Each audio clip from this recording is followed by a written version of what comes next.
Music should be good. It's a little loud right now. Oh, and actually, yes, we can't do this over on YouTube. So yeah, if you liked any of that, yeah, Future Islands, they're great. Here's the link again. Let me pop out my chat here. Boop. Let's get to some synthwave.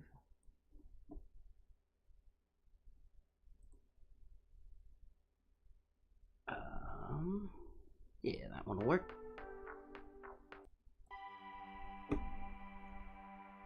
And if anyone wants to leave a lurk, there it is.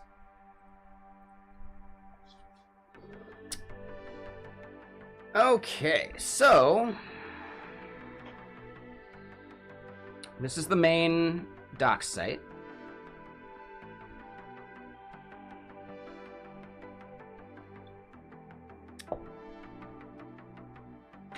Definitely want to add a bit to that at some point. We got to fix the icons for some reason too, which is annoying.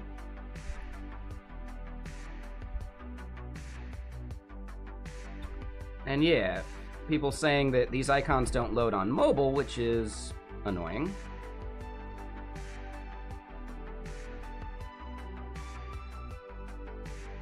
And I think it's Safari specifically that we can test that in for the desktop too.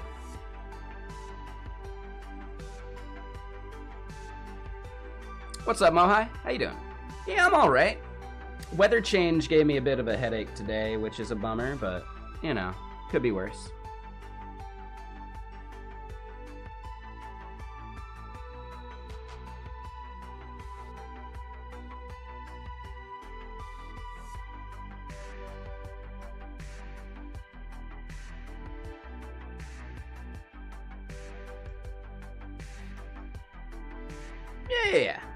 Yeah, it's a good day. Applied to a couple more jobs, you know. Yeah, we're getting there.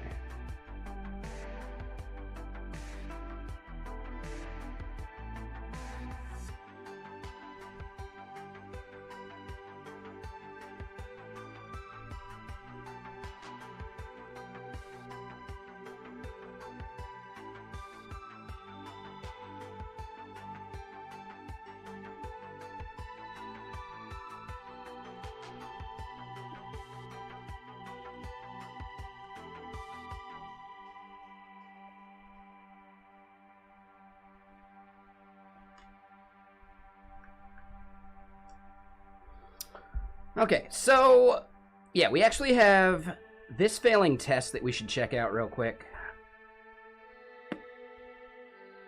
It's a little interesting to me.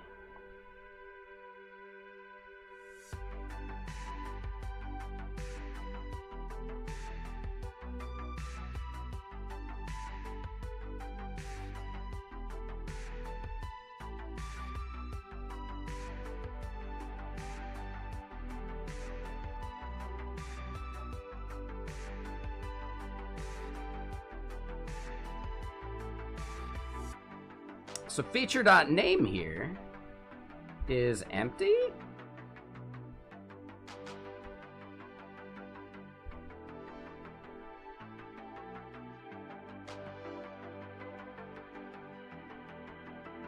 Okay.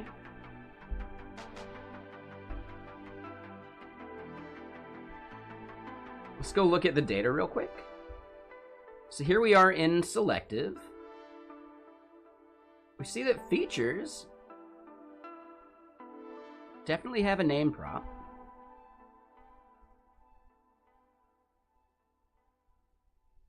Embedded features definitely have a name prop.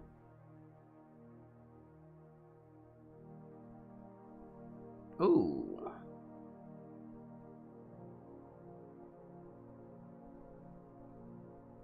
It doesn't, though.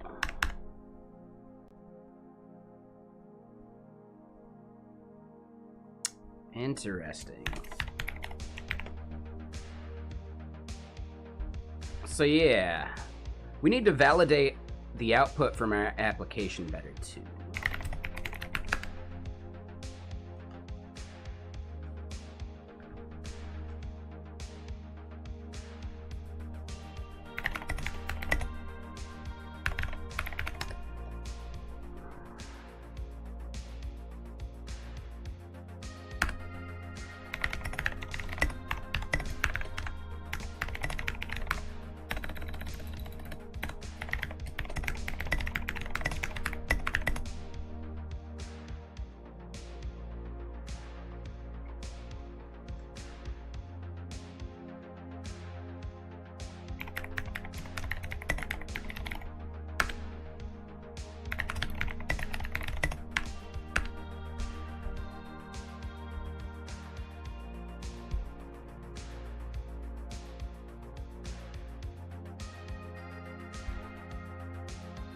Alright, so that'll run again.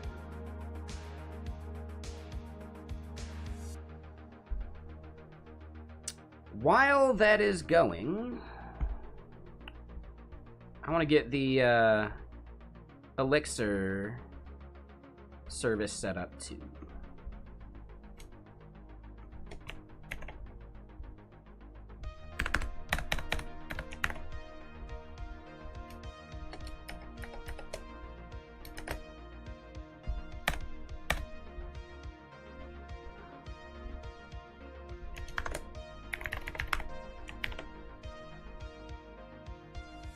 And yeah, with the Elixir code, we're also doing some Docker file stuff.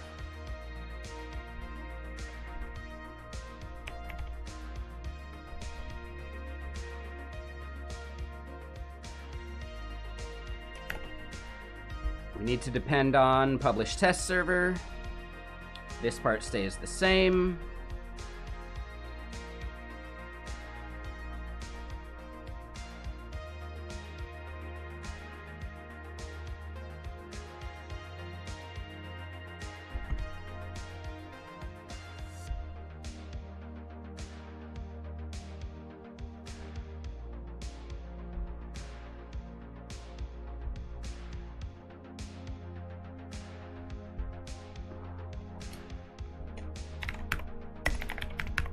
So mixsteps.get mix test. I don't think we need to do that.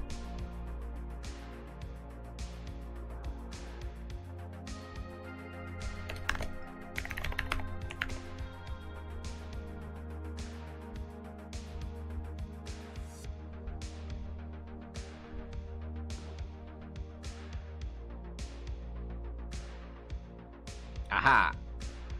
So, one thing we need to do in here, I forget how we do environment variables in Elixir. Phoenix, or actually it's just Elixir. env var.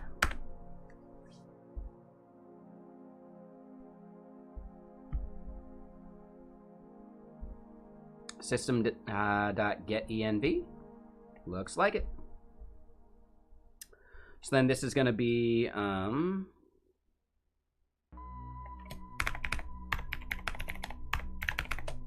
test server host is equal to, and actually we could lowercase it. I don't know if it matters. We're going to treat it as a constant anyway. Whatever. So yeah, test server host is then system.env. Is it get env? That's right. Yeah, get env.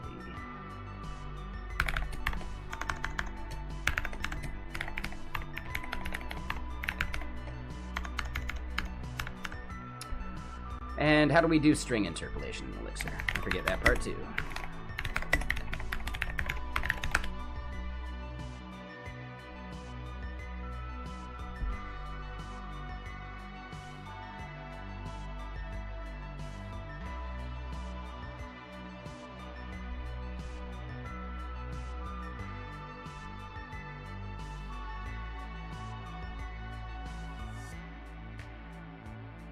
Yeah, we're good here.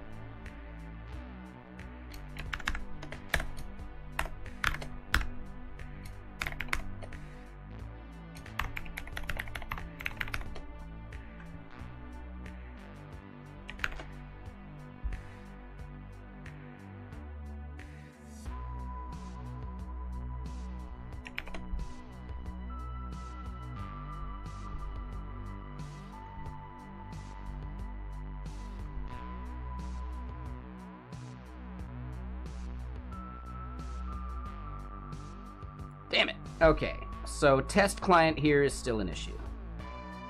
And it's still complaining about selective string feature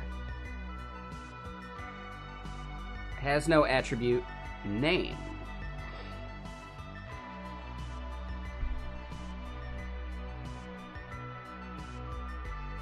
Let me look at the Python again.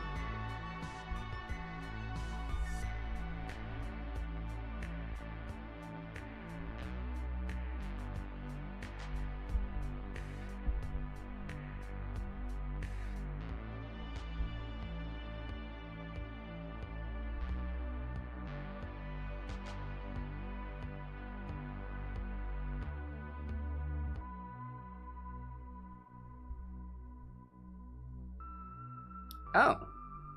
Well, that would be part of it.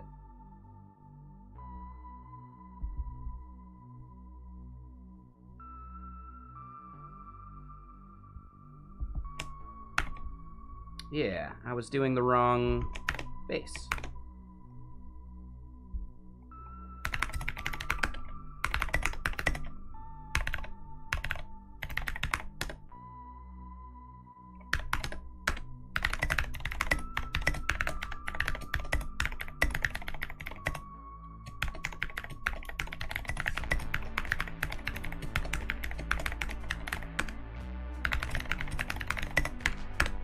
All right, there we go. So we'll get that up there.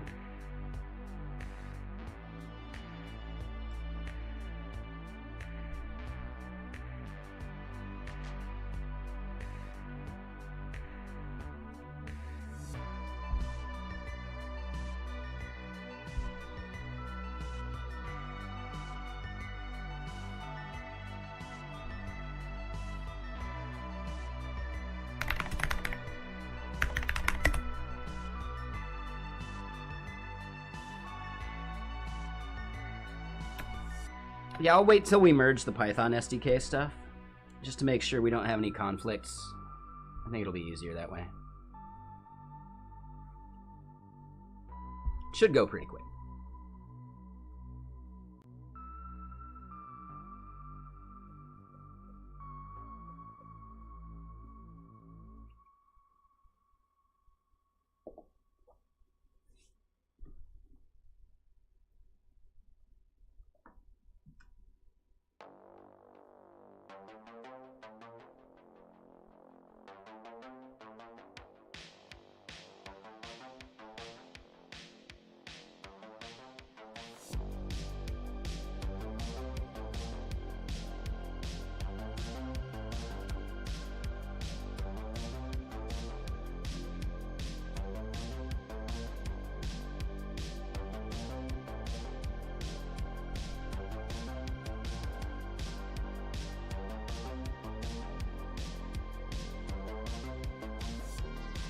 Damn, yeah, like a big portion of the runtime is actually just the test server service starting. That's a little annoying.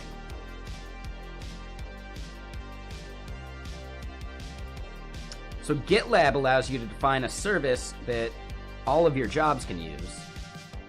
GitHub, I don't think, has that.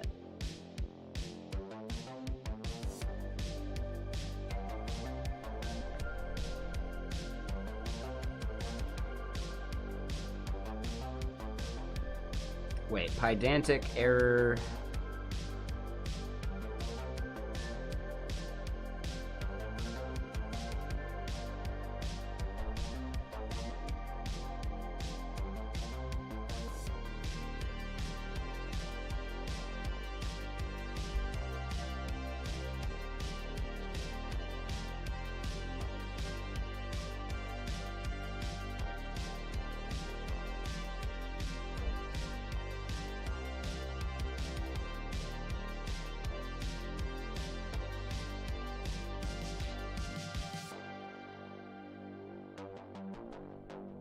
Oh. So number type isn't on all of them.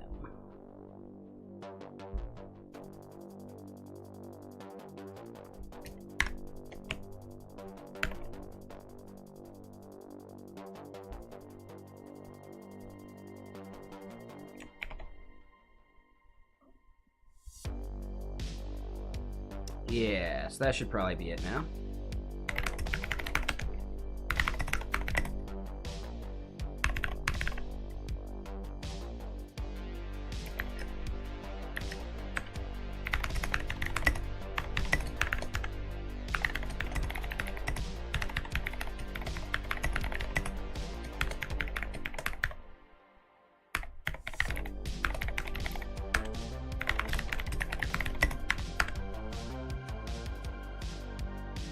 All right, so now let's go look at the service container stuff again.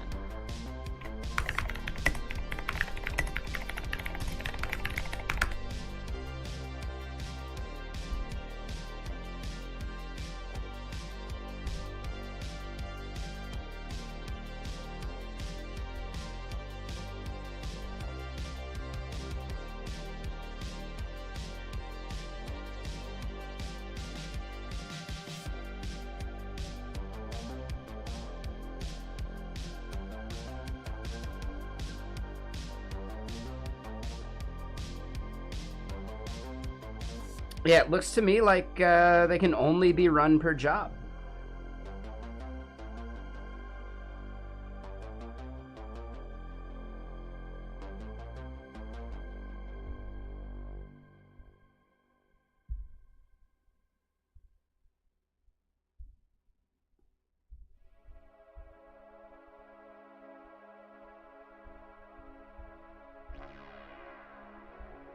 Hmm.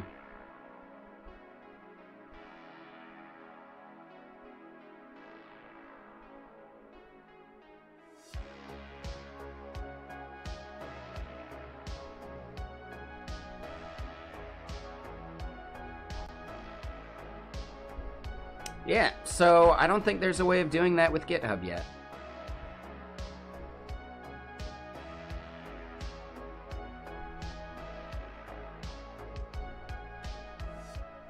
Let me try one more thing over here.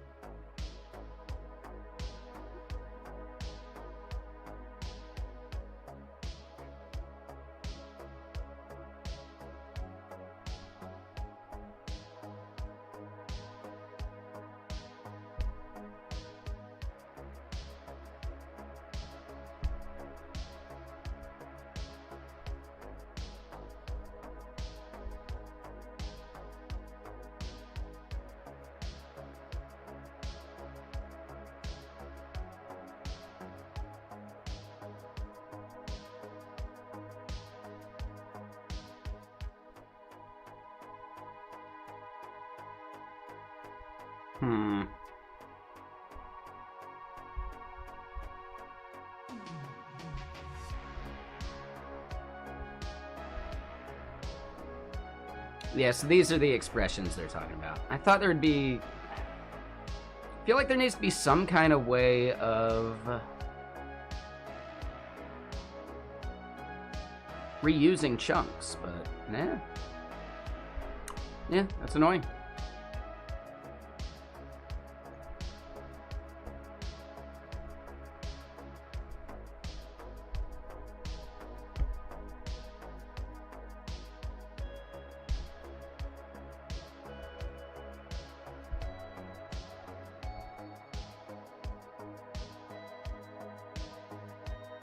Still an error wrapper there, huh?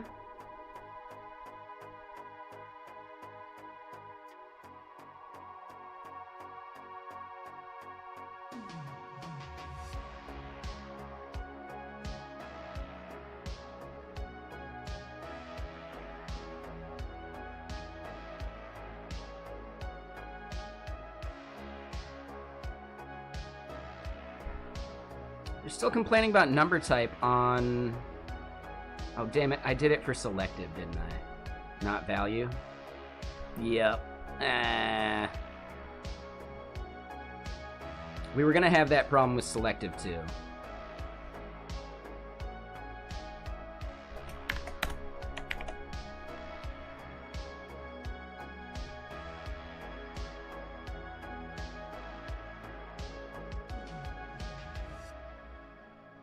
Yep. Okay. Damn it. I forgot it for value.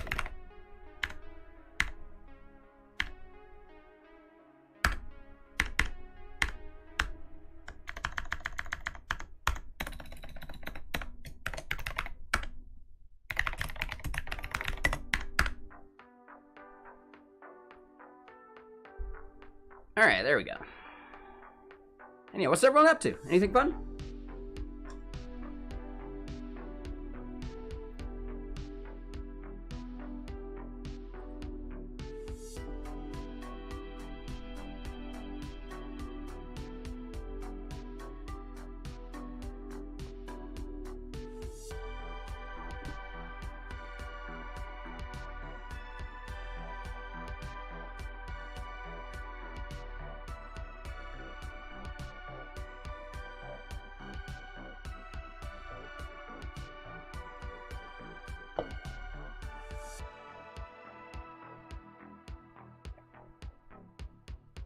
Oh, damn.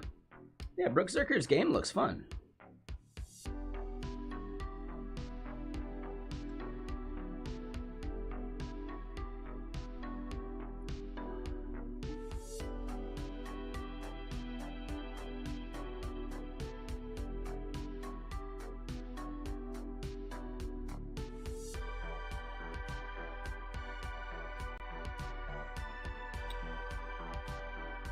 Trying to figure out a way to mount S3 buckets like an NFS. And binaries mentioned S3 fuse.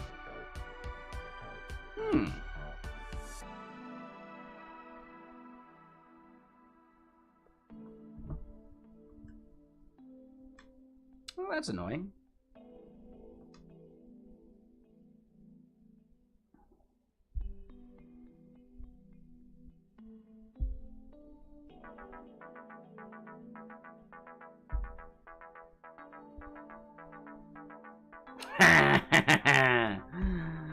Whatever, it's gonna get squashed anyway.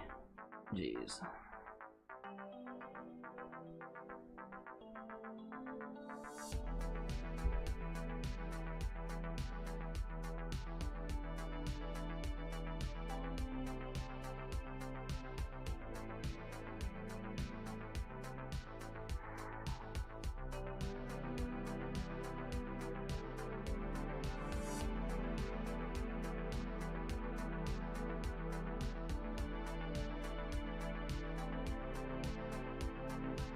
Wait, what?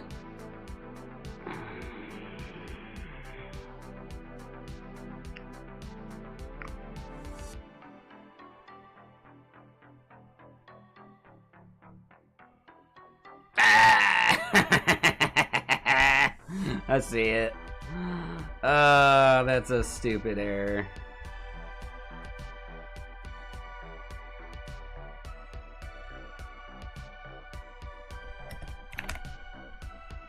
Does that then fix this? It does. Yeah.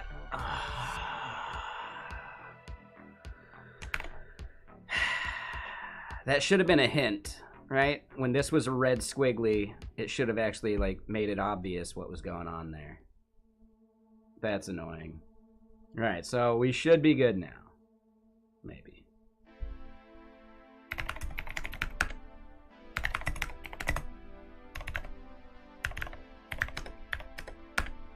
I'm glad we got these tests, right? This was important. It'd be nice to get coverage from it.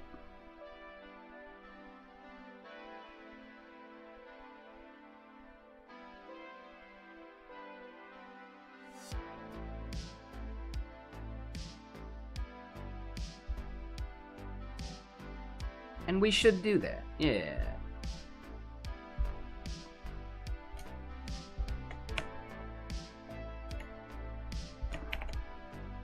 All right, so what I'm gonna do is this. Whoops.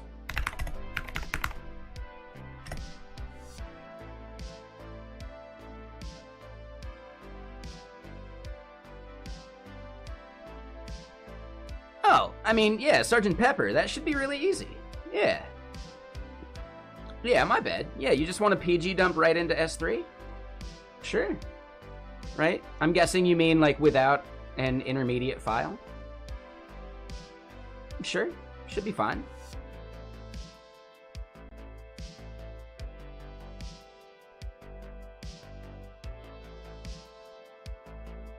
Yeah, that should be really easy.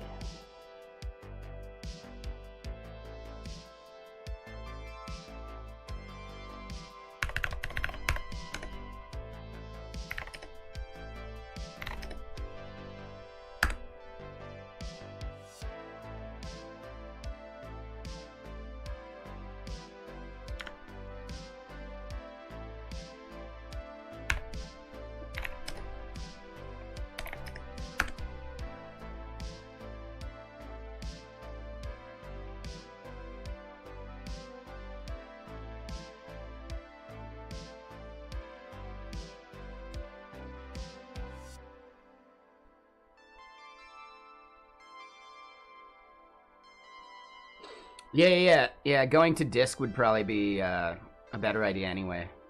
Yeah, that's a very good point. Good call, Binary. Yeah, because PG dump does a lock, right?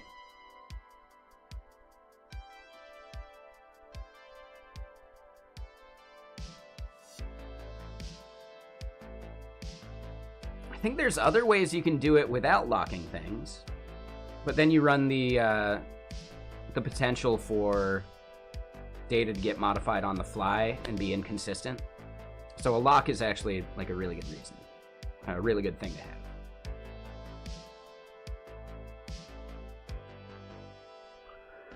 But yeah, so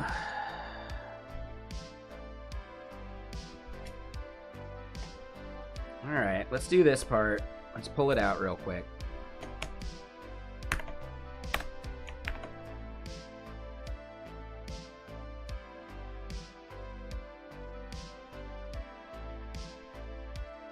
So I guess here's the big thing, though, right? That database that you're dumping, is it like a server, or is it just some database for like a local application? Right? Like a local containerized like app. Because yeah, if it's not a service in which there's going to be multiple consumers and users and editors, then yeah, you're probably fine.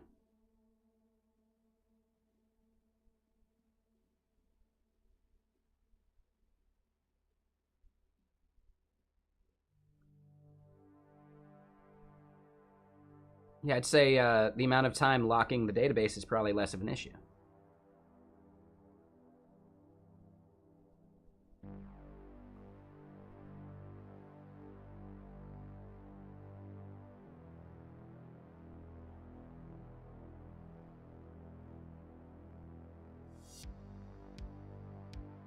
Right? Makes sense, Sergeant Pepper. What I'm getting at, though, is like, do you have multiple consumers, or is your machine the only consumer of those databases? In which case, locking them isn't a big deal.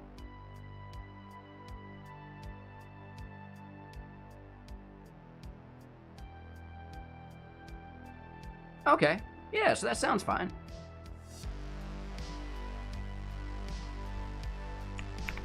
Oh, lots of users, but you're going to be disabling it, so that's fine.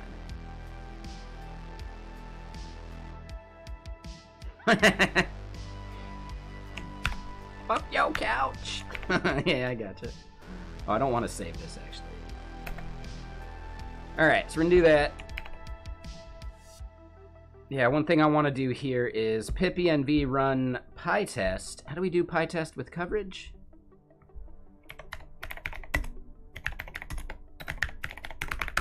I forgot that part.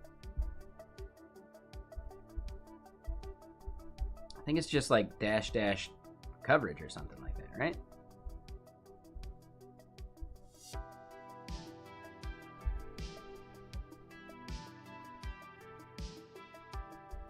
Well, I want it to be in combination with pytest, though.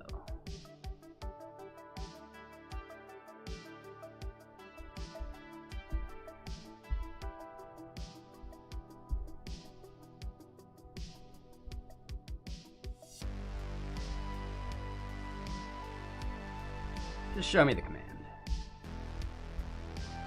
I don't remember where I saw it the first time. Just dash cov.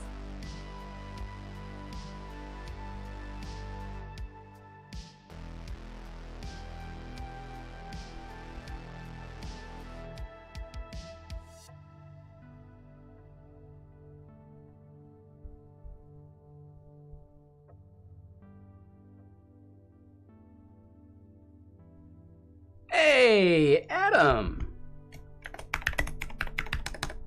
Damn! That is a large raid. Yeah, how you doing? Ooh, someone else did the shout out. Thank you. What were you up to today? Working on a bot? Nice. Like your Twitch bot, right? Damn, is that all like organic too? 486 is a good number as well. Or did you get like the Primogen raid or something? If that's organic, man, good job, dude. Oh, Kit Boga. He's awesome too. Awesome. So a Twitch and Discord bot, although it does next to nothing now. Makes sense. Yeah. Are you using just raw TMI.js? Yeah, obviously, Mitchell. Duh. Have you seen Kit Boga's new service?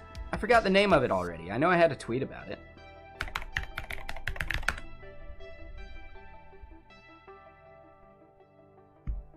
Yeah, let me go find it. I forgot the name. Serif Secure. Yeah, there you go. I would assume his audience knows. Yeah, super cool.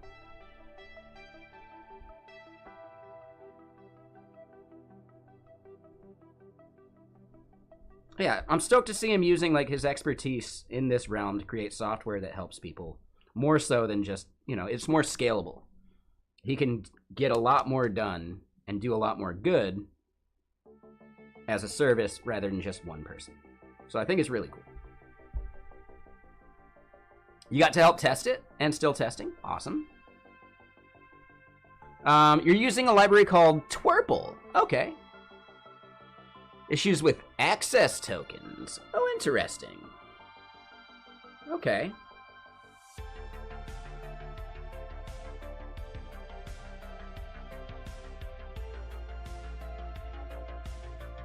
Interesting. Are you using the, there's like TMI tools or whatever? There's a website for just generating an access token if you want. I've used that before when I was lazy.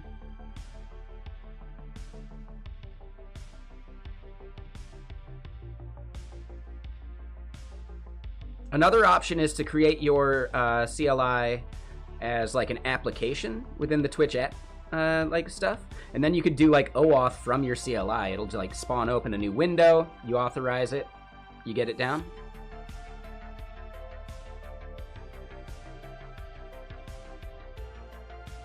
Yeah, I mean, so the big thing there, Adam, is to create like a whole separate account that you're actually like using in the browser that's kind of doing some of this stuff.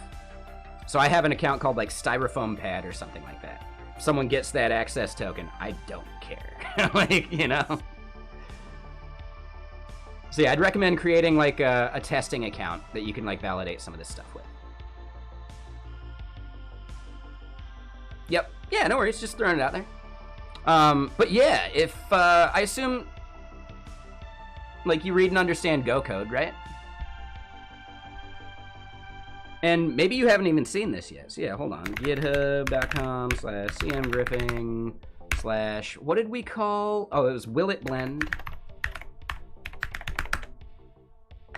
So this CLI tool is a Twitch thing that basically you would run, you would pull it down, right? It's a Go tool released via Go Releaser.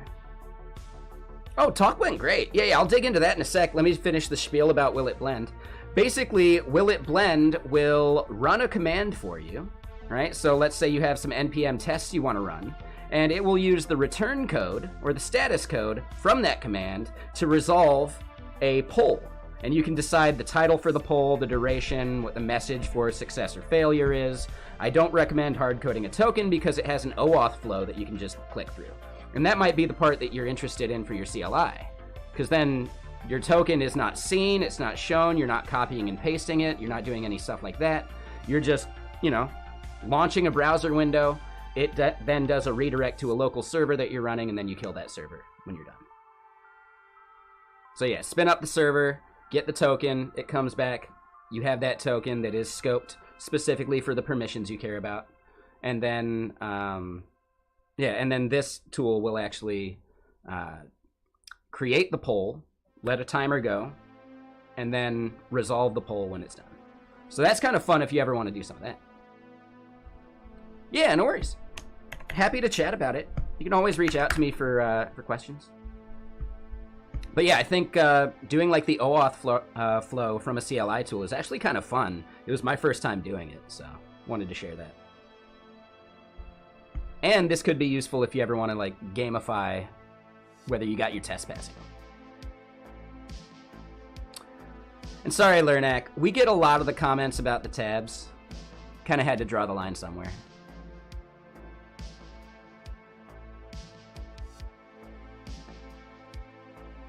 That is true, Mr. Steezy McSteez. The key part to that is that the server only runs during the authentication phase. So then after that, the server's gone. But that is a good point. Yeah, using like the state. I'm not doing that right now, but I should. It'd be easy enough to do. It's just a random value. So yeah, that's a very good point, Mr. Steezy McSteez. And yeah, thank you for understanding, Lernak. Appreciate you.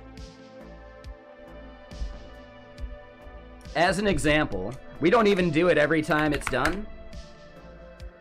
466 times.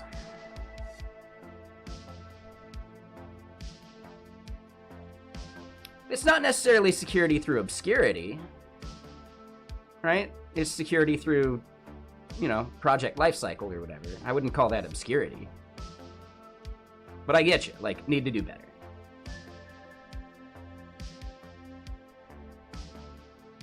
Okay, so the talk.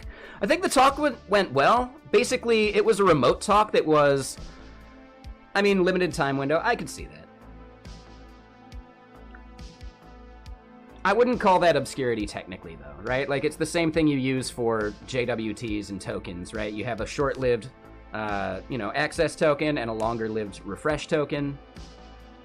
I wouldn't necessarily call that obscurity. It's almost a best practice, right? To just limit the time that you're running something sensitive or allowing something like that. But I get you, I get you. But yeah, the talk was good. It was a remote talk.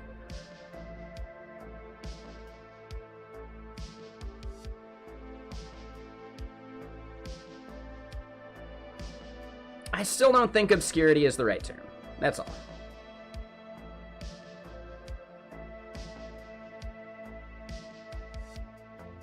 Oh yeah, the scrolling is good, Ember. I use that on my my Mac. I'm just lazy. I use Firefox here for like authenticated things. And then I use Chrome for stuff that I don't want to necessarily expose. I get you. I just think there's a better term for it. We could figure that out eventually. It's probably not important, though.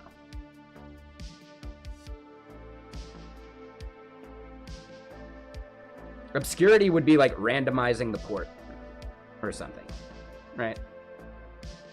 But it's not important. But yeah. The talk was good. It was pre-recorded, so I just went to New York to hang out, and it was a lot of fun. I believe it should be online now.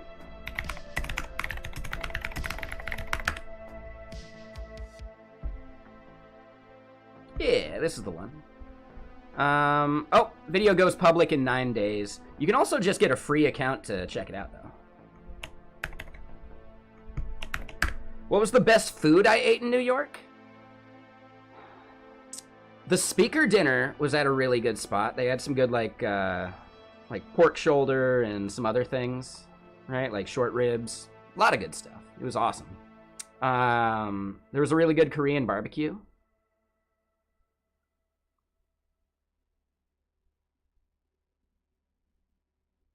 Had some good bagels. Did make a joke about it, though. Hold on, let's go check this one on Twitter. I'm kind of proud of it. Heavy Michael Scott vibes. I'll just spoil it a little bit that way.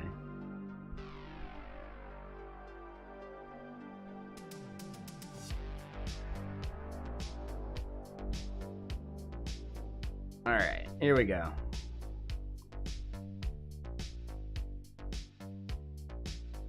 Ooh, hold on. So there was the Korean barbecue. This was amazing. All right. So yeah, here it is. Finally had one of those New York bagels people are always talking about. Not bad.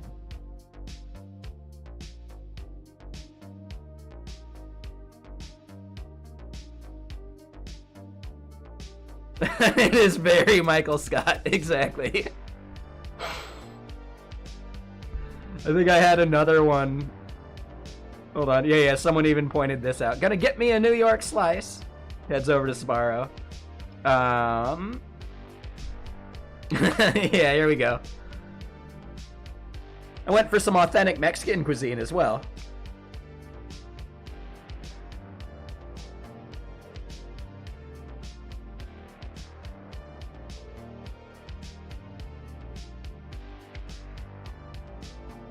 Now, keep in mind, I didn't actually eat there or at Dunkin'.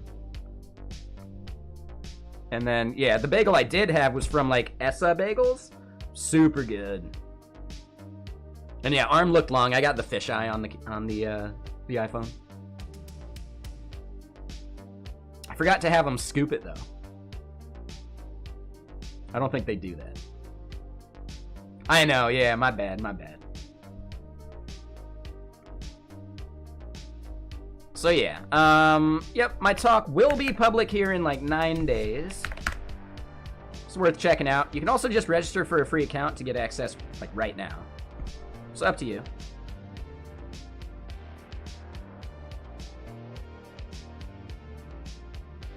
I did Lightspeed. Yeah, it was in Coca-Cola. No worries. Yeah. Wrote a note to yourself to check it out? Thank you. Yeah, I'm doing well. Great to see you. Great to see you streaming again. Yeah, it's awesome. I need to actually, like, wake up early enough to check it out.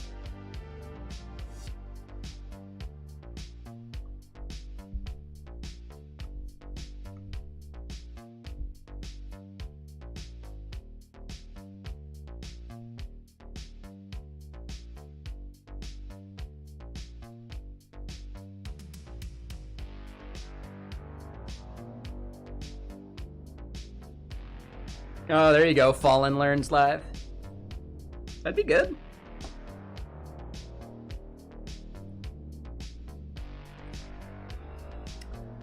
But okay, hold on. Let's look at our tests. So, everyone jumping in, I'm working on a static file-based feature flag tool.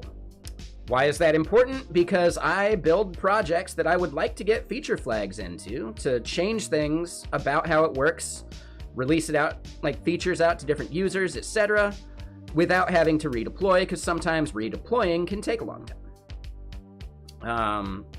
At a previous company I worked at, we only deployed twice a week, so being able to turn something off, if it's a bad feature, if it's having a lot of issues and bugs, being able to turn that off would be huge because, you know, emergency releases are incredibly annoying, stressful, just not worth the effort. Like, I mean, technically they are worth the effort, but barely. So yes, static file-based feature flagging means that it's just a JSON file you put somewhere. If it's on an S3 bucket or CloudFront, that means you get massive scalability from that. Because if S3 goes down, or CloudFront goes down, the world has bigger problems. So basically, you get infinite scalability within reason, just having a static file somewhere. And then the client SDKs, which is what I'm calling them right now, are where the logic happens. So they look at the data, and then they discern, like using my own custom hashing algorithm and some other stuff, which features are on for which users. We have built those in, you can't see all of them, there's going to be, so far we have 6 SDKs built. The Python, the PHP, in the Bazel stuff we've got C#, we've got, oh, and it's a little loud, hold on. Right? We've got Python, PHP, I forget the whole list, right? JavaScript, TypeScript, Go, Rust, Elixir, Python, PHP. We're currently working on another one with Dylan Mulroy, possibly resuming next week for OCaml. And I'm not sure what one we're going to do next. Maybe Ruby? Maybe Swift? Maybe Kotlin.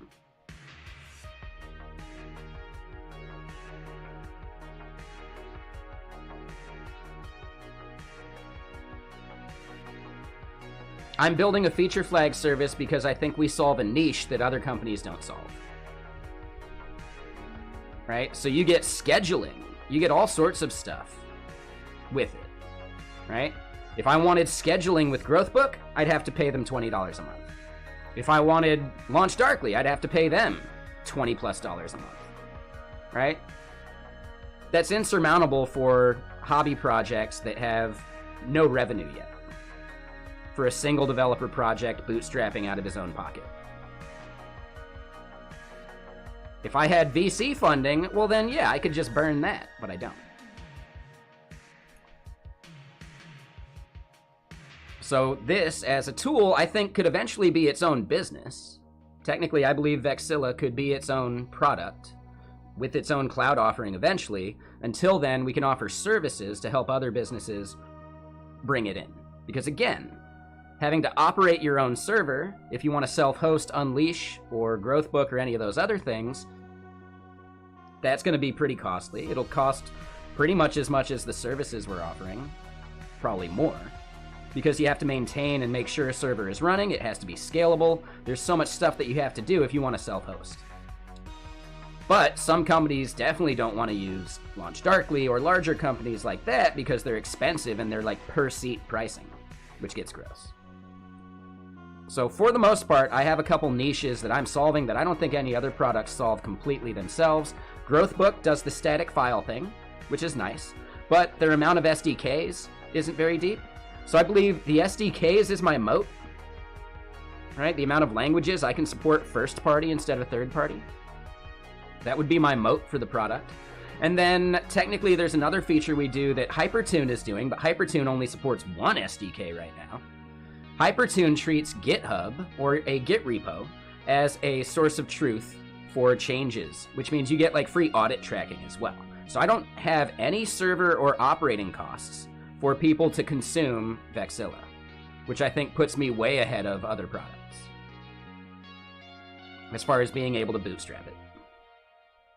So for the most part, I think there's some major value adds and major like niches that I can solve as a product where the feature flag tool itself is the core product. And then I get to also use it in my other things. I'm forgetting a very good example. Look at it this way. Meteor.js had a major problem.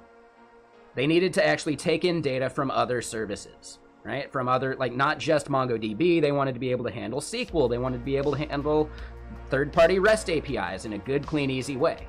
They ended up building Apollo around GraphQL, and that ended up being their number one moneymaker, right? Selling services and products around Apollo GraphQL.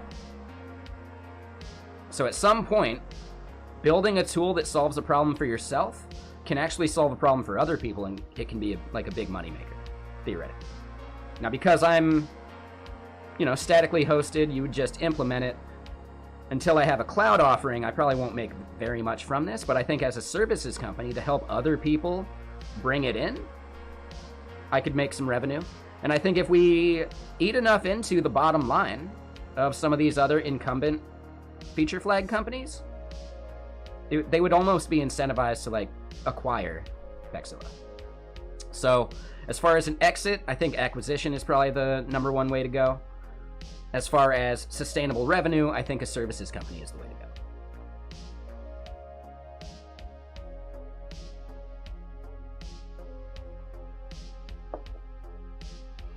It will need to download the JSON file ahead of time. And there, I've built like a custom hook for consuming when the flags update, things like that. There'll have to be some like third-party stuff, or not third-party, some like integration stuff I do for various frameworks for front-end stuff. We haven't gotten that far, but I've already at a previous company implemented the hook that I needed, basically. So I'll have to write it from scratch because I don't have access to that source code, and I'll be doing it a slightly different way. But I'll have to do that for other, front-end frameworks to make sure that it updates on the fly. And exactly, Mr. Steezy. So there will be a moment at which you don't have access to that, right? Exactly. Yeah, that's a good point of it too. Now, keep in mind, if you are doing Next.js server-side rendering, that would also help. Right? So stuff that doesn't need the user's cookie or whatever can actually be like cached and pre-rendered at the server level.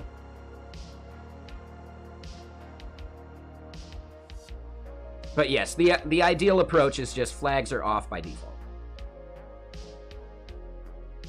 It's why when we do like a value selection, there has to be like a default value that you pass to it as a fallback.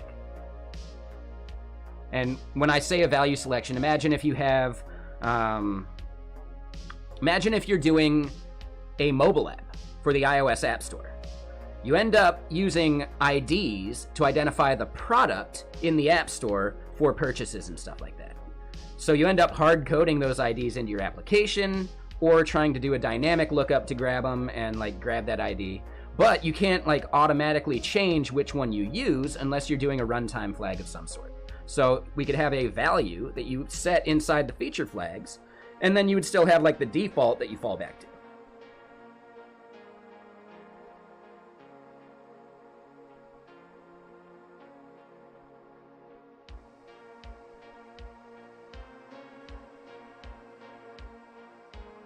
Yeah, not any worse than other systems, really. Yeah, exactly, Mr. CZ McSteez. Now, we could even wire up something to where you fetch the flag and it stores it locally, and then it just updates on the fly later, right? We could start thinking about that, but I think it's beyond the scope so far.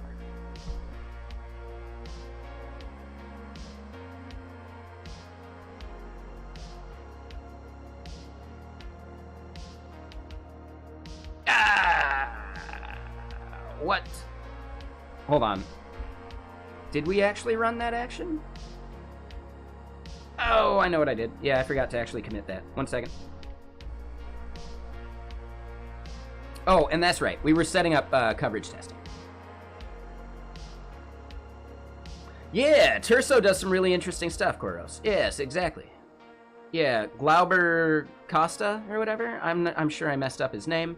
Yeah, he seems really like really smart.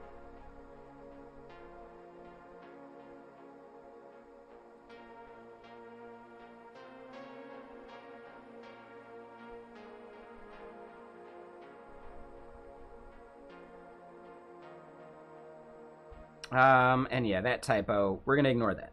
So yeah, running PyTest with coverage.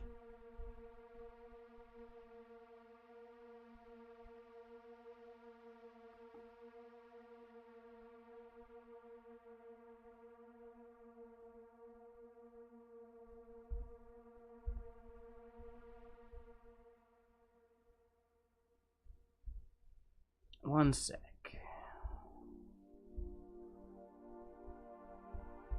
So they're doing that. I don't really want to do that. Yeah, hold on. Run coverage with PyTest.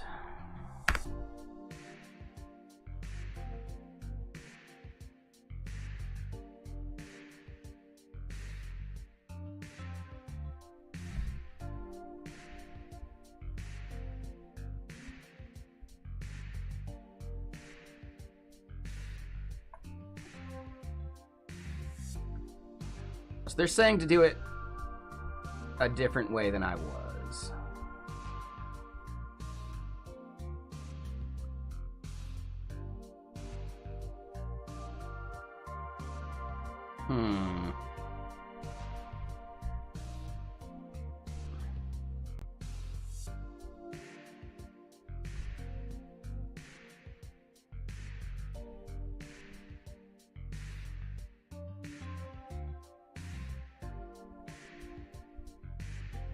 Yeah, okay. So, do we have coverage as a dependency? Let me double check that first.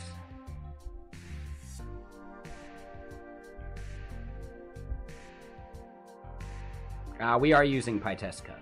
I'm fine with it. Alright, so then over in our test YAML,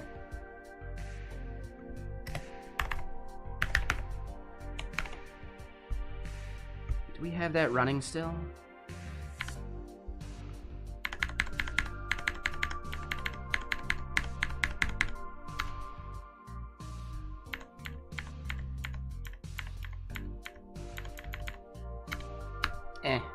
Too far back. All right, so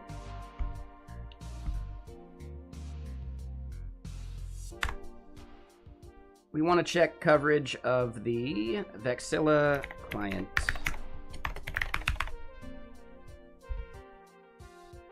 folder.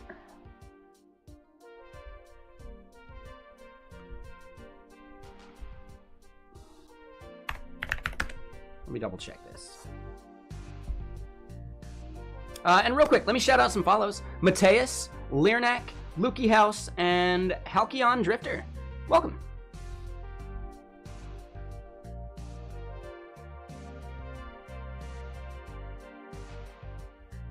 Yeah, so it's just the folder we care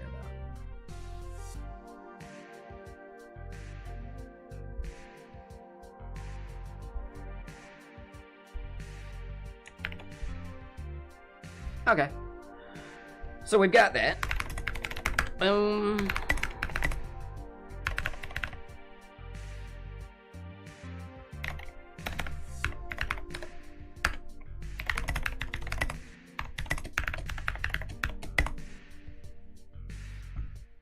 Fix, or I guess it's a feat. Add,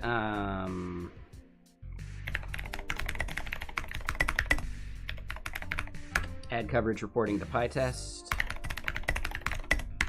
There we go. Yeah, thank you. I appreciate the follow.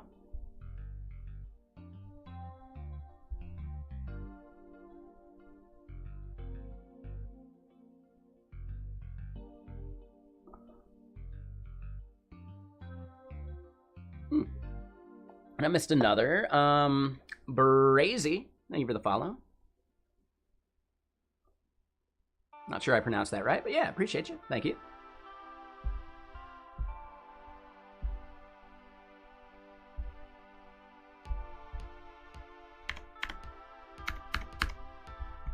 All right, so our test should be running now. Thing I want to do after that. Oh, that's the wrong one.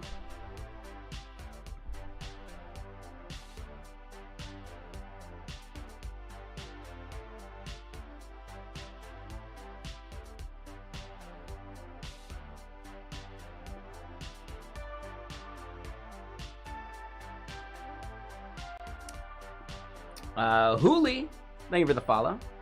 I'm really hoping that's a reference to Silicon Valley, but it might be like Hooli, right? Like a double name kind of thing. I don't know. Let me know.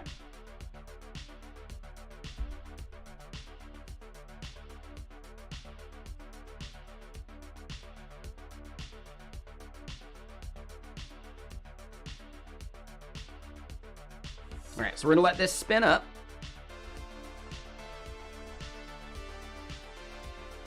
Yeah, it'd be fun.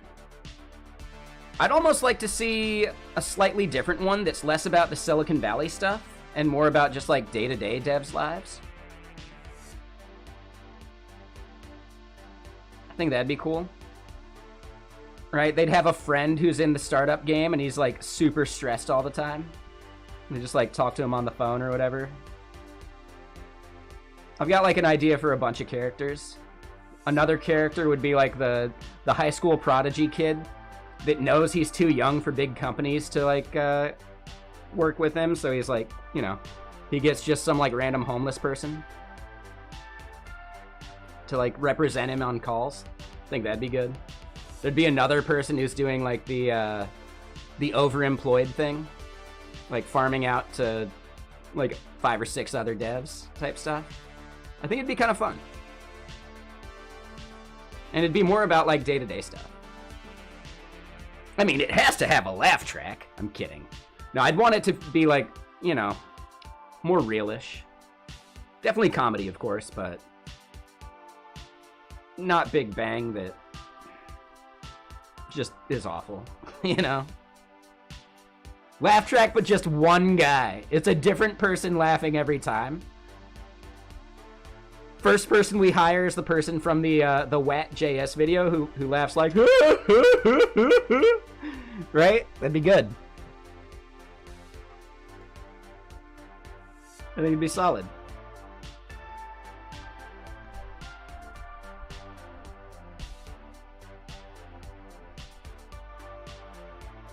All right, false is not true. False is not true. Yeah.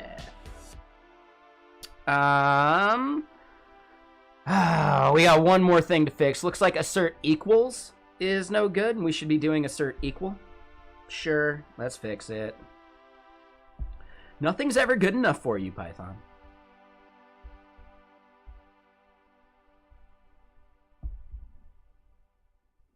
Yeah, Mr. Robot, but funny, and less about hacking and more about just like, you know, like client agency work and like enterprise development. I think there's a lot of jokes that didn't make it into Silicon Valley because they just weren't startup focused enough.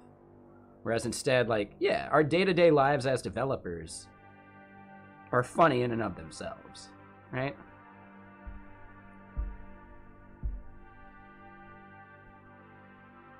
Think IT crowd, but less sitcom-y. Or like less like, yeah, like less sitcom-y, like in front of an audience BS-y. and more focused on like programmers than like IT.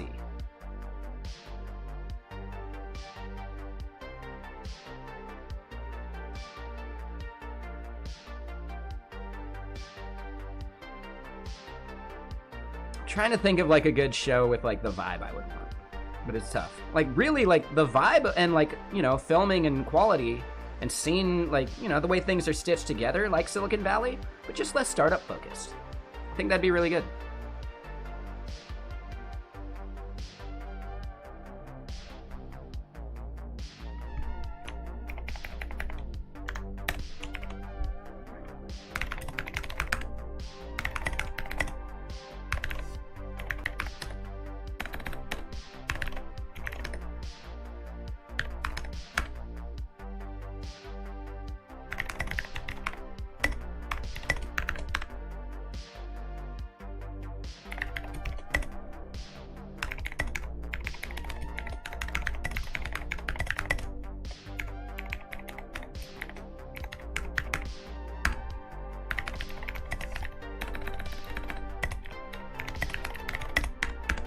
All right, so we'll get that pushed up, get status. What's happening in the Elixir one?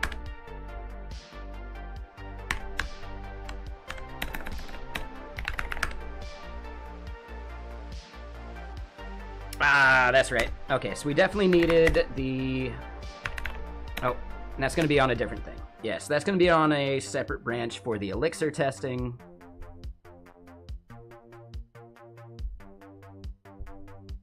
We pushed up, so our test should be running here in just a sec.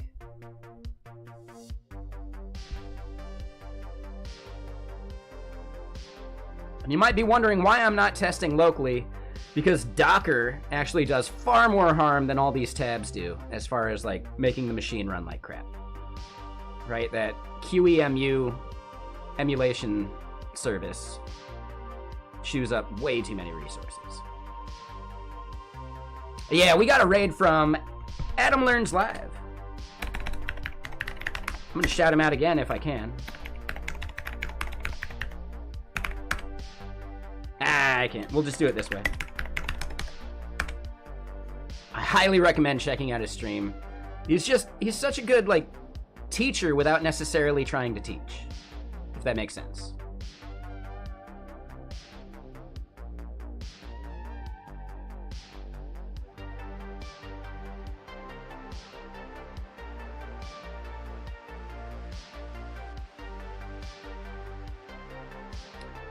No, I'm on an Intel Mac. Yeah, this is like a 2015, though, so it's like super old. That's the main reason. I think it only has like 16 gigs of RAM. So it's just not a very capable Mac Mini. It was back then, but it isn't now.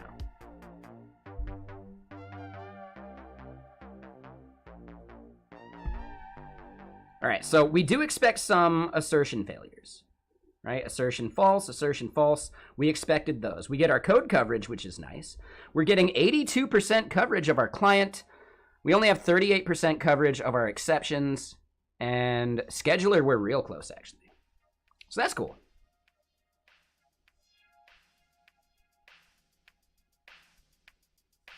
Mr. Steez, I can just simply run Docker and see it using QEMU, right? I can go into my activity monitor here, and, right, like you even see it. It's still running for some reason, because I haven't killed it yet.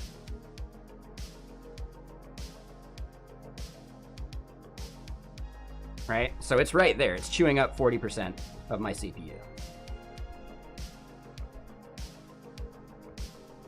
I can just quit Rancher Desktop and call that good.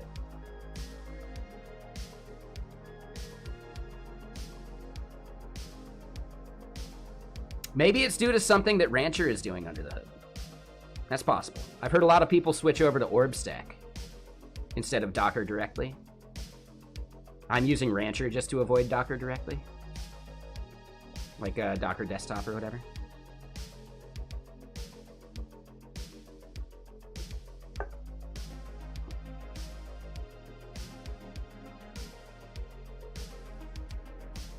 Podman. I'm less familiar with Podman. Okay, I'll have to check that out.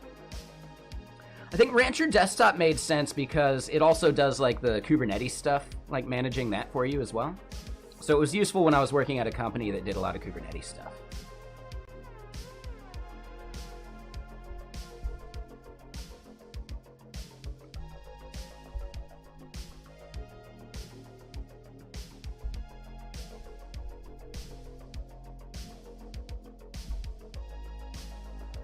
Oh, is that it? So maybe it's something I could just change.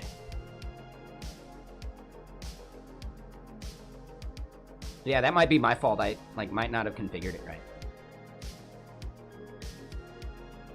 Yeah, that's a good idea. Let me do it. I don't mind testing that out real quick. Sorry, Truth Sleuth.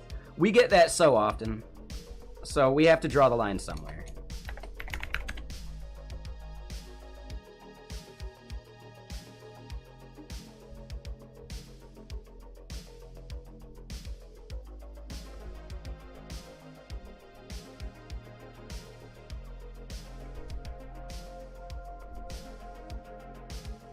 Ah, yep. Looks like it's right there. So I think I need to make it stop the container. It's grayed out right now because the container's, like, it's starting the virtual machine already. So we have to have it stop the virtual machine so we can change things.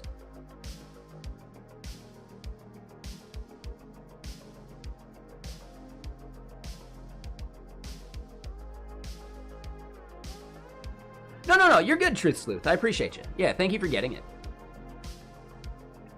Yeah, we get it a lot. You're already the second person today. So, don't feel bad about it. We just, gotta draw the line somewhere. And I'm not closing my tabs. I'm a collector. Technically, everything from here to the left is the archive. But if I bookmark them, they're gone forever. I'll never look at them again.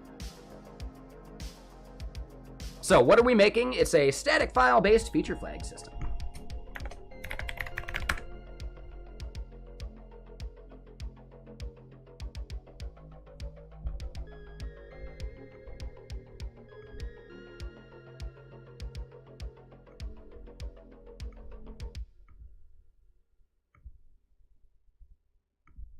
So how do I make it stop?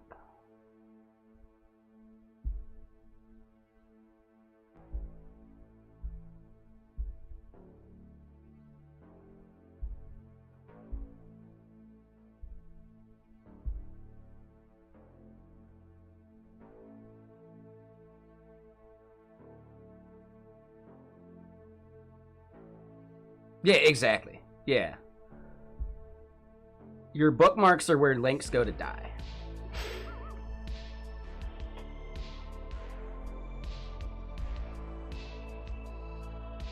Oh, that's it. Never mind, I can't use it. It requires Mac OS 13 or later, and because it's a 2015 Mac, I can't do that. So that's why it's grayed out. Yeah. So yeah, not much I can do there. So yeah, let's just close it down so we don't have to deal with it.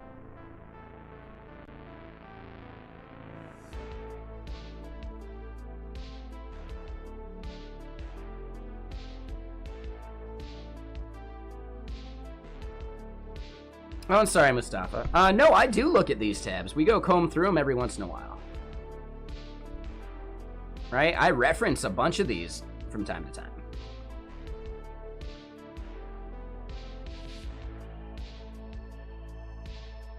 Right? So now, if I were to simply start, oh, what's that link for, from Hacker, or no, not from Hacker, from Junior to whatever, oh, I could just switch to this tab.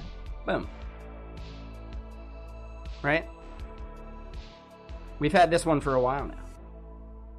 But that's hugely useful, isn't it? Just being able to, like, know which link it is, and it's always, like, referenceable. I feel like bookmarks don't actually get searched like that very well. if I were to start like typing the name. Oh, you can even do like a fuzzy selector? Oh, that's crazy too. And yeah, this is a really good article. This is a C# specific article, right? It's focusing on C# and .NET 6, single-threaded, and using x86. And then they go through this checksum, which ends up being on their hot path, so they end up needing to optimize it. So the junior went and found some checksum, implemented it, called it good. And then they go through like the process of like iterating on it. And then finally like an expert going in and looking at the problem being solved and completely like changing the way it's being done internally because they actually understand the problem better. Whereas like the previous people improving it just iterate upon what's already existing rather than going back to the requirements and evaluating it that way. So it's really good. It's a fantastic article to point out that individual optimizations of things is somewhat useful, but it's even better if you can go back and rethink the problem. And yeah, what's up, ThinkBot Labs?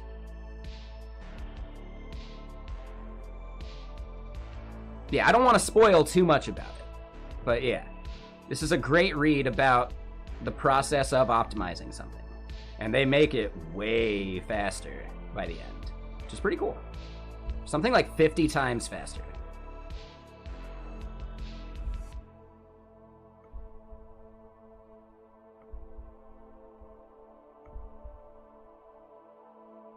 But all right, so we would like to maybe make sure that we're catching all these statements. We're missing 19 statements in client.py. We're missing 36 statements in exceptions. We're only missing 1 in the scheduler, which is cool.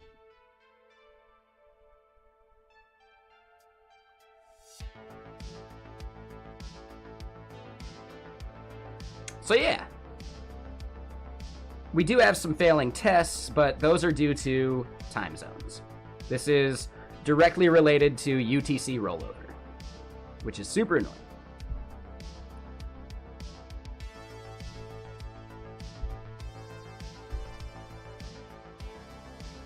But that's okay, right? I'm okay with that because it's consistently failing across all of our testing, as you can see. And once we figure out the right way to account for it, we can just re-implement it in all these things and it's fine, which is super cool.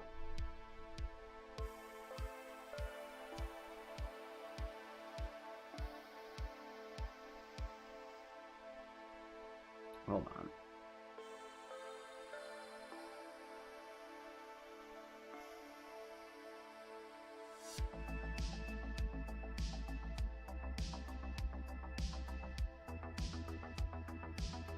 We'll see. All right.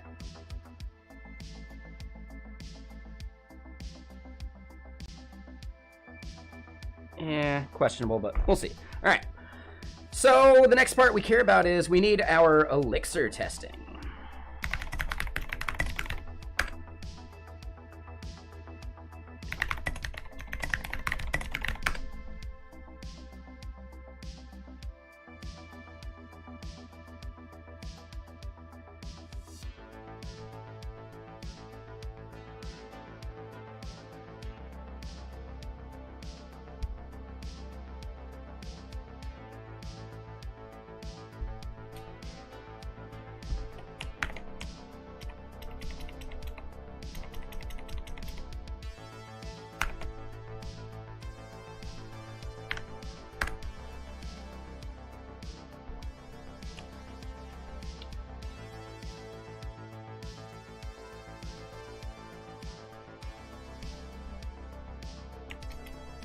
All right, hold on. Oh, it did some formatting for us. So that's annoying.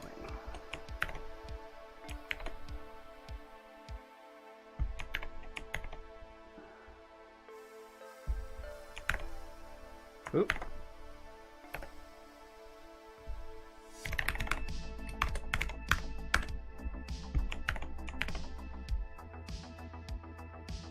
So this terminal is called CRT. And yeah, 1 second, sorry. Just saw that.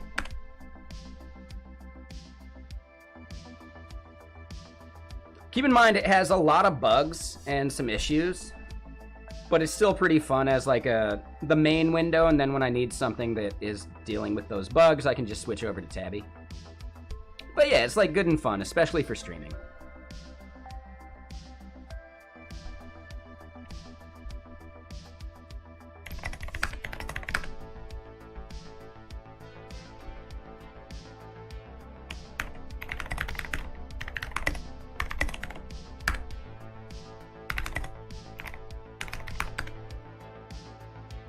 All right.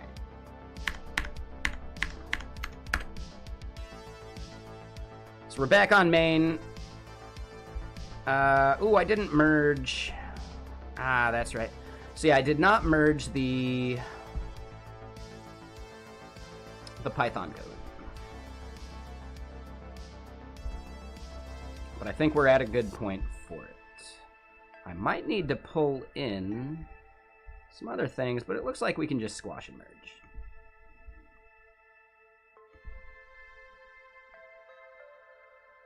Gonna use it in stand-up? There you go. Yeah. You actually show your screen and everything in stand-up? That's interesting.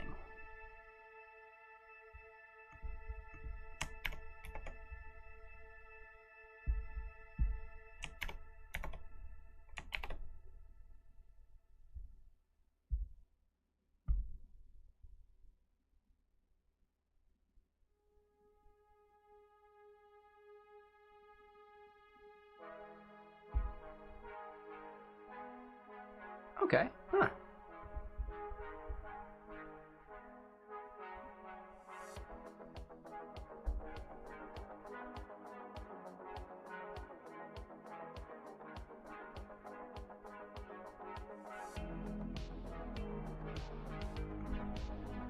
Ooh.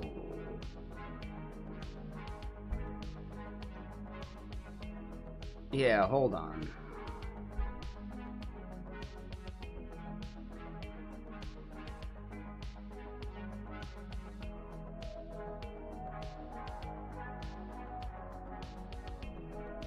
Okay, so really the only part I care about is I think this part.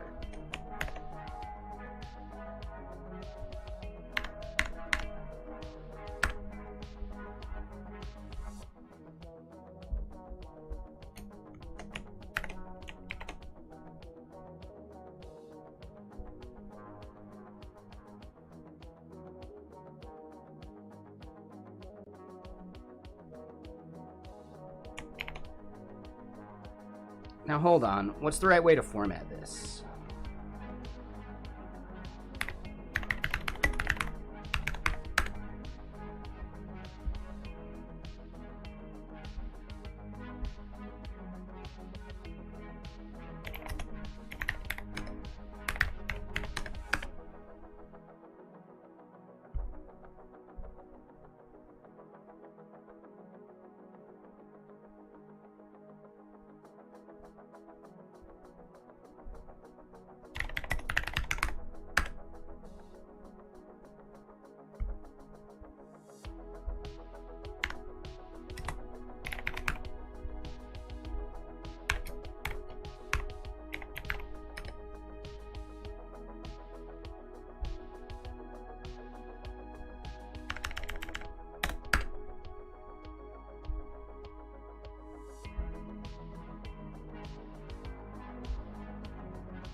We'll call it good.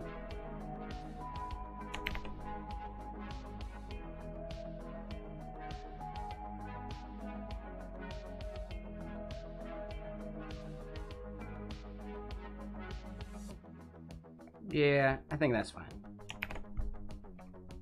All right, so then get checkout -b.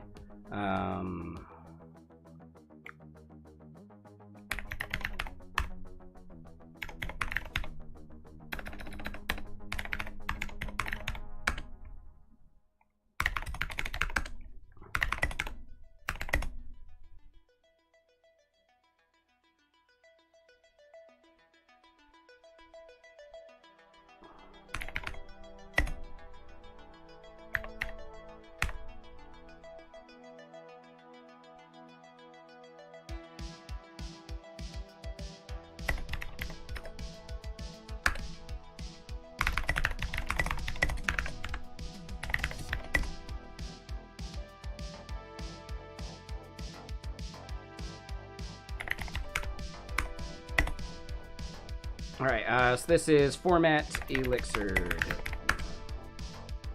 We did some more, but that's fine.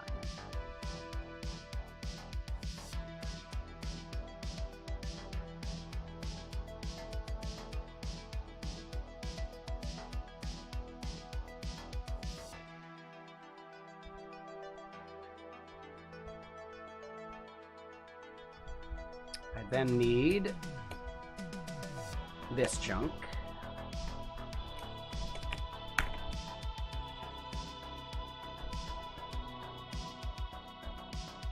We'll put it before the basil stuff.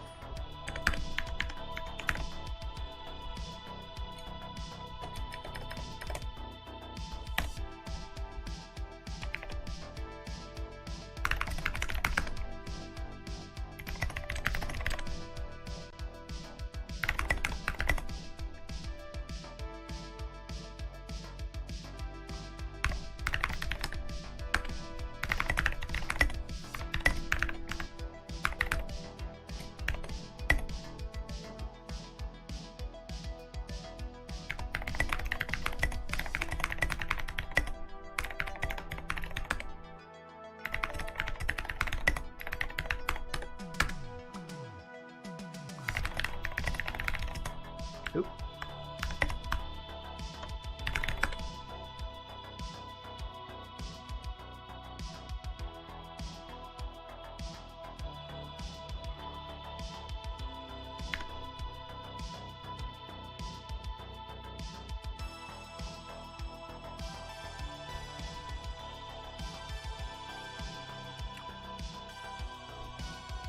Now we'll do this.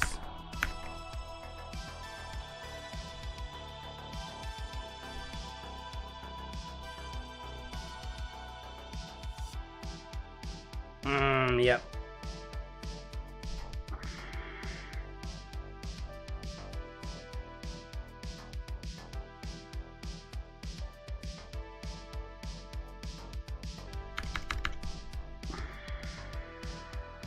Do we want to do rebases or merges? The merge is going to get squashed anyway.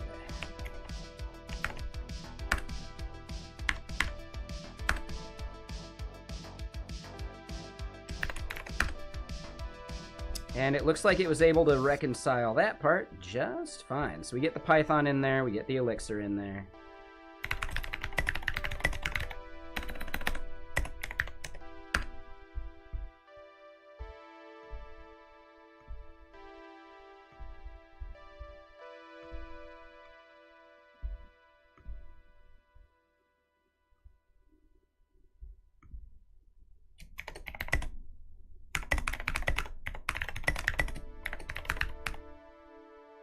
So add a test action for elixir to GitHub Actions. Super simple. I'm okay with it. We're going to want to create some like PR templates at some point.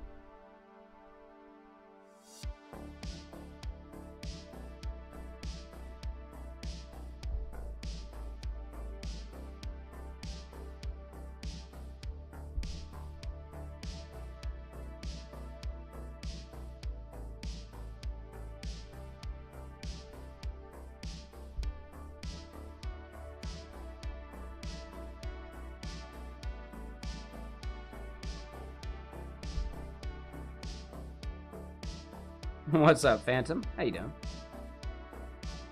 Oh, and I missed some other follows. Hold on. So, Audio Intel, D Foci, and Truth Sleuth. Thank you all for the follows. Welcome.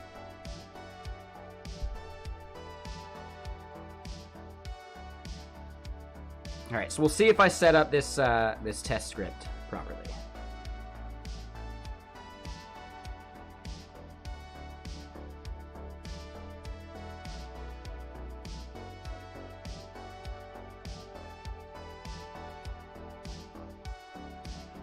Waiting for our test service.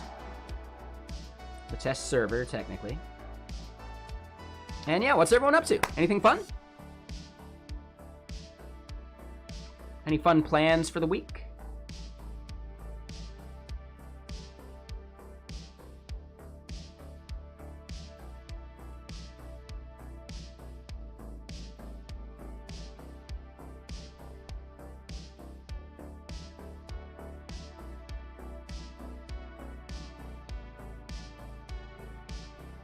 All right, we see it building and installing elixir stuff.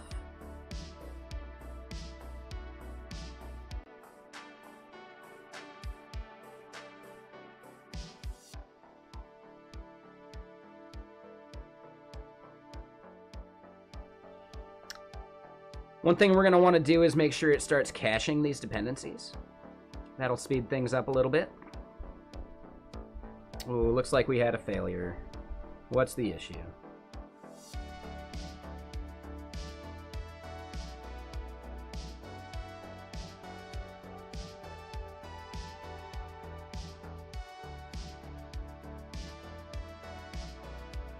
What's up, Goatmeal? How you doing?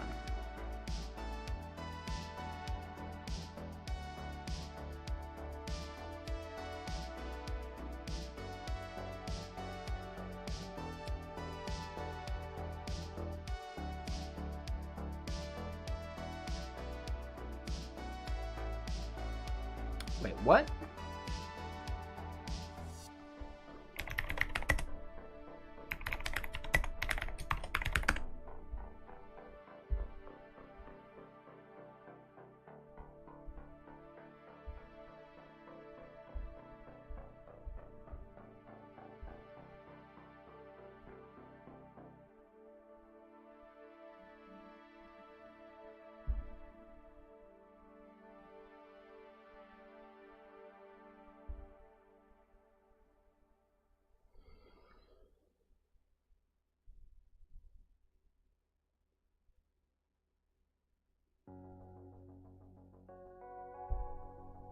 Interesting.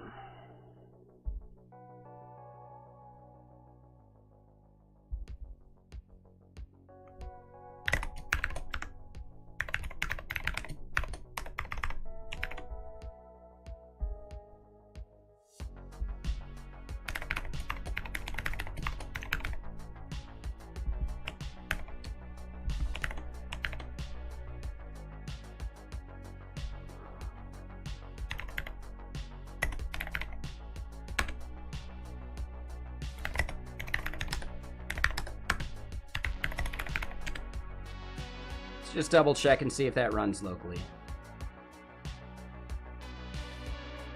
But yeah, how you doing, Goatmeal? Anything fun? What you up to? How was work today?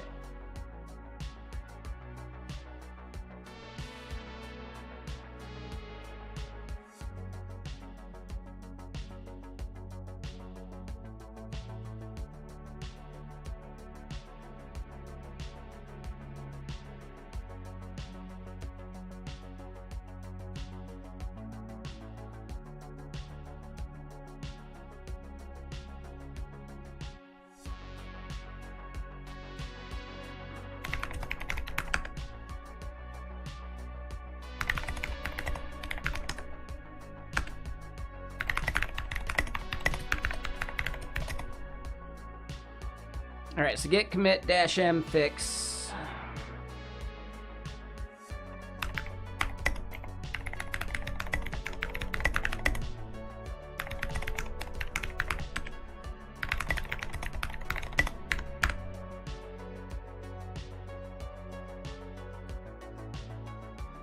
Yeah, I'm doing all right. Had a bit of a headache this morning.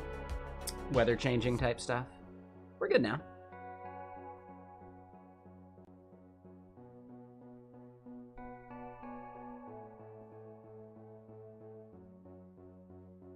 Damn, it's already almost 5?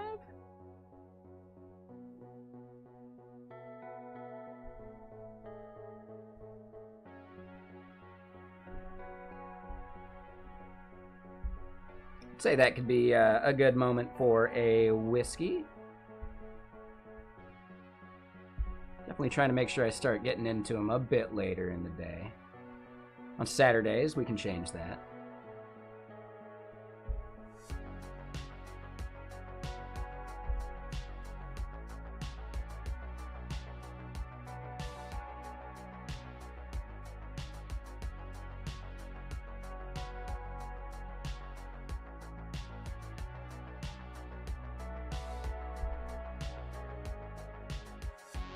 But all right. So yeah, working on some back-end stuff. What stuff on the back end?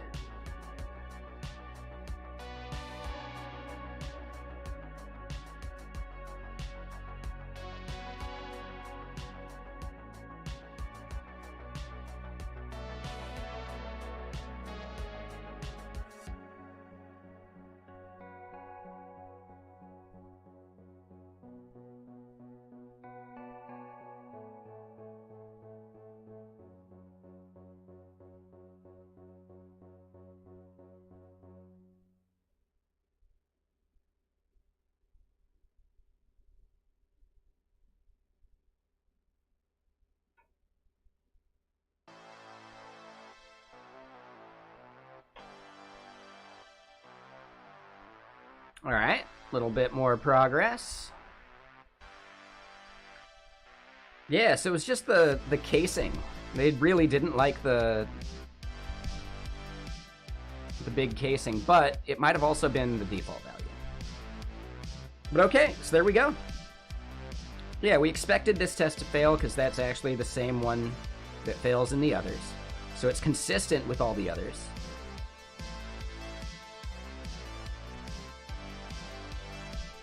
Let me look at this.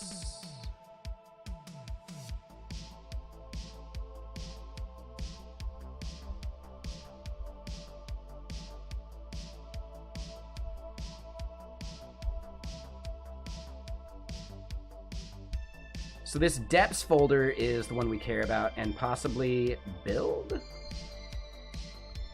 Yeah. So we want to cache the build and depths folders. And we're doing some of that here.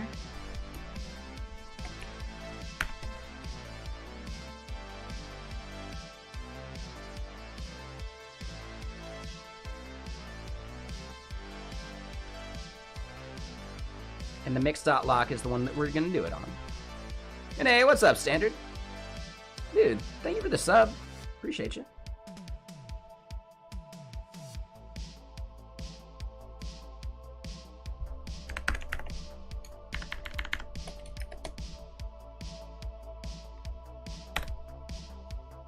Oh, I do want that indented by 1. All right, so this is cache mix dependencies. The path we care about is clients / elixir / build. Hold on, let me go look at this actually. Actions cache v3.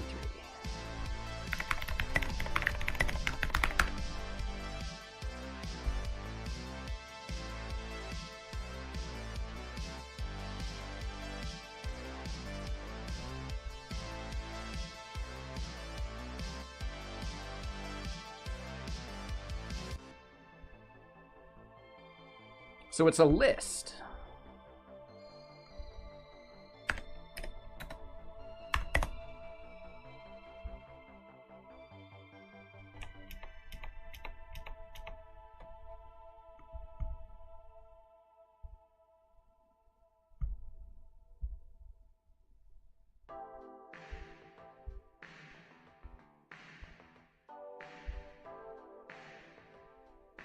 Ah. Okay, so we would just end up concatenating. Okay, that's easy enough.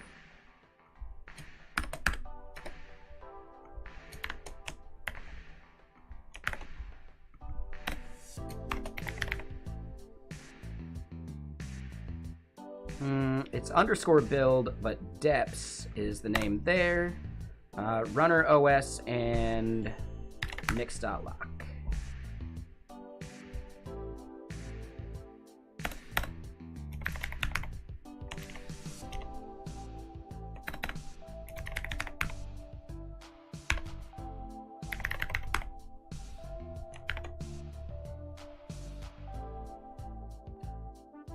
Cool.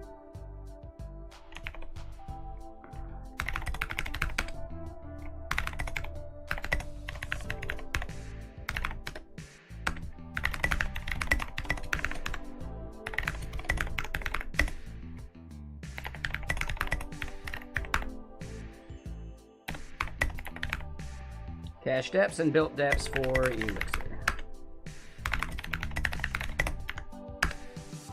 Thank you for the follow. Jim Source. Yeah, welcome. But yeah, what are you up to, Standard? Anything fun?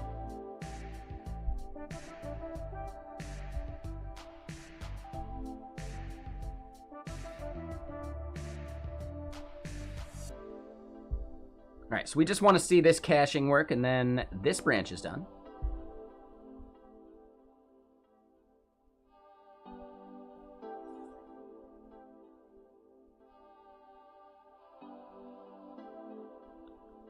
We do have some time. I should go use the restroom real quick.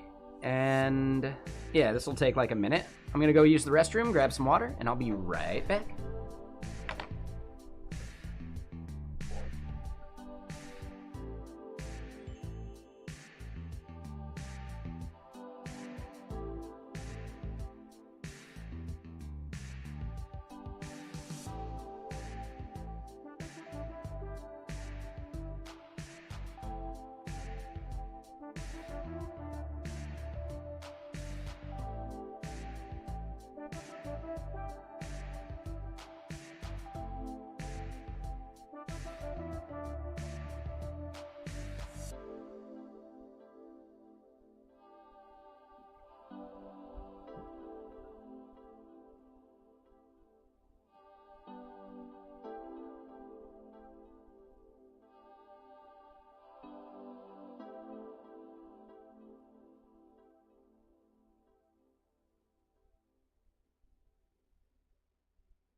And I'm back.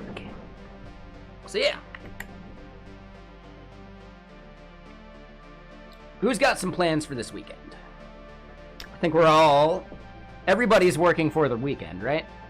I believe some sage scholar from the 80s pointed that out.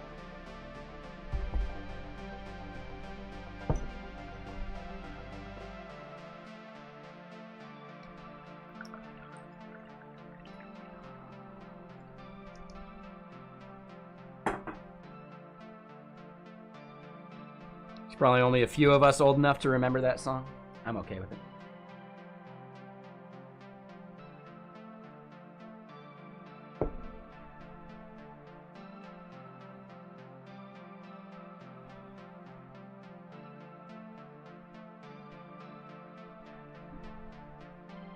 Alright, let's look at this. It did take longer, but we see it's cached now. So if I were to rerun,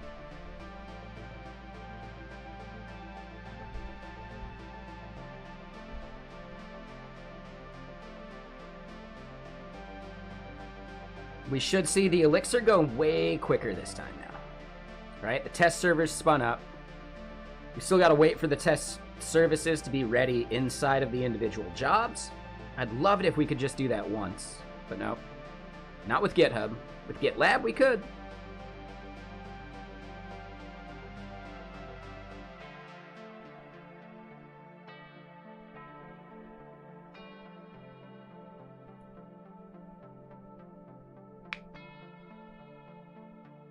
And yeah, how's everyone over on YouTube? What are y'all up to? Anyone willing to throw a lurk on YouTube would be helping me out. Trying to get them watch hours. I need to actually make videos. But damn! 1,643. We were at 1,590 yesterday. So yeah, we're getting there. I think it takes them a little bit to like aggregate too, though. But yeah, we're getting there. All right, so initializing containers. The mixed dependencies should get sped up a bit, and we should not see a bunch of compiling stuff.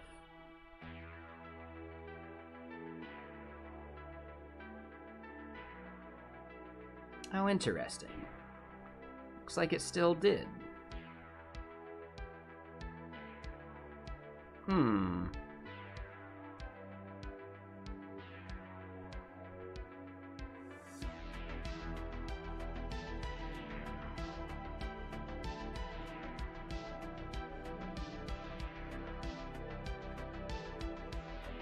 Oh, cache not found for input keys. Interesting. Well, we expected those tests to pass. We can always fiddle with the caching again later. I think we can merge the PR. Because again, it fails in the exact predictable way that the others fail. I'd like to get that fixed here soon.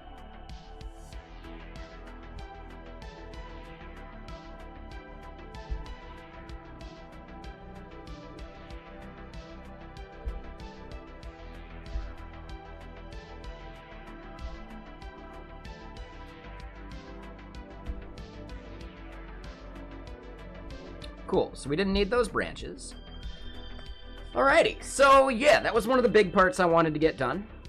I wanted to make sure that we were doing the Elixir testing. We got the Python pushed up. So then, eventually, we could do another SDK. I don't think we want to do that just yet, though. We can tackle some, like, front-endy stuff at the moment. Or at least, like, take a look at it. So let's switch over to main.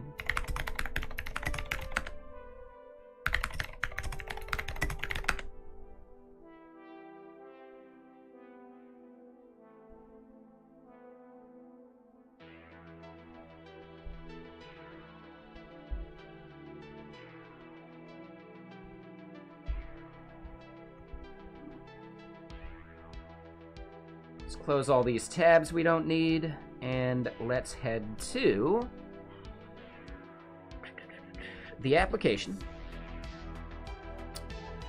It's in the docs site.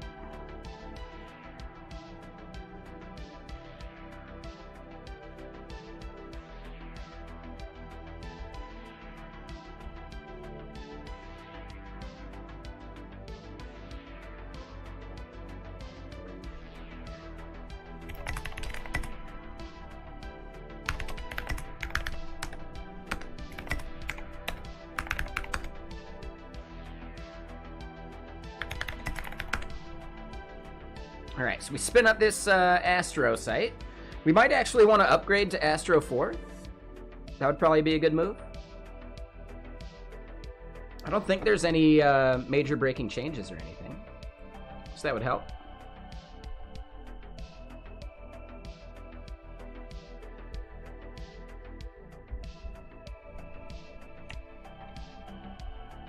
And yeah, I like to brag about this every time I see it. That 4321 port number, that was my idea. I'm really stoked that they actually implemented it. It's quite possibly my greatest contribution to open source. I'm okay with it.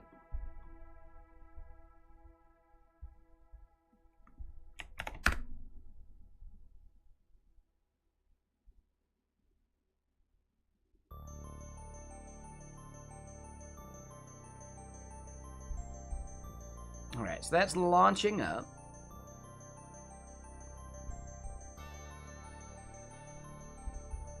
I need to check it in Safari. Because I think Safari is borking those icons for some reason.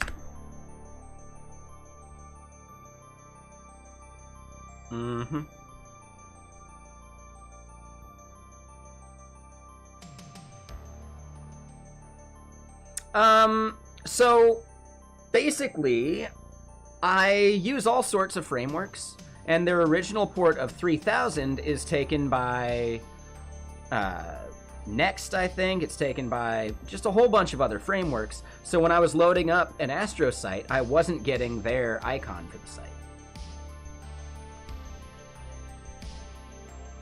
Now, technically, I get my icon for it now, but for a brand new project, you know, it's just better branding to have your favicon showing for that project, because it was misleading at the very minimum to go looking for a Next.js icon when I'm operating on an Astro site.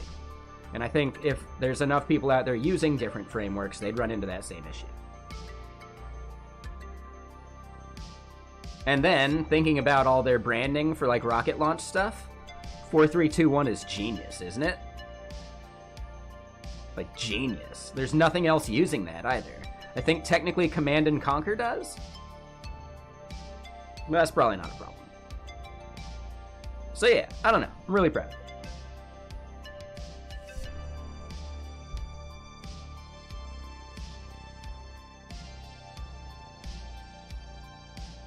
Yeah, exactly. Like, so many use that 3000 port that you kind of lose branding from it. Yeah, exactly. Yeah, I'm really happy about it. My greatest contribution to open source.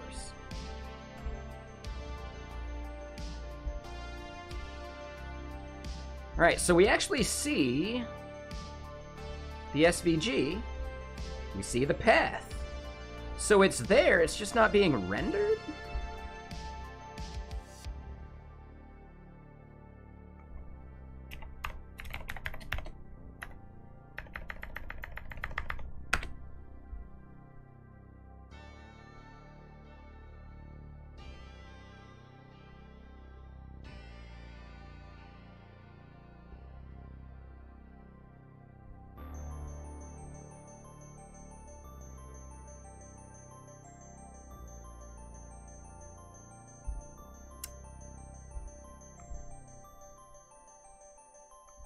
Oh.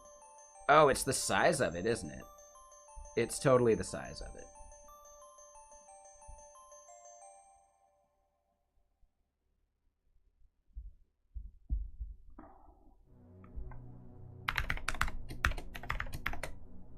That's it. So I need to explicitly set the width, and then we're good.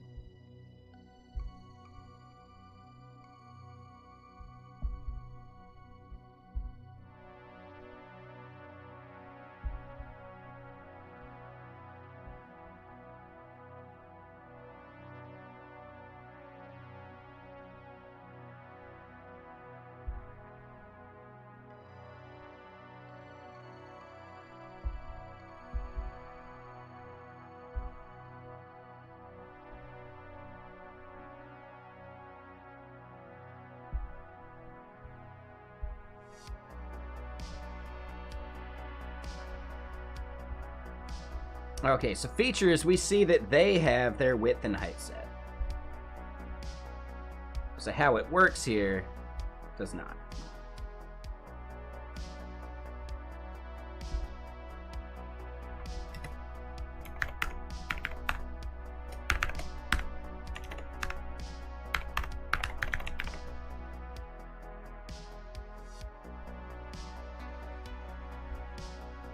Hey, all right, there we go. So we got those fixed. Probably want to get some different icons here for features, and I may want to adjust the layout or something better. I don't like the large paragraph text being center aligned either.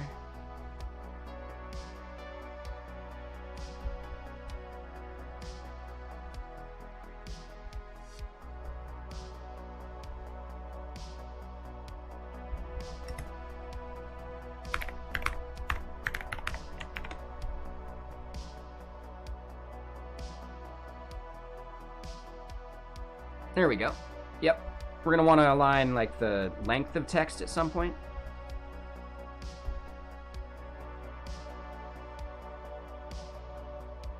I think that's fine for now.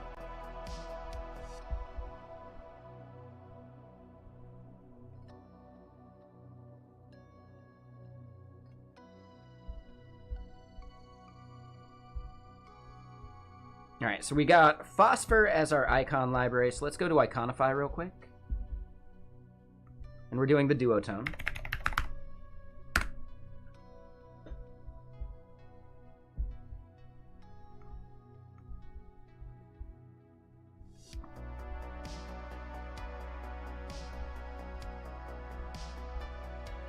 Okay, so what icons are we thinking?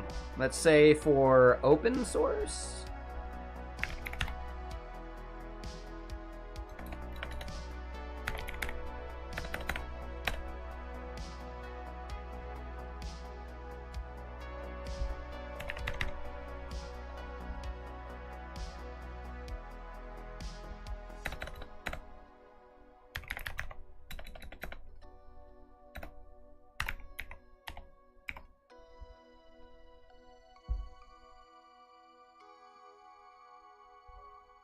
Yeah, sure.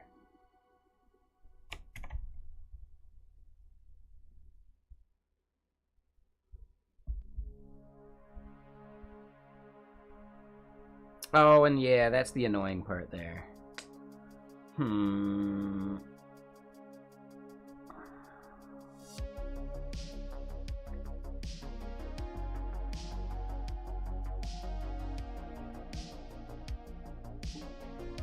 So there's really no reason to make this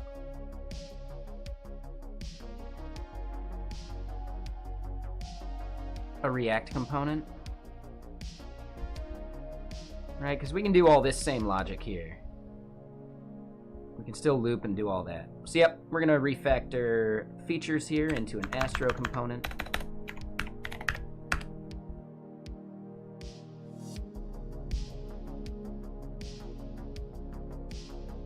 Where's my theme? You mean in my editor here?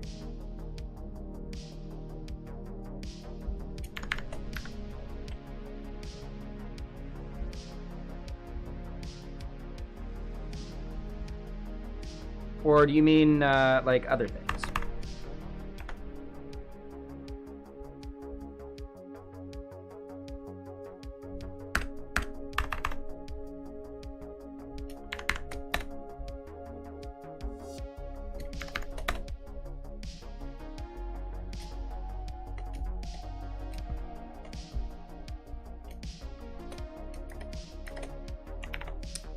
This theme in my editor is just Monokai. It's just the Sublime Text one. For the most part, you know, don't worry about themes. It's fairly meaningless.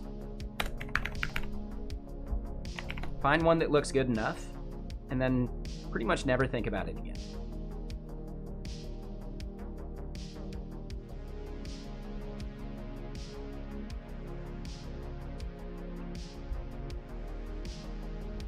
So yeah, image becomes a string.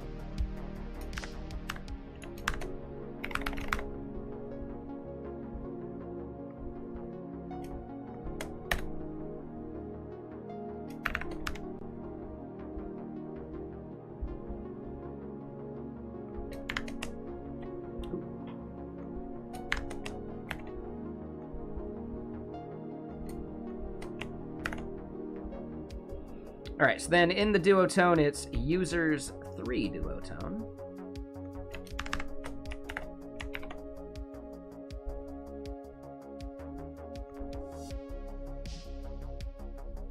All right, what were the other sections? So static hosting. Ah, right. Server? Nope. Host? Nope, that's a ghost. Computer?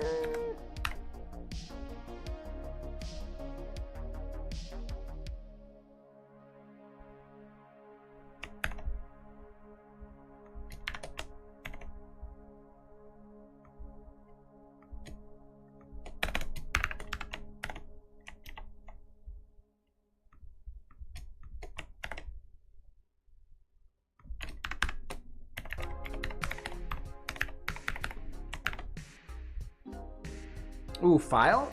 Yeah, we can look.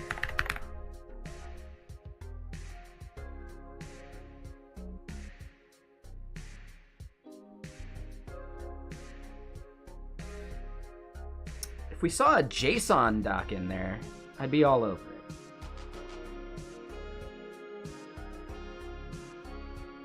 This one could work.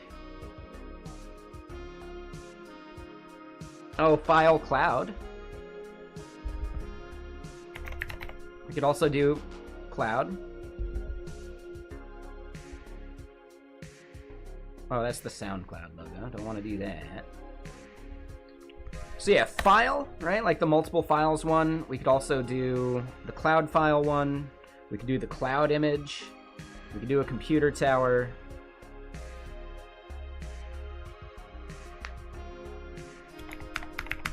Network. What do you think? You got a preference at all?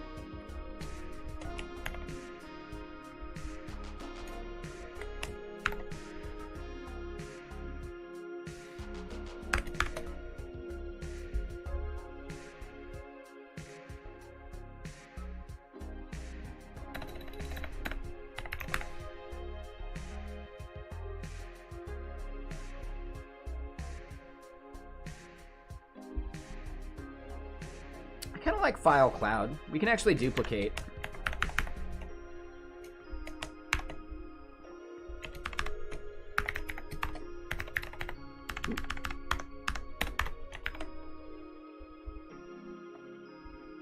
Oh, and that's the wrong place.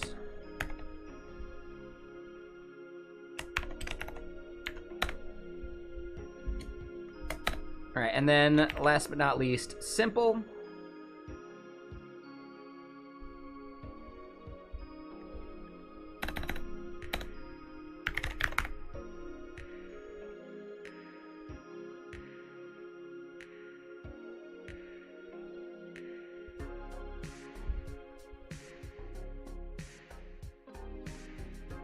We could show someone running.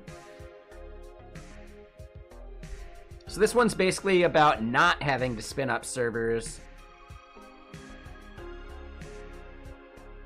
What do we think a good icon for this one would be?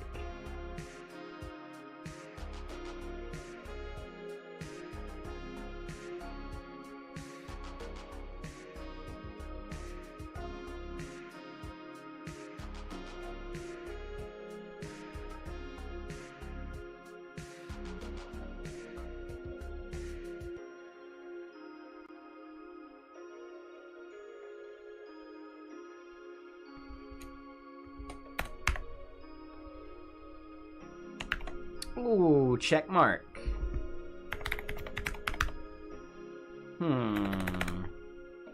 Alright, so we got some checks in there we could do.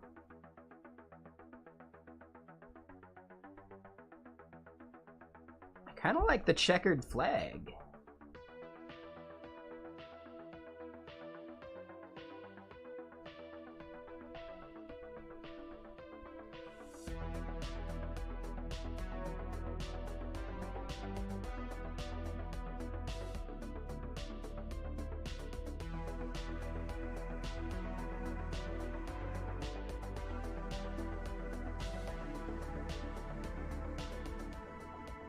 Right, to imply that it's like fast to do.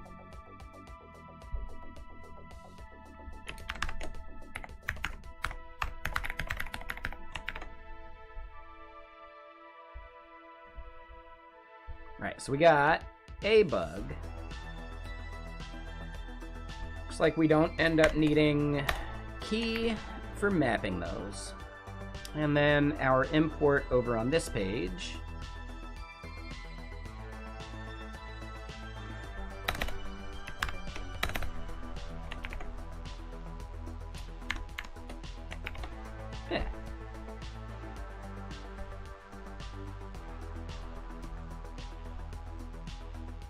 Oh, and yeah, I still haven't finished that part. Easy? Nah.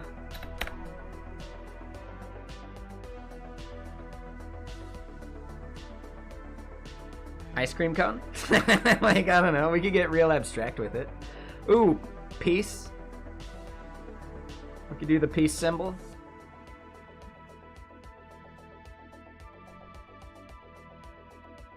Sneaker move. Run. I think the running one could be easy enough. Peace? Yeah. Maybe just a heart? Oh, and heart might actually be good for open source.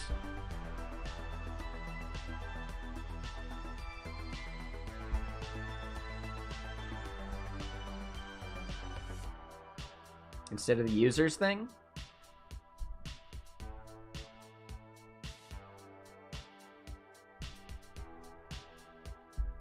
So either hand heart or heart. Which one do you think?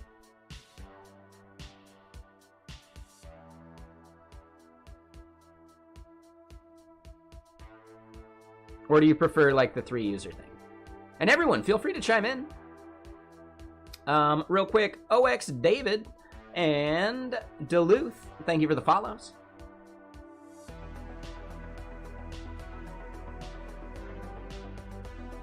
What do you think, Koros? Hand heart for open source? Cool.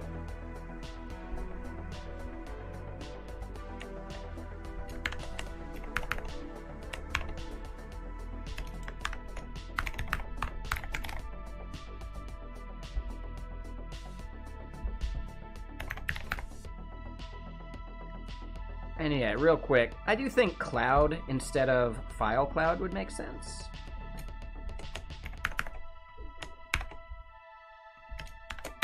We could even use feature flags to change this at some point. Right? Measure conversions and stuff like that.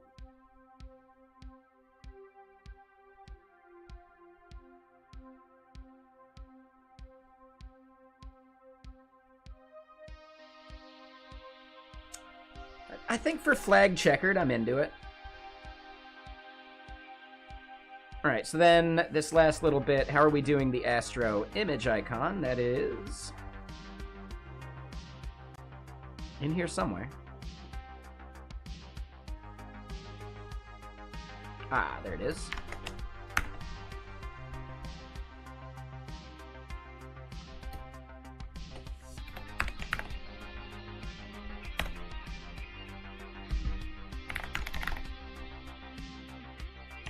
Oh yeah, yeah, it will be dog fooding itself, for sure. More so in like the application, I think. Especially once we get like a cloud service going. If we get a cloud service going.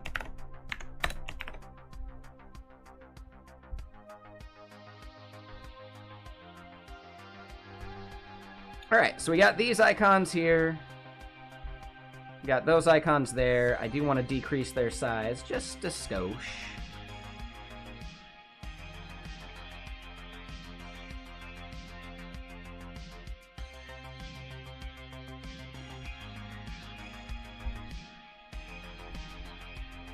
I think we got some padding over in here. Yeah, P4. So let's do a P4 there as well.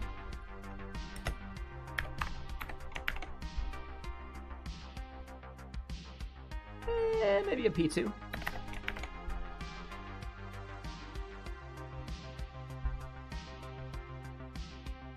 Cool.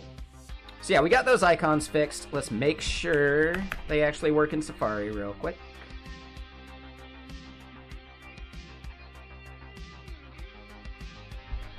Oh, there it is.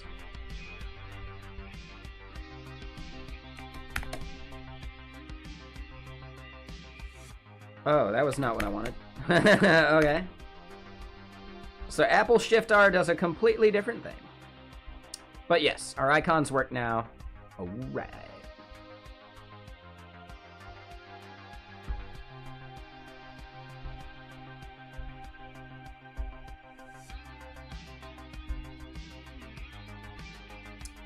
So let's go do a little bit of housekeeping. Over in...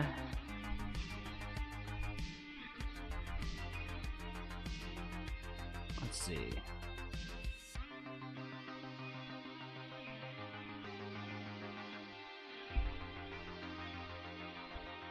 Yeah, over here. So, technically, this organization...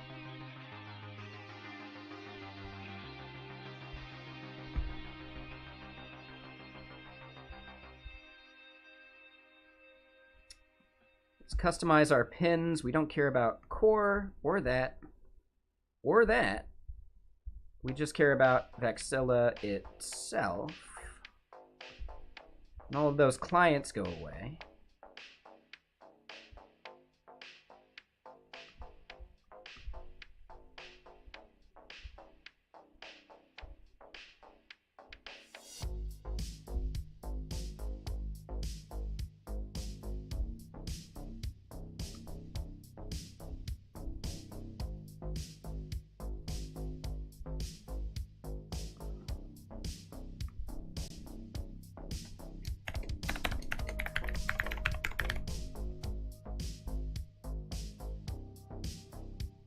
Oh, before I archive it, yeah, we should probably create a note.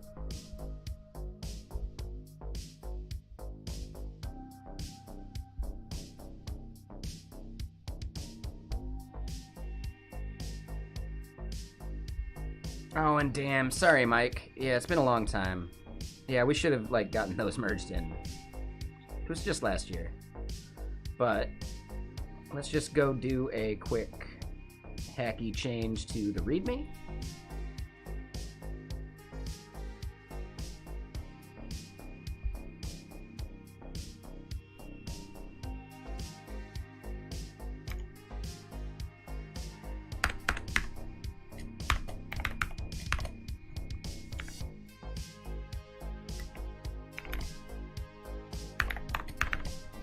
Oh, and we can't style these, can we?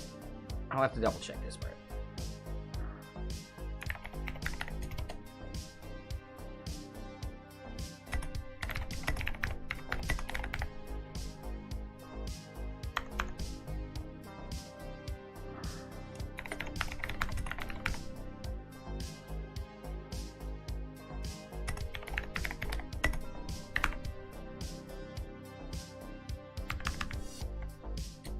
Warning, this repo is archived.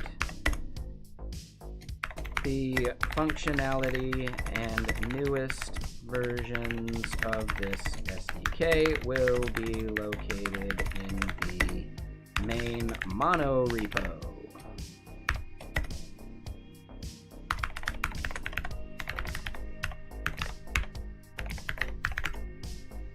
Vexilla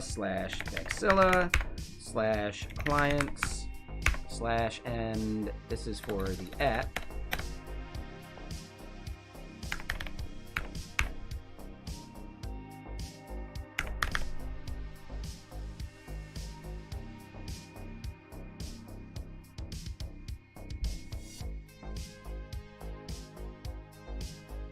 Yeah, and they don't allow styling.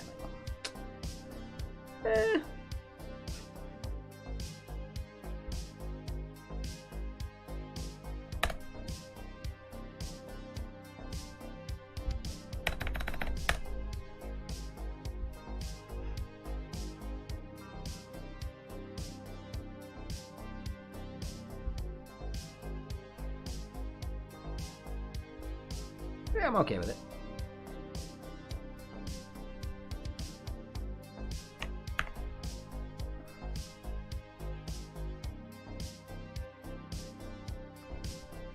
Oh, that's a good idea.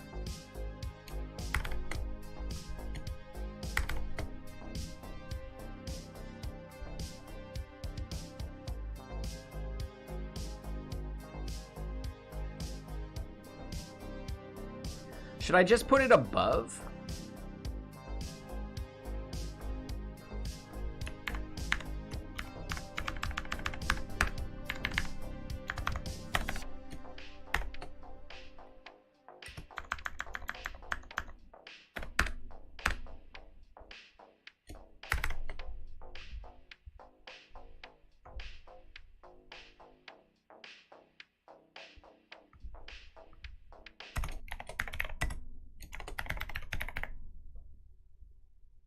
Yeah, I'm going to say that's good.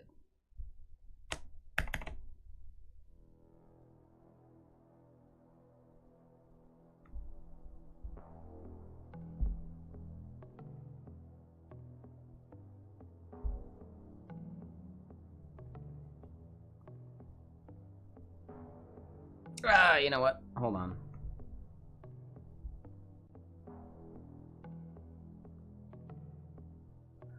That's going to be for the SDKs.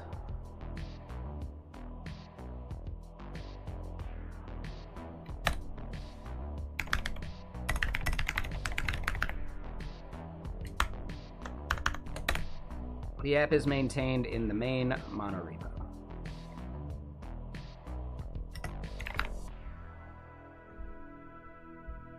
Yeah, a little annoying, but whatever. So we do that for the app. Now we need to archive it.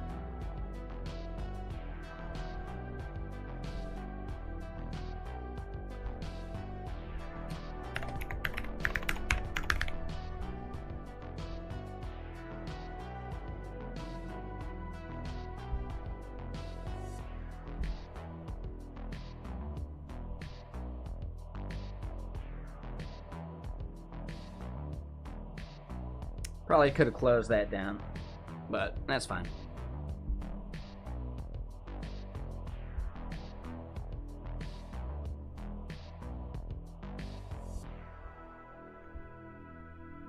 All right, so we do it for app.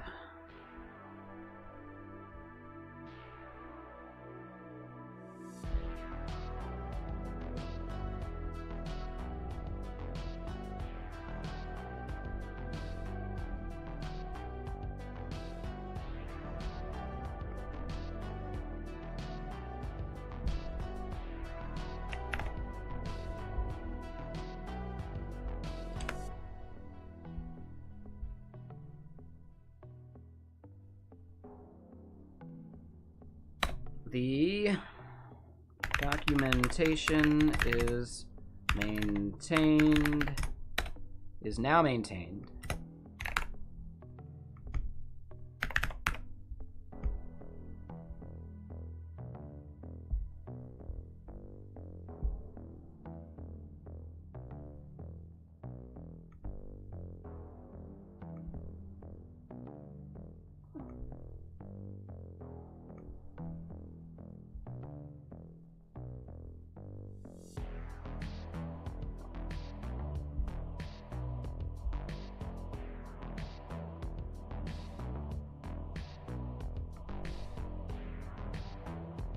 And yeah, this is a bit of a process, but I think it's worth it.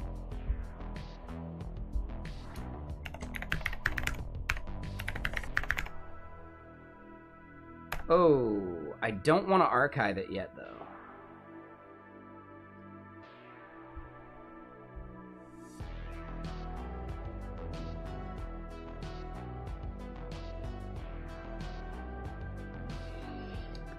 Yeah, so that one we're going to wait to archive because we want to actually modify the homepage of that as well. So yeah, we'll go through and just do the SDKs real quick. It's Vexilla, oh, CLI here.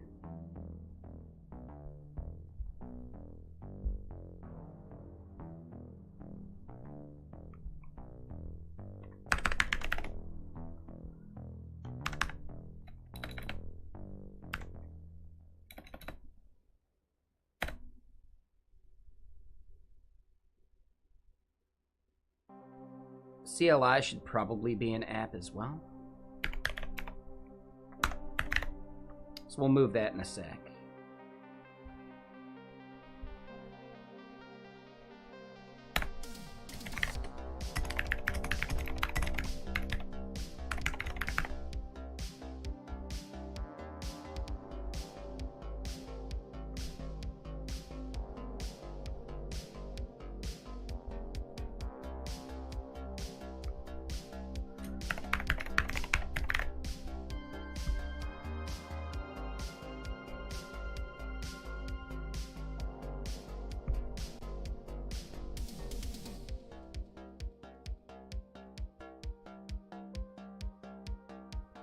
And yeah, now we just go through the clients.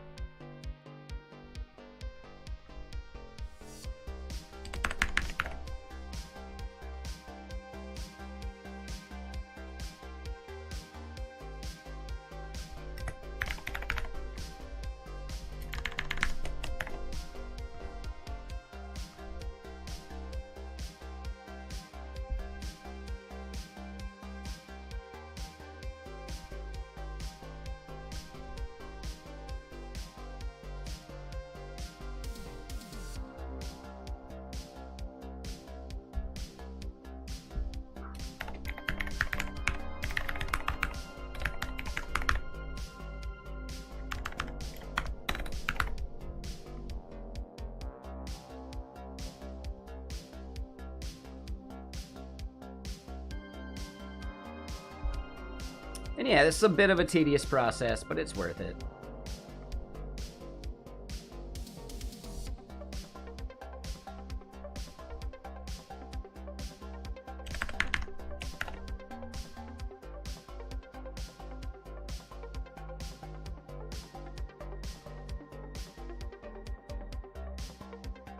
I need to unarchive and then re-archive it because I messed that part up.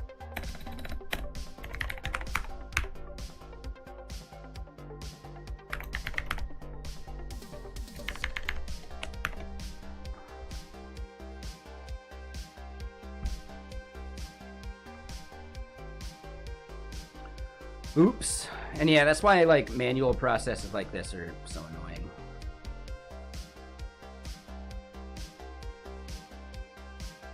We're allowing mocks with Tesla. I'm gonna leave that open so I can see it later.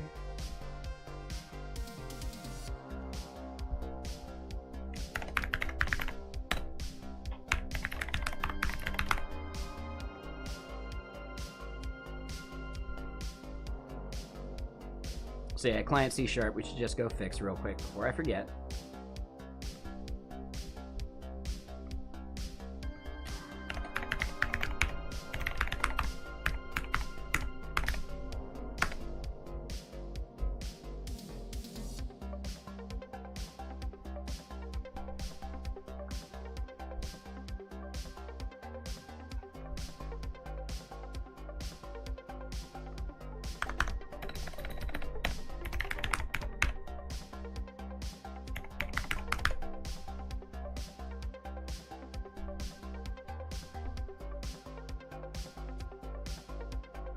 Now we go back to archive it.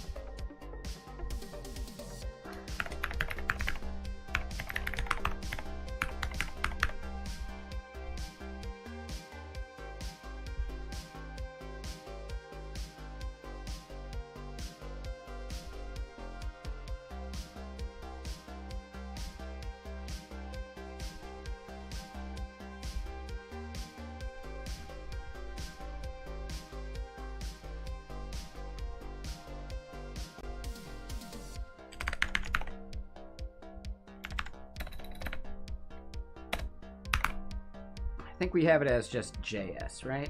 Let me double check that. Yep.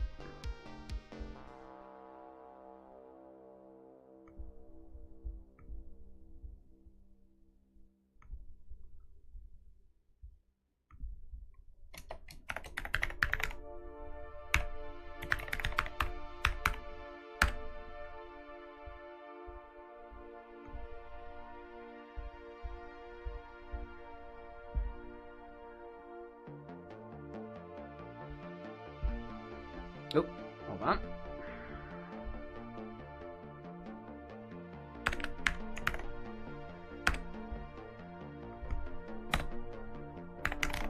We don't actually have the Dart client there yet, but it will be.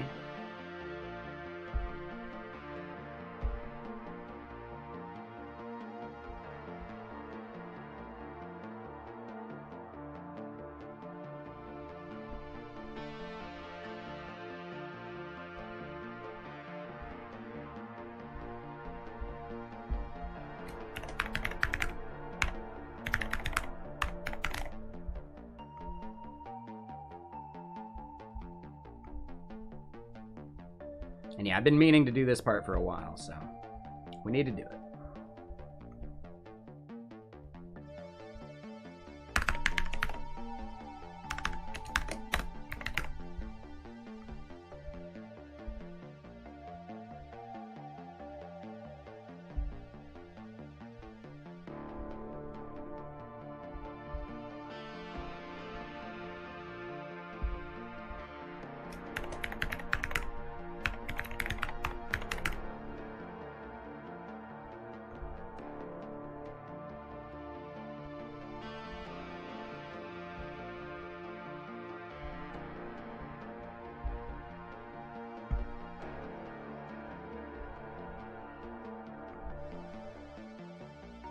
All right, so archived.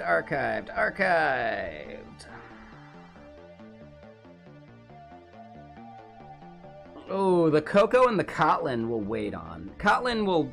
No, Kotlin's fine. We'll do this one too. The Cocoa, though...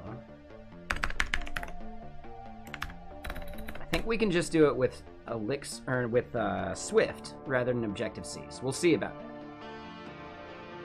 And hey, what's up, productivity for programmers? Yeah, I'm doing well. Just hanging out. Just chilling. How about you? And that's over on the YouTube for anyone curious. So yeah, Kotlin here.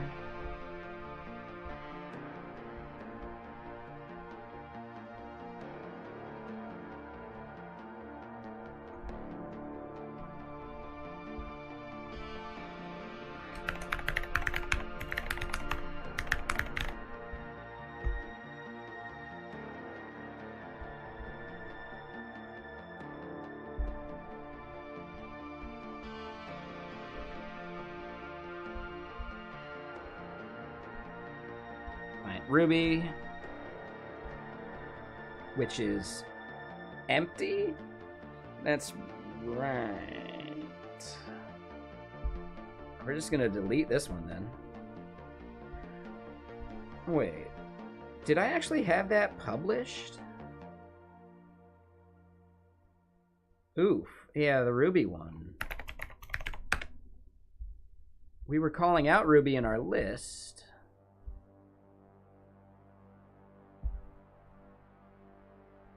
And it is published, but we just didn't have it elsewhere.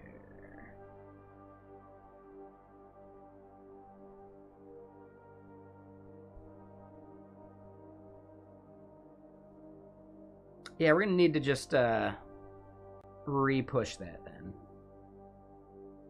So this will update eventually.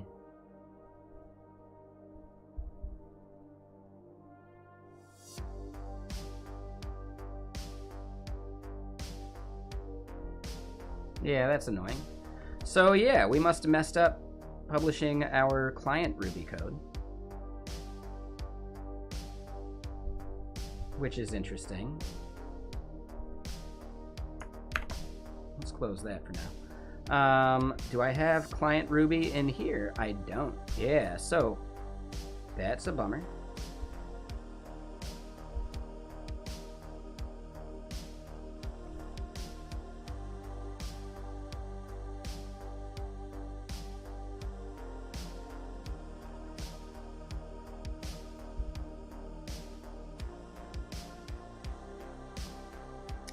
Right, it's empty, so I don't think it matters.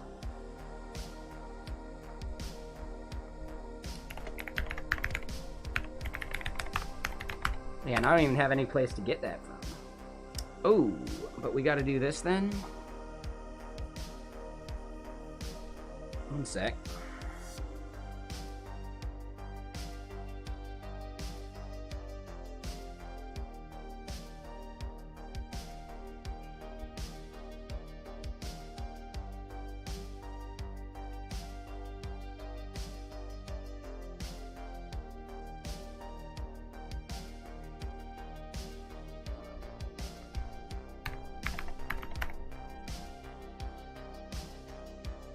Cool.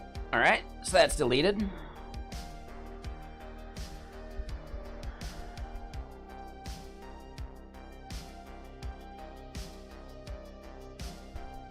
Client Rust.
All right, so client Rust, client Go, client PHP, and Python, and Vexilla core, and utilities, actually.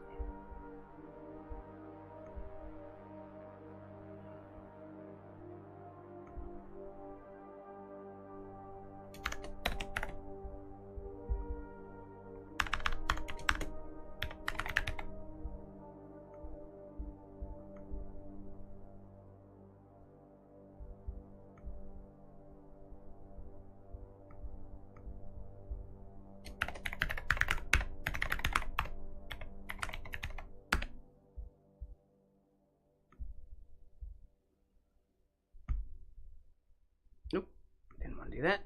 New tab.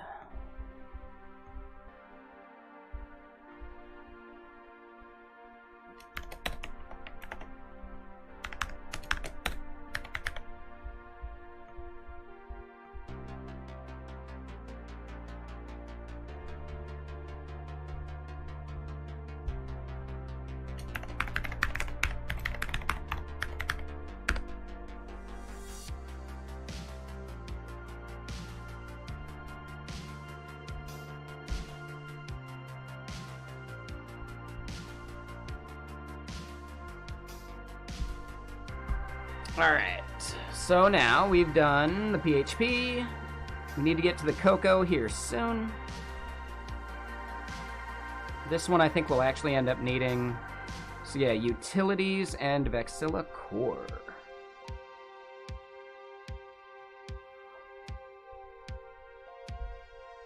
What was even in here? Oh, upload.js. Yeah, so this one is interesting.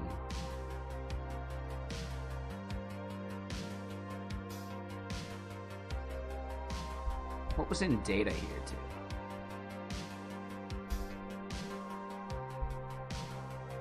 Yeah, this was just an uploader script. So, yeah. Let me double check what's even going on in there. Yeah, that was just for, like, messing with it. Okay.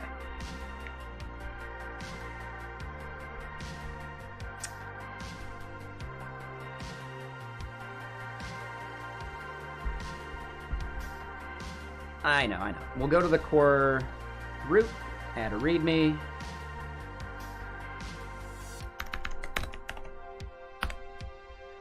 This repo is archived.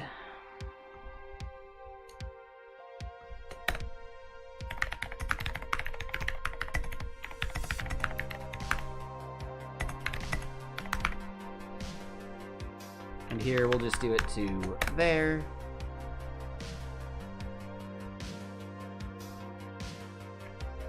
What is the issue that we have? Oh, client library priority? Yeah, we don't care about that.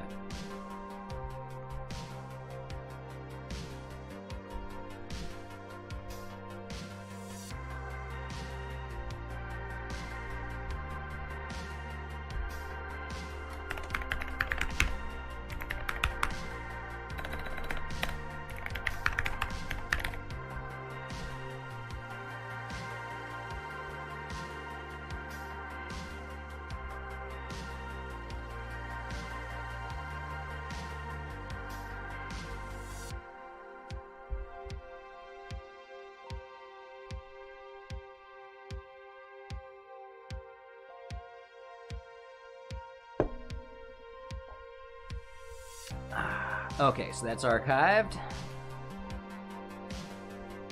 And utilities. Yeah. So what's over in utils?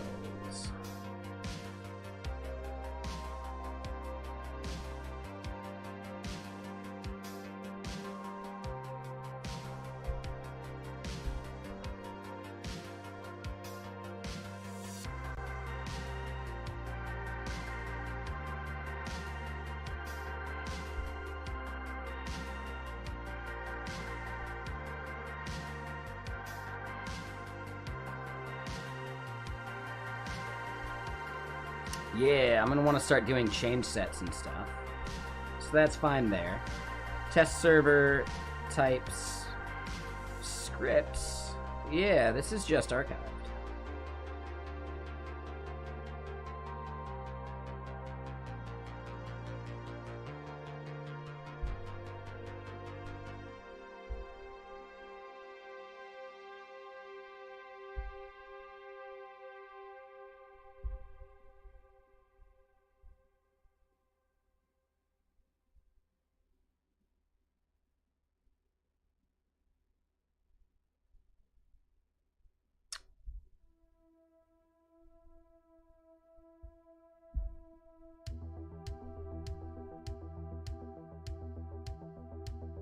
Ooh, we're actually gonna change that at some point. All right, so then for this,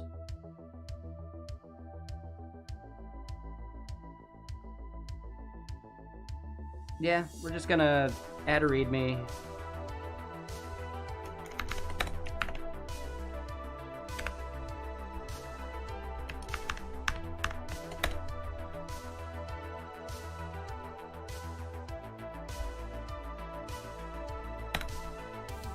The readme generation script can be found in the main monorepo.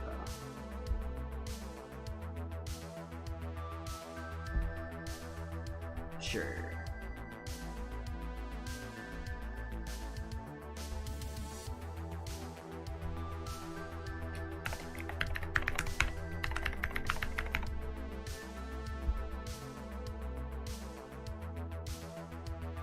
Cool. All right, that is a bunch of housekeeping. We really needed to get that done. I'm stoked we did.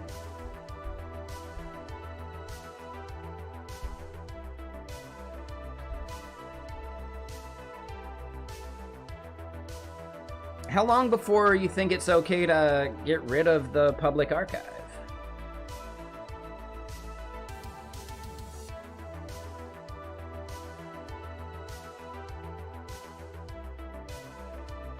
Yeah, I don't know. We'll leave it for now. So let's make sure of a few of these, right? Everything is archived except for the main monorepo. We want to do some stuff for the Vexilla get.github.io website. Vexilla itself stays open. That stays open.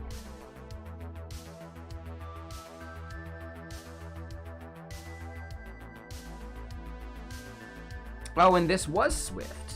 Okay. So yeah, we can go and archive this one too.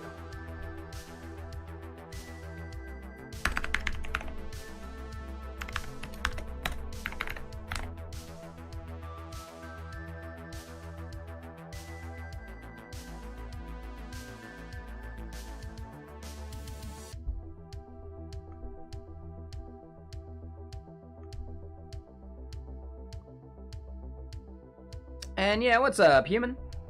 How you doing?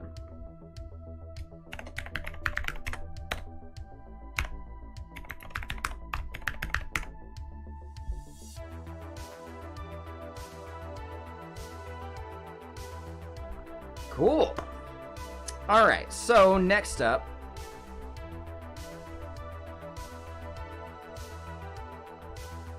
I need to pull down the old marketing site. And we need to fiddle with it.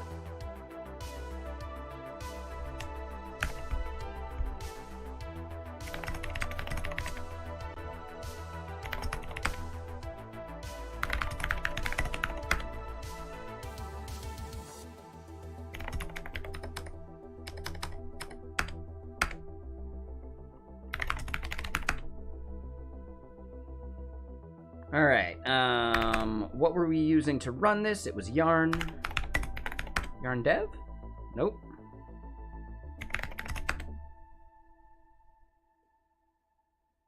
Ah, command not found because we need to do an install.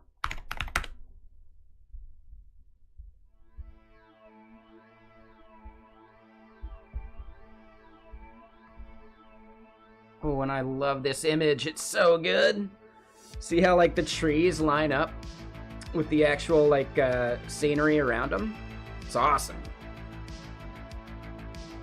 It is quite possibly one of the greatest background images ever made.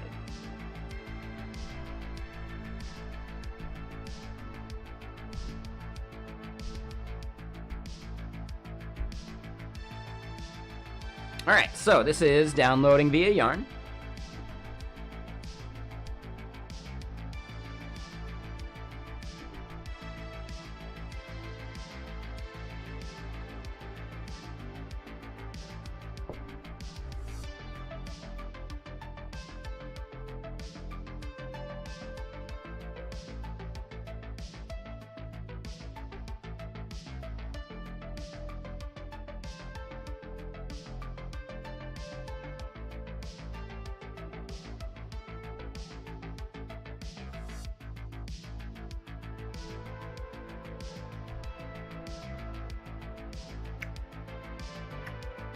Well then.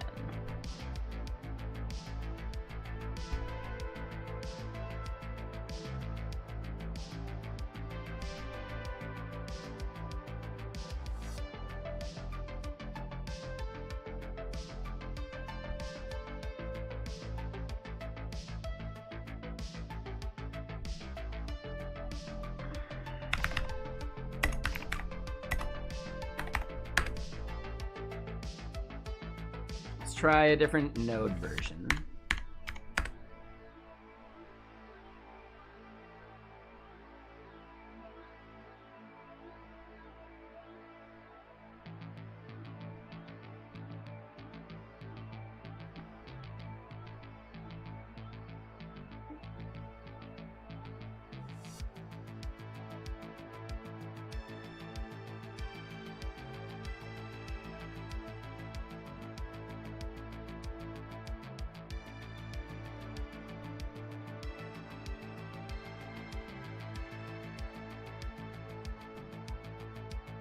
Hey, alright, so yeah, it was our node version.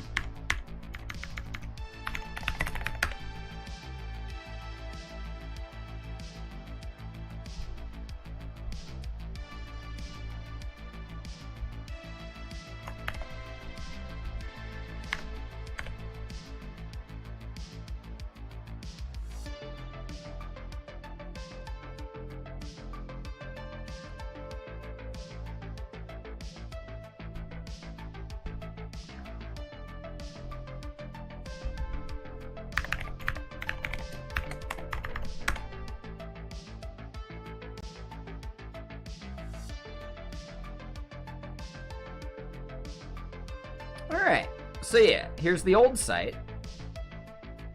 We haven't changed too much on this page, but we did change a bunch in the header.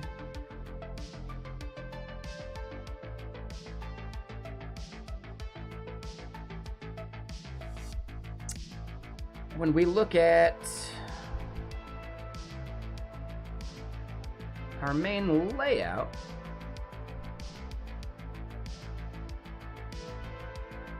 yeah, we can even do it just here at the top of the header.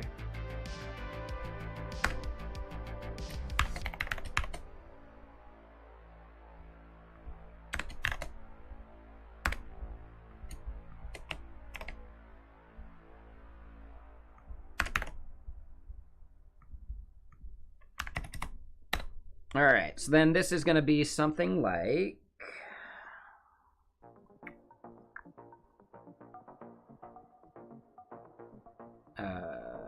rounded. Oh, we need class name.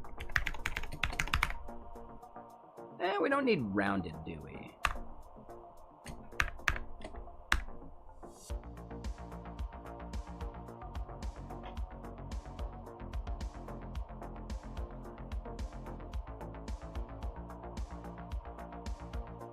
Oh, you know what?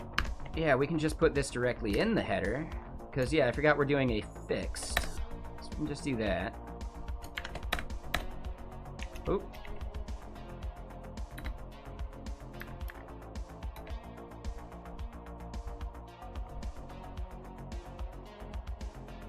Alright, so then this is BG red 100. Border red 500.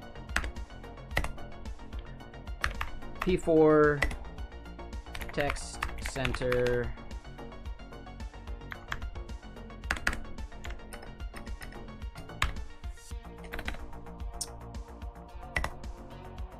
flex row H2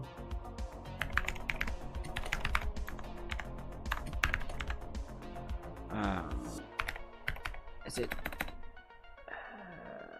font bold? I think it's something like that. Yeah. I'm gonna say extra bold.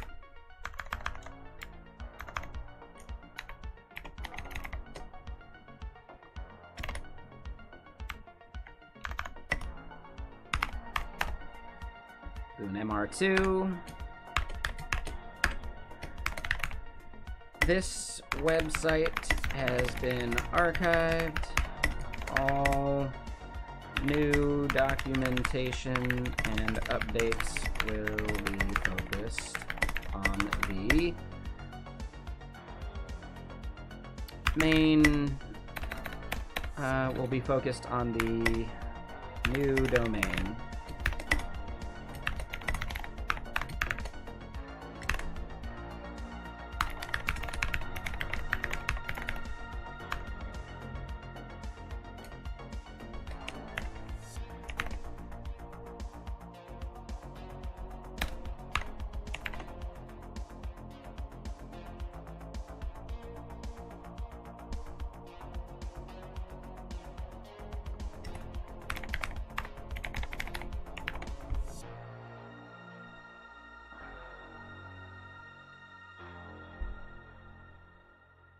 Oh. We probably want W full.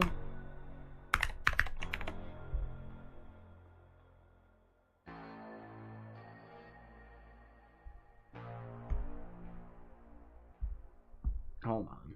Oh, because we're doing flex. Yeah. Items center.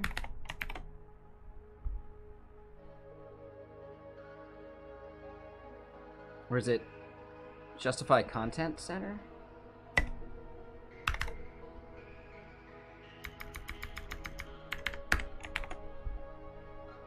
There we go.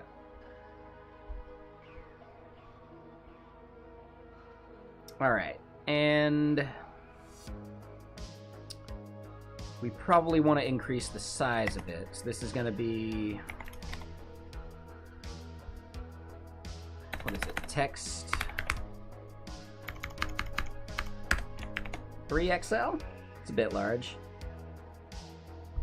I should probably put the container class on it.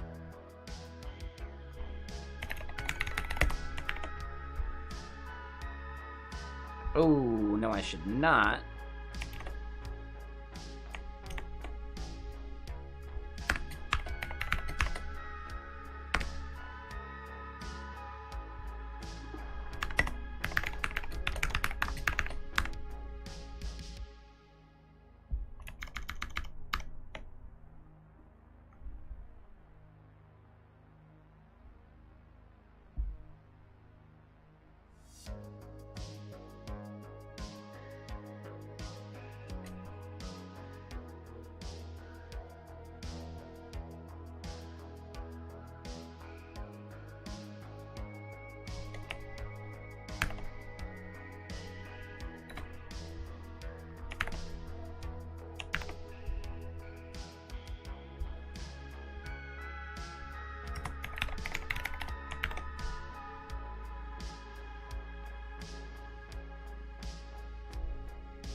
Yeah, so we got to do one more thing with our layout.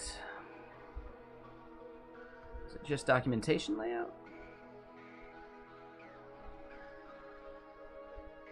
And remember when we were using TW or twin macro? Not ideal.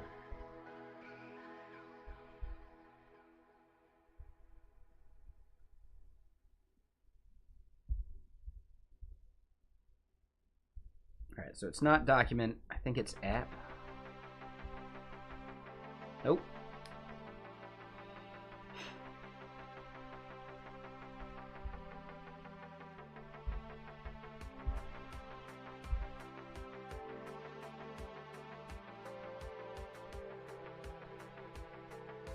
gotta figure out where we're doing the spacing at the top.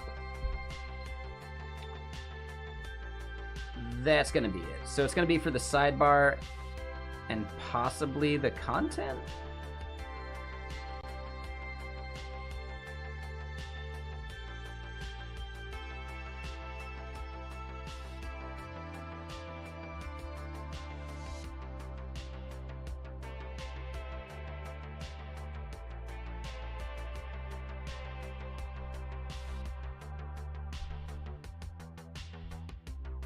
Let's go look at it.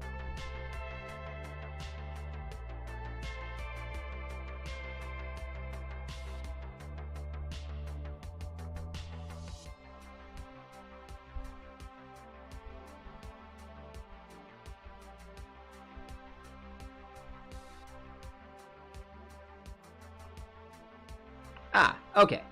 So it's over on that div that has a PT20, or sorry, PT32.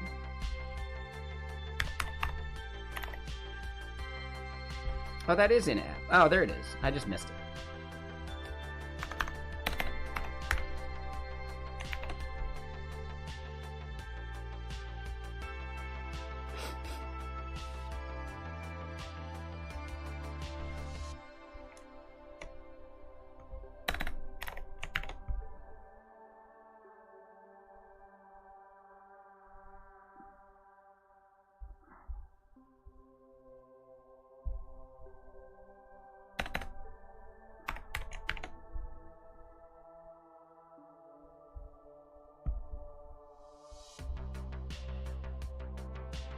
Okay, and then I'd say that's pretty good.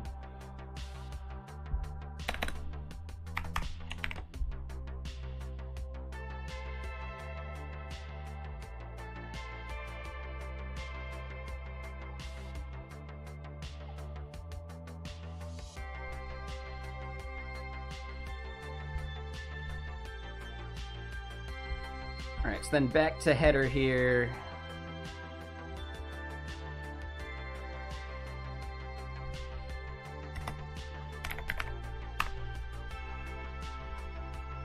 Do that. Let's go back to item center.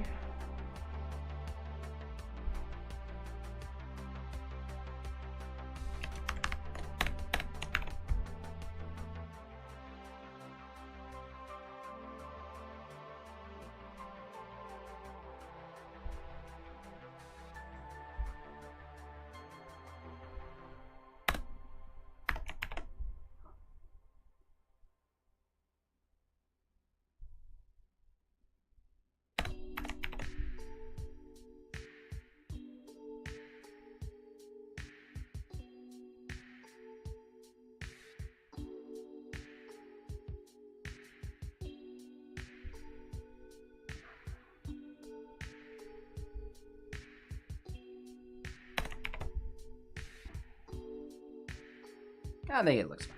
Yeah. Yeah, the text center was getting us.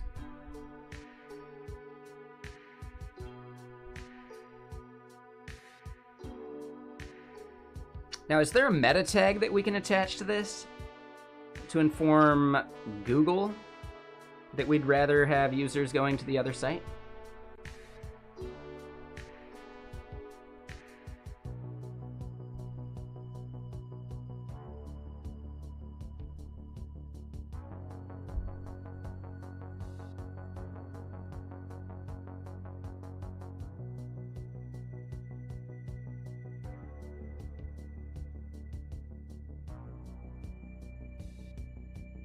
Not doing any special styling there, so that should be fine.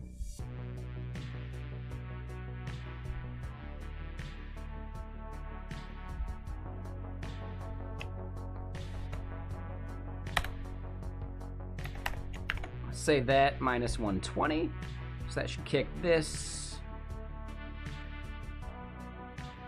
Ooh, maybe 160?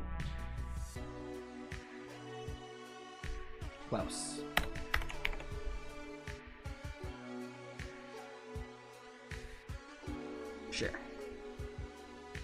Not sure where that shadow comes from, but yeah, we'll call that good.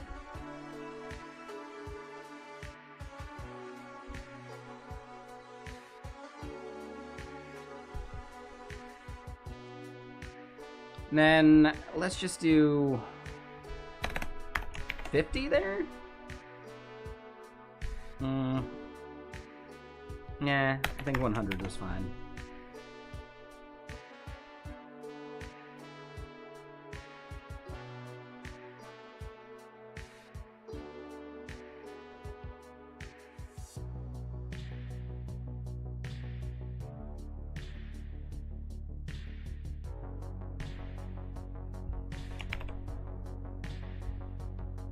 Yeah, so then after like a year, we could actually add like an auto redirect to this too.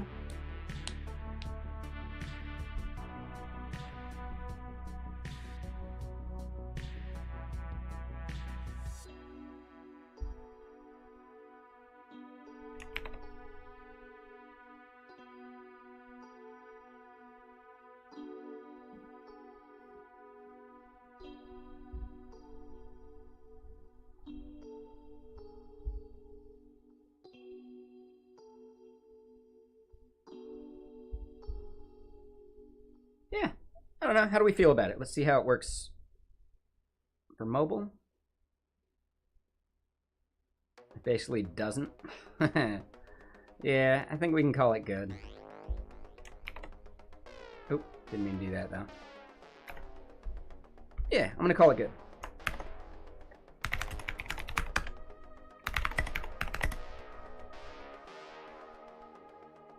Oh, hold on. Before we do too much more, let me do one thing here in header. I want to underline this.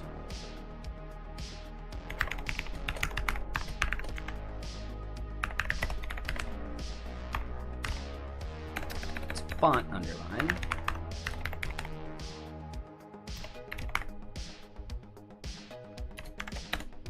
Or is it font underline?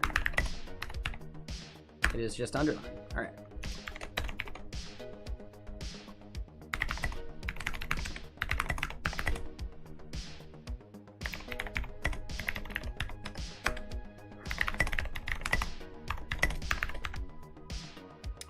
Feet, add deprecation notice to top of page.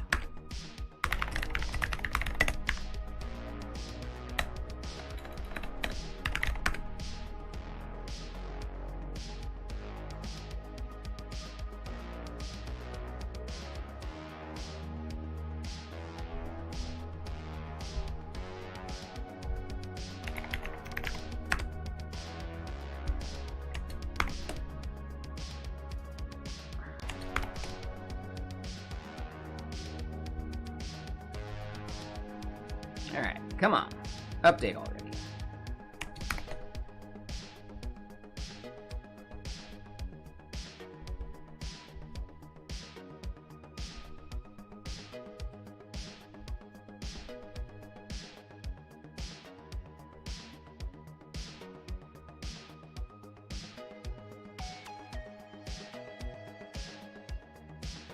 Any minute now.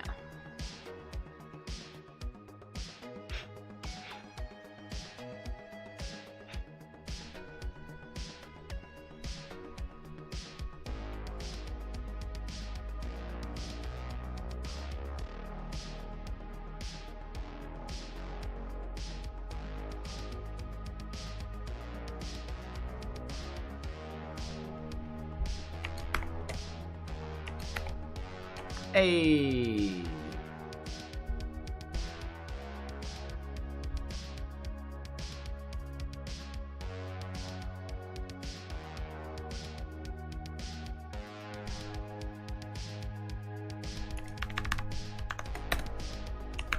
We're not 100%. We'll do that. The warning, we'll do that. That's link. We want to end up doing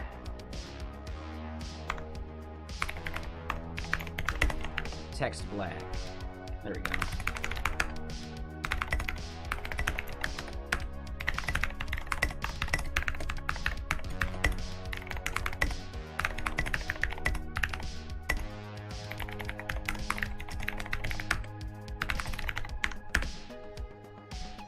Alright, we'll call that good.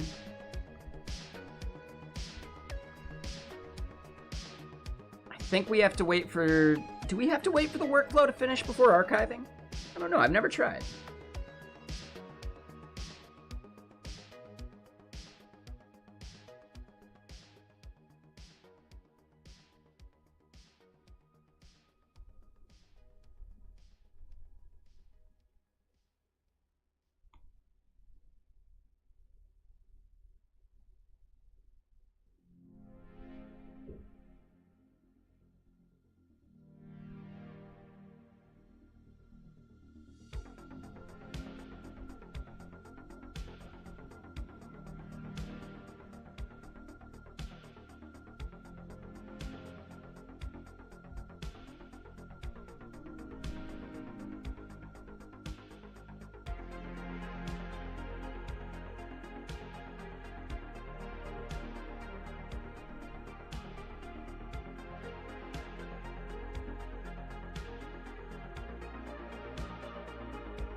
All right, pages build and deployment. There we go. So it's done. We can archive this now too. Let's make sure I got the README set up, just to be sure. Repo archived, apps docs, yes.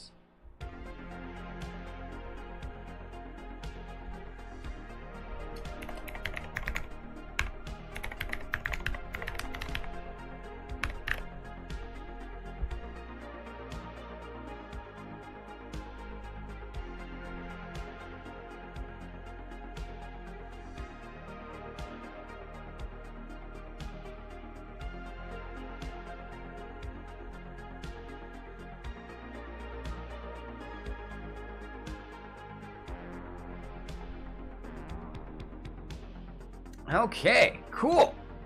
Yeah, I've been meaning to deprecate those, add the notices, add the thing to the top of the old docs site.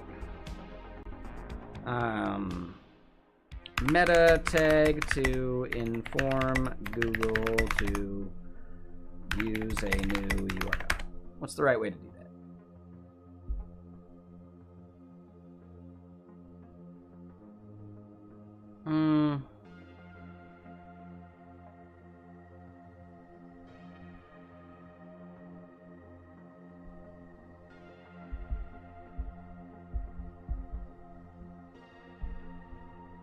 Let's go look at what they got. I don't think we want to do the refresh.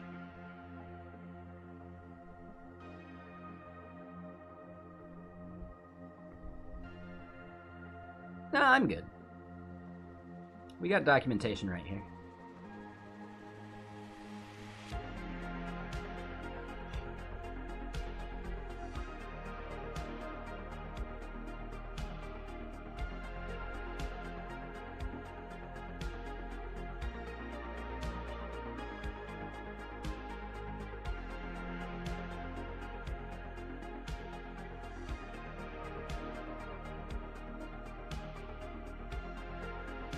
I don't care about character set.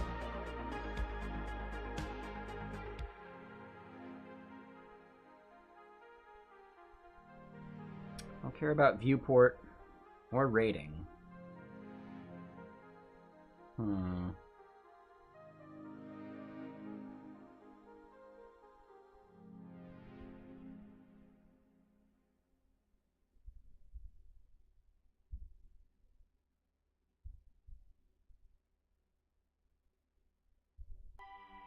I think it's fine. As Vexilla.dev starts getting better and better, we can probably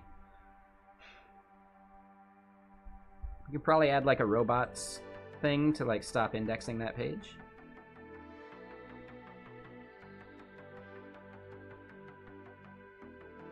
Yeah, doing the robots text might be the option.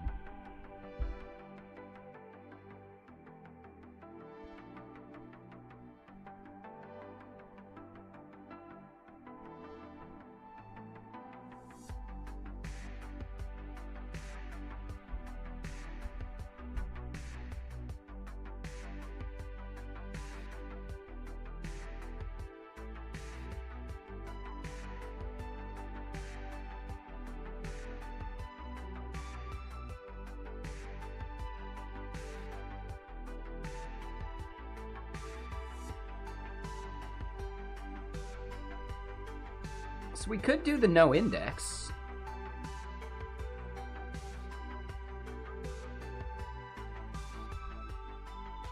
I think that's a good option.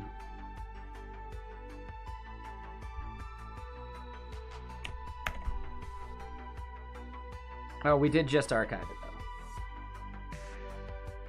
though. We'll do the no index later.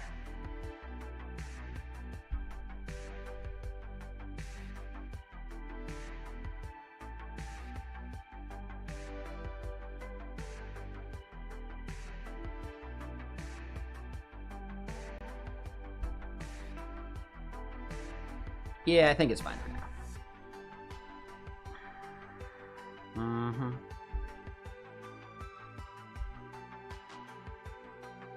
We've got 10 followers already. Hey, thanks everyone.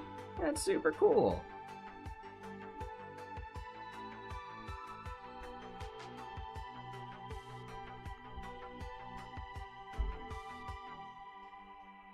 Yeah, stars and followers on the organization would be cool. No worries if not. Probably need to create a README file for the organization.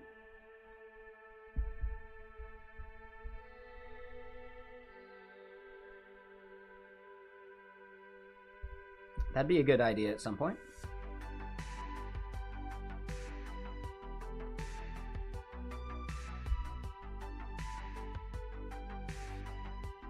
All right, so we've got Project Classic here. We can probably just close these.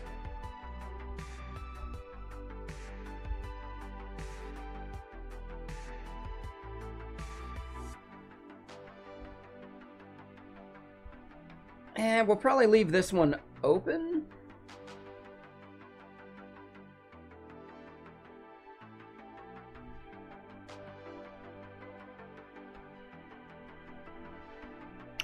Yeah, we're gonna leave this project open. So tasking, planning.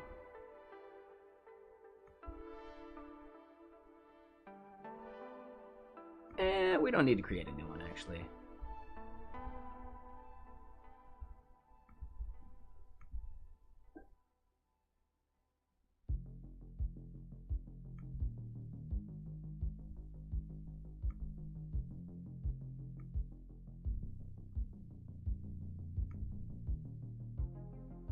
All right, so we've got app docs blog.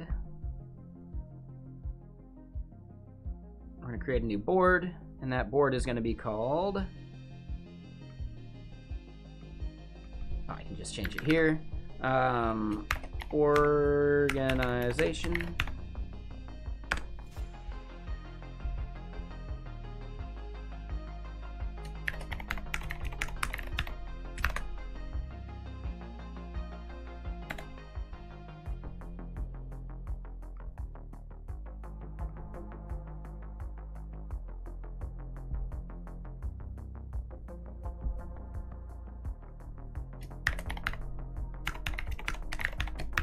All right, so organization, create org level README.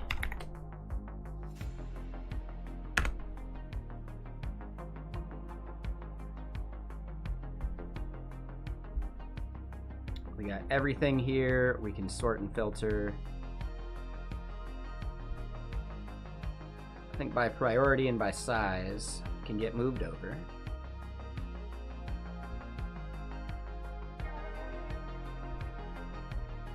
And cool. Okay, so what are some of our next steps?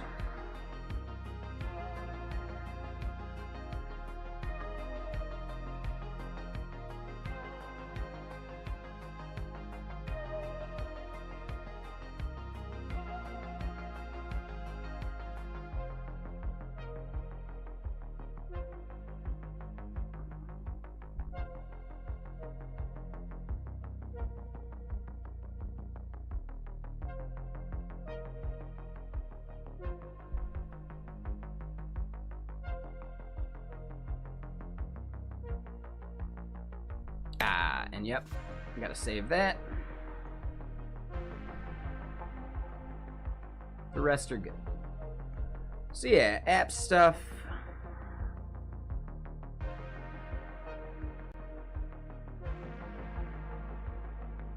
Oh, and yeah, we got some bugs.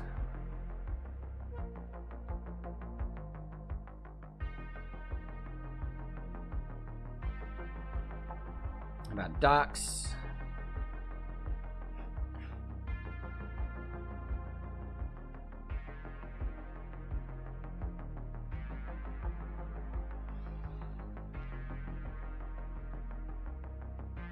Yeah, so I think somewhere on the homepage or somewhere we should have a good contributors list. I think another organization level thing I want to do.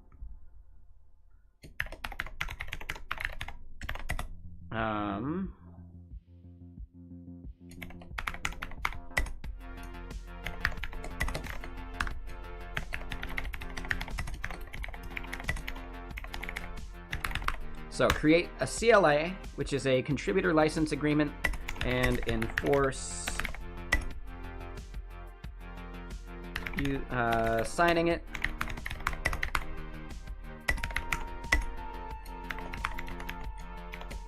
Via GitHub action.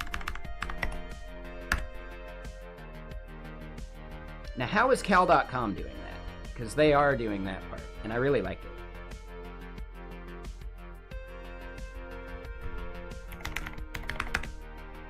You can see it bigger. It's Johnny 5 from Short Circuit 2 when he goes punk.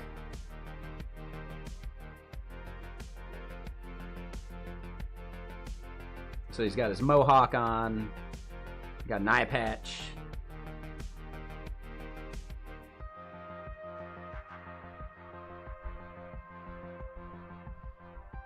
It's the one where he's in the big city. Whereas, like, you know, the first one takes place in the woods and the desert and stuff.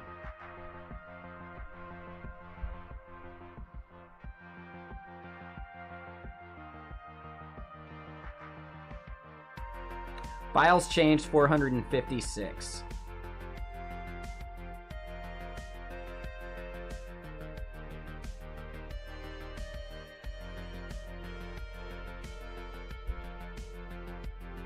That might needlessly bloat this thing.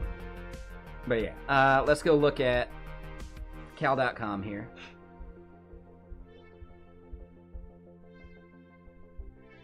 How are they doing that GitHub action?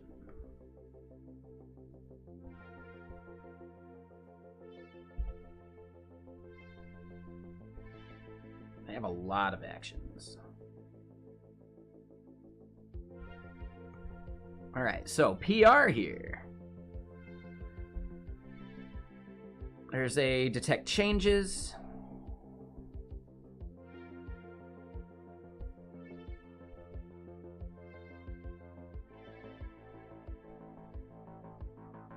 Saw type check, analyze, required.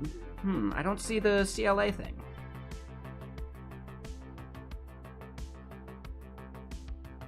We gotta figure out where that's coming from.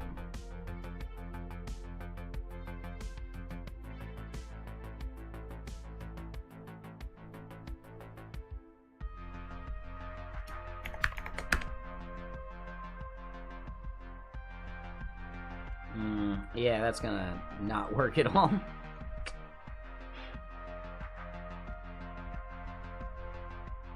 So do viewers like you.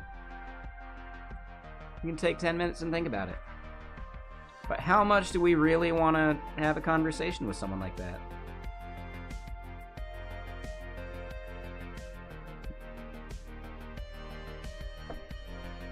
Your absolute first message in a chat? Is that, like, lame and toxic? Gross, dude.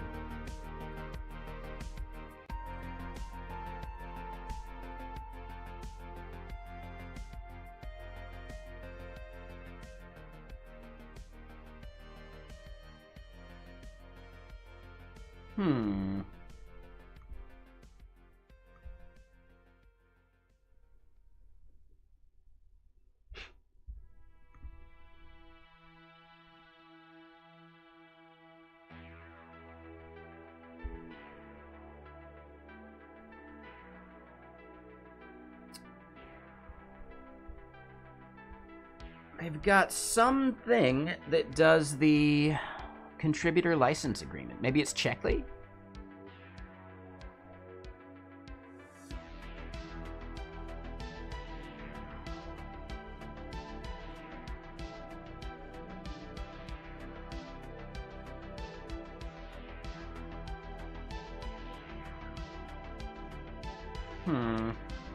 That doesn't look like it.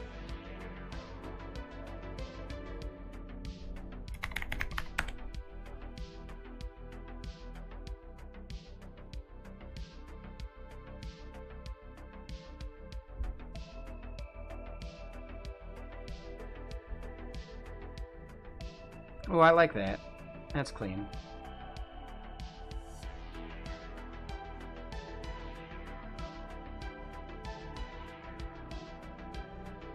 No, that's not it.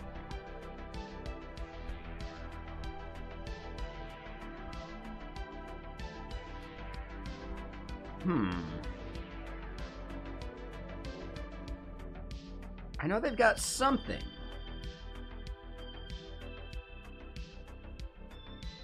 That is enforcing the contributor license agreement. Let's go look at contributing, maybe?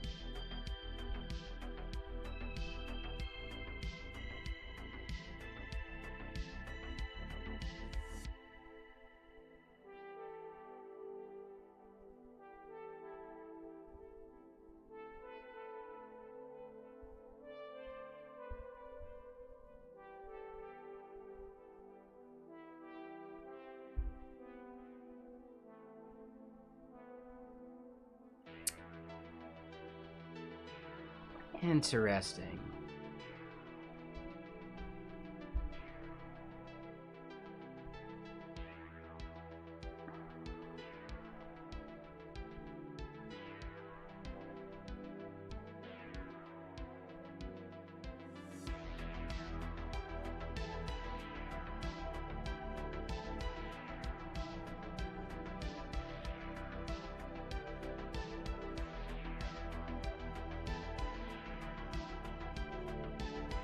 I thought it was really cool.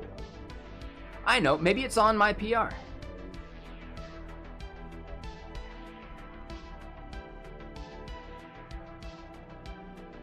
This one. Yeah, license/CLA. So CLA assistant.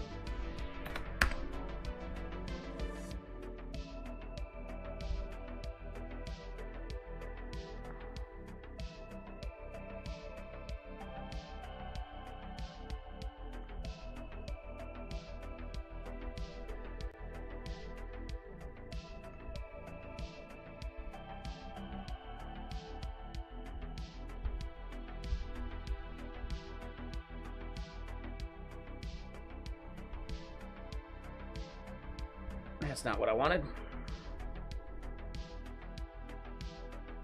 Oh, you've never seen Short Circuit? Yeah, the first one's a classic. Definitely watch the first one. The second one's a bit meh.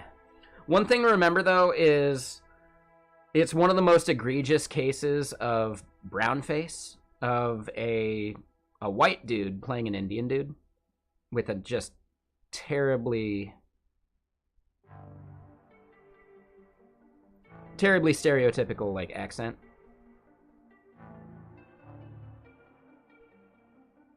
Fun fact, the actor that plays Ben, the Indian guy in Short Circuit, is also the Plague in Hackers. He's like the bad guy. And that is Fisher Stevens. Another fun little fact, his real name is Stephen Fisher, but there was already an actor named that.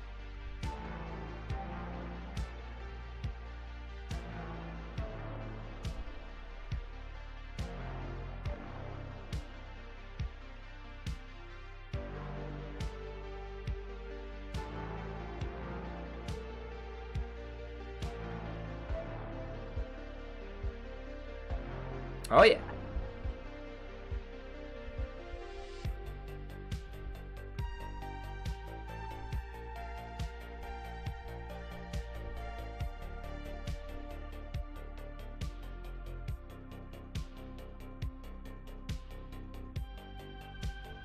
Oop.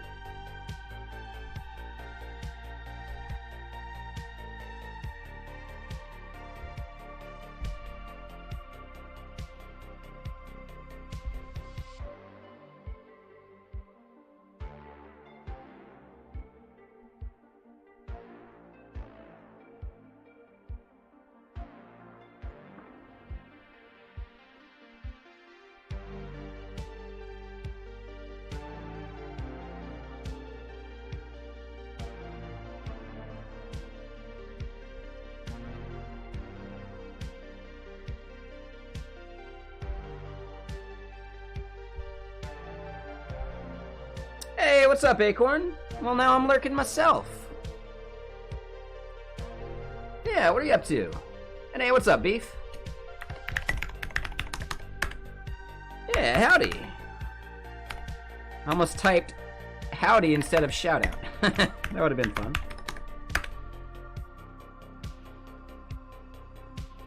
But yeah, how was your day?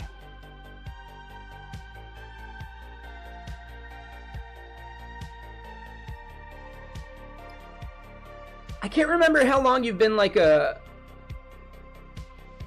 Okay. Thank you. I can't remember how long you've been a viewer here on Twitch, Acorn. Do you remember Adam Learns Live? Or Adam13531?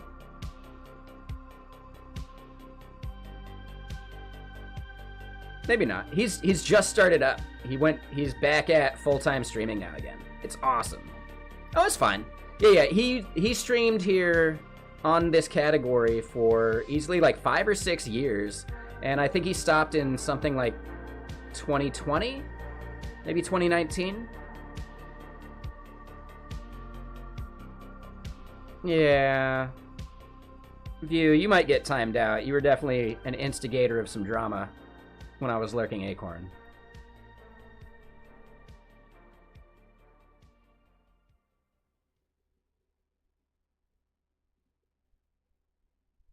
But yeah, Adam13531 is like OG triple OG. Like, yeah, I remember watching him and thinking like, man, he makes this look so fun.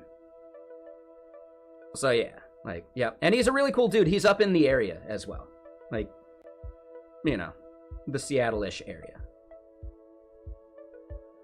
So I was just curious. Very cool dude, very awesome.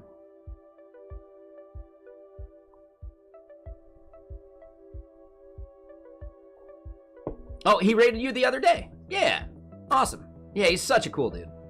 He's so good at just like explaining things.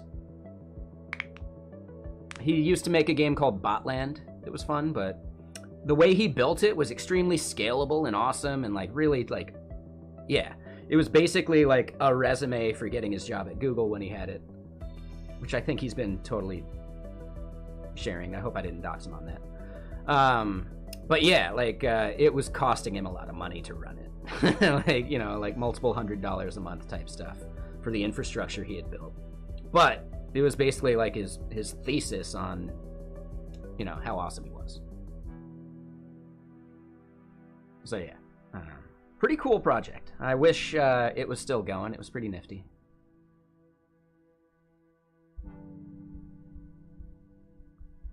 But yeah, right now we're looking at how to set up a contributor license agreement. And basically what that does for a project like Vexilla is it assigns any code you contribute to Vexilla as the owner. That way there's no weird licensing issues in the future. And View, thank you for the follow.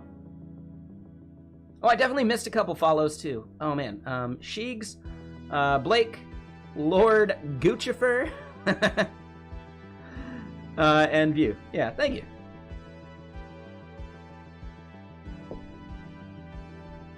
So yeah, what were you up to today? I'm sorry, I spaced. I got caught up. You're doing polishing some pool balls. Oh, that's where View's comment was. Okay. My bad. I thought it was out of nowhere. So, sorry, View. The status bar at the top is mostly done now. Awesome. I just went through and archived all of these individual repos because now everything's in my mono repo.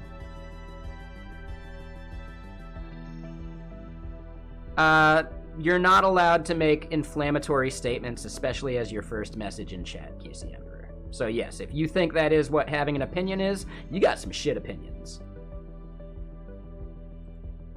If you think complaining about tech is something we care about here, no, you can get out.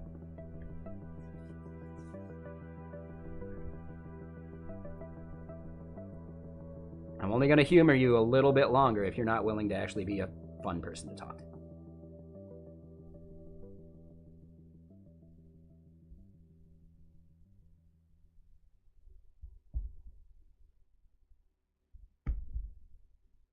You know what you said, and I'm not trying to dwell on it. Either accept it or move on.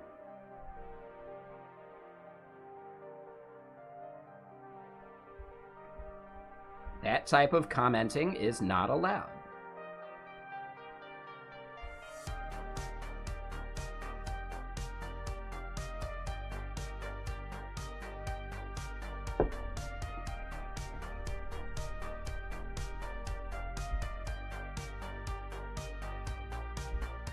Alright, so yeah, I'm stoked we got all these archived. We added messages at the top to let people know where they can find it. No, like, really, fanboying or hating on things isn't that fun, dude. It really isn't. So QC Emperor, I don't think you're getting it. You got one last chance. Did I have a Santa hat yesterday? No, I just had a red beanie. Got it around somewhere. I do have a good Christmas beanie that I can start wearing this month. It's pretty good. It's a really solid beanie.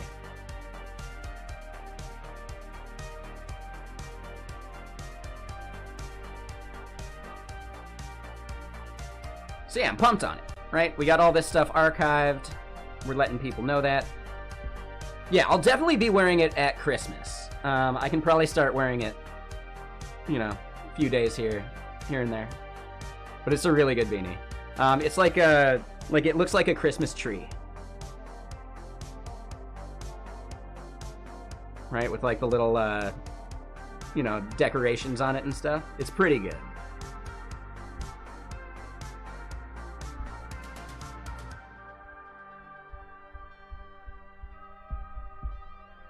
So yeah. Again, welcome everyone from the raid. Let me explain what I'm doing. This tool I have is called Vexilla. And it is a static file-based feature flagging system. The magic part of that is, it pretty much, right, for all intents and purposes, scales to infinity, right? Because it's just a static file sitting somewhere, most likely S3 and CloudFront, and if those things go down, there are bigger problems in the world, right? My feature flagging not working is less of a problem than S3 being down. So, and in the worst case scenario, it just falls back to the flags being off. So as a feature flagging tool, fairly robust. But it means that you don't have to spin up a server and maintain those servers if you feel like self-hosting, if you want to host it inside of like a private network for enterprise apps. It also means that, you know, it's basically really cheap to scale for any size application, right? Because S3 and CloudFront is cheap for hosting. And all of the logic and power ends up sitting within the client SDKs. So because it's just a JSON file and I don't need to run any servers and my operating costs for just building this out are pretty minimal, I think I run one server that does some like auth stuff. At that point, it's pretty simple and straightforward, and all I need to do is maintain the flags. Let me show you. I think I got the app up and running right now. So yeah, the application's gonna look somewhat like this. We're not logged in at the moment.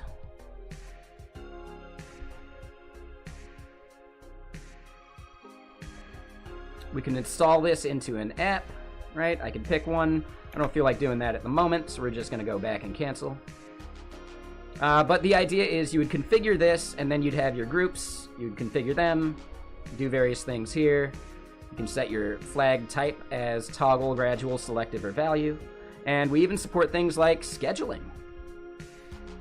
So you could say, you know, do we care about specific times or just dates? So then from here to here, this flag would be whatever we set it as. So this is just a static, you know, like React style application living, you know, completely like within your machine while it's running. There's no server that it connects to, except for when we need to publish the changes to a remote, and that remote would be GitHub. And we wire directly to GitHub so that you get audit tracking of who changed what and when.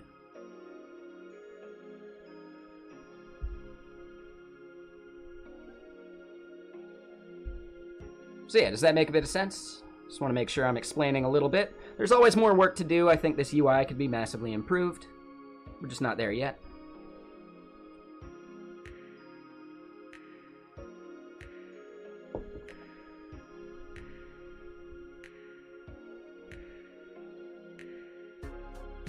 But yeah, that's the general idea for it.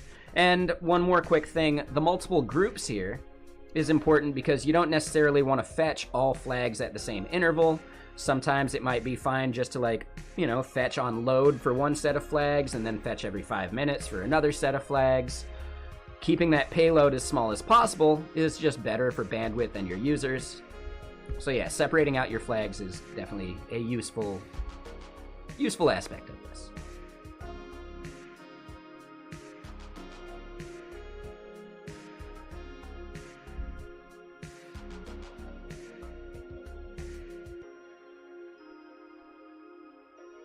Yeah, I think we're all right. I think we're getting there. Definitely needs work, but yeah, I like it so far. This page needs a lot of work. You know, like, yeah, we haven't worked on the application part of things for a while. We've been doing the SDKs for a few months. Nah, this is just Tailwind. Actually, is it Tailwind? I think this is Mantine.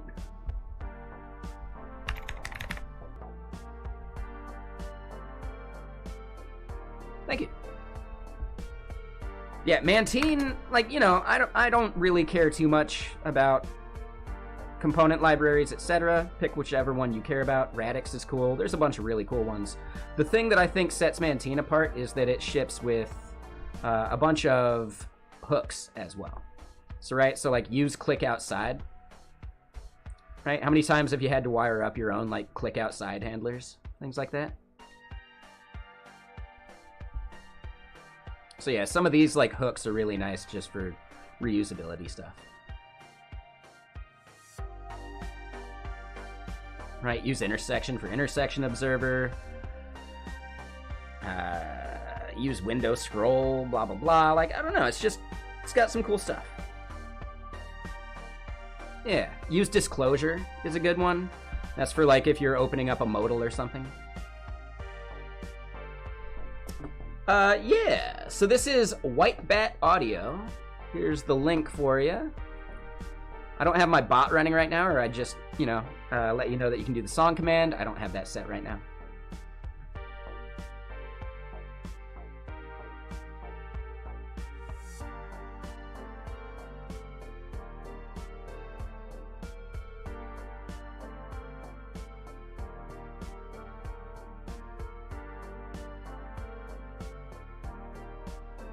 But yeah, just some cool stuff in here. I like it.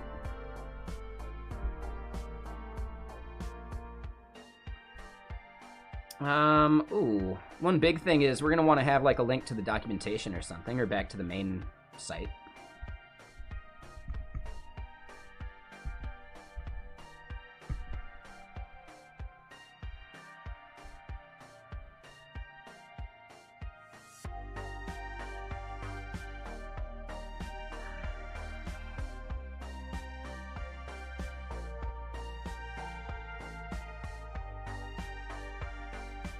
But yeah, I'm trying to think about what our next step really is.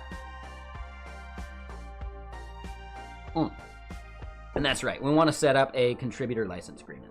And man, there's like a hair right in front of my eye, but I can't seem to find it or grab it.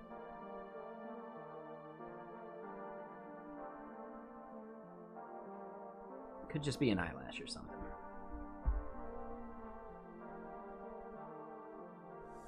Ah, it was an eyelash. Ah-ha-ha. Alright, there we go. Make a wish. I don't know. That's a thing, right? But yeah, so contributor license agreements.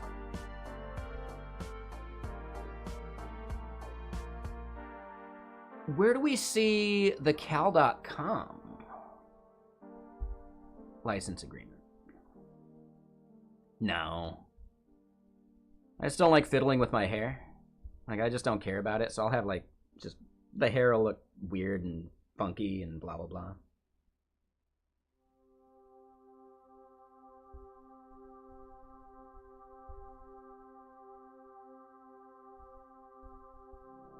But where do I find their contributor license agreement? I mean, if you wanted me to do that right now, it'll cost you 100,000 channel points, but we've definitely got images of it too. I'm trying to remember where.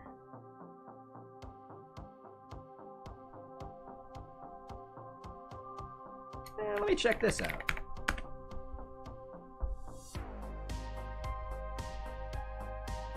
Yeah, it takes a while. I stream basically every day like Acorn does, so, you know, you'll see me. Hey, here you go. Here's one. I think that's right before I cut it in July. Not worth the channel points, exactly.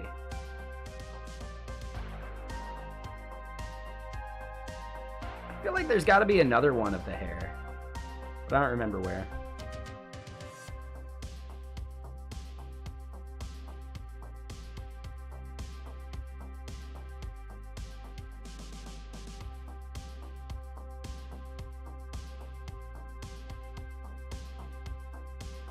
Yeah, no, I guess that's it. I mean, hold on. There's me as a baby.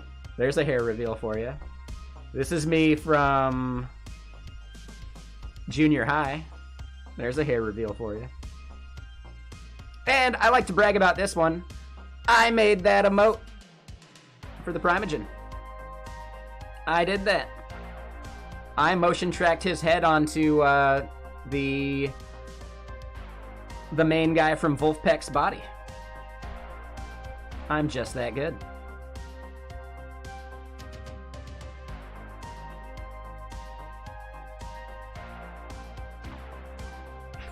And I like these two. Accurate. But yeah, forehead. There you go. You can see it nice and big.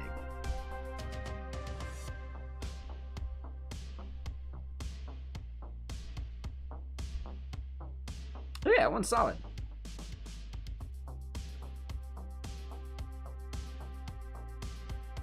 Yeah, if you go check my Twitter and you go back pretty far, you can see a bunch of stuff too.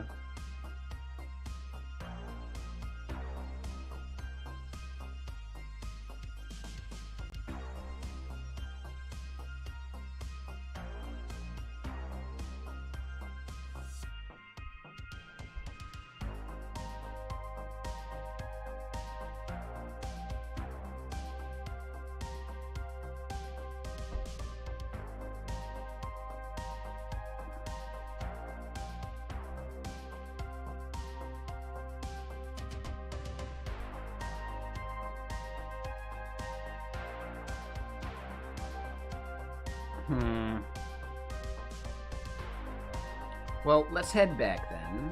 Oh.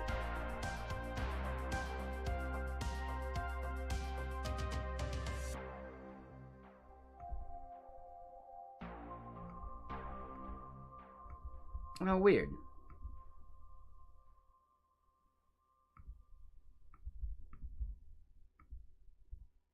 I know I signed it.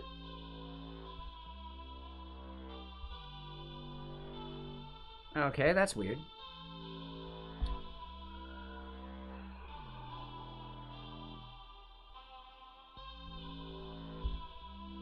Oh, SAP even made one.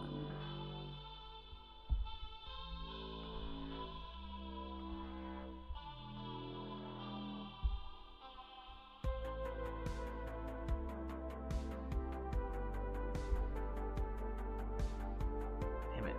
No, there's still a hair over here somewhere. Whatever. Alright, so...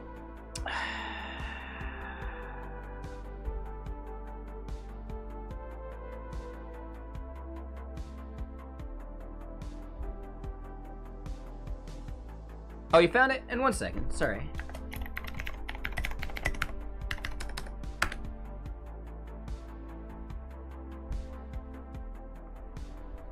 Did you find the one after I shaved my head?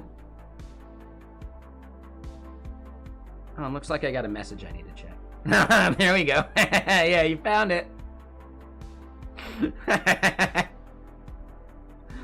Nailed it. Hold on. Yeah, let me check this.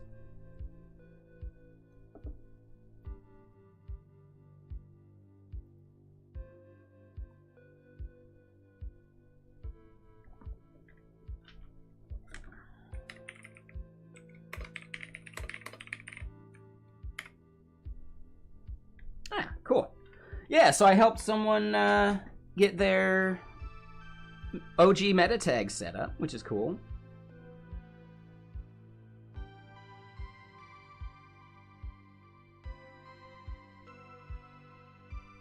Sure. Yeah, it's a good message too.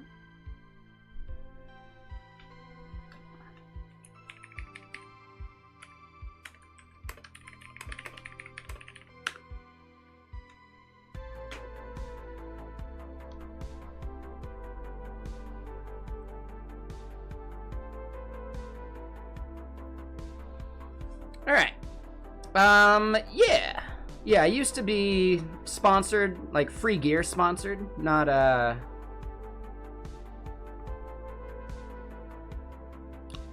like paid sponsored.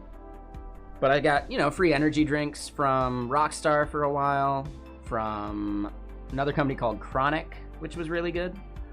Theirs was like grapefruit flavored, and it had glucosamine in it for your knees. That one was good.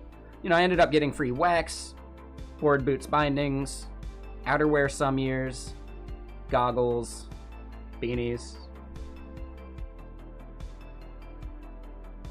That's about it. But yeah, it was pretty cool. But that was a good, like 10 plus years ago.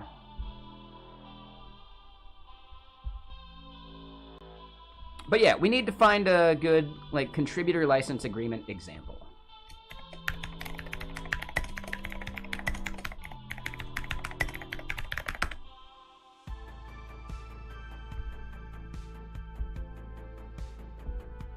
Oh, here we go.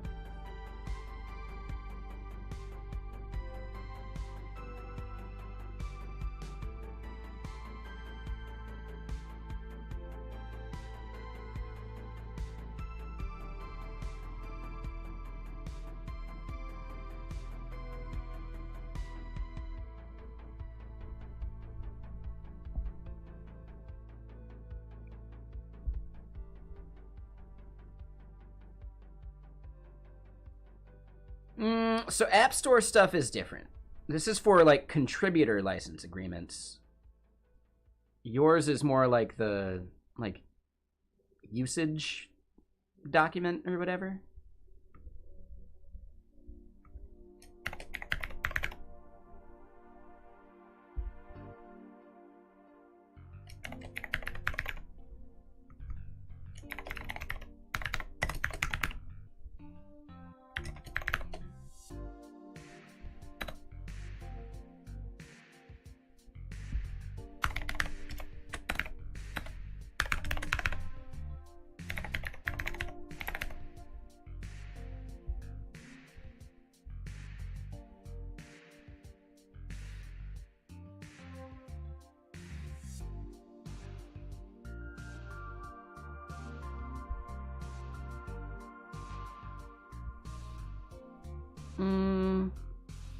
Let me double check my fast mail.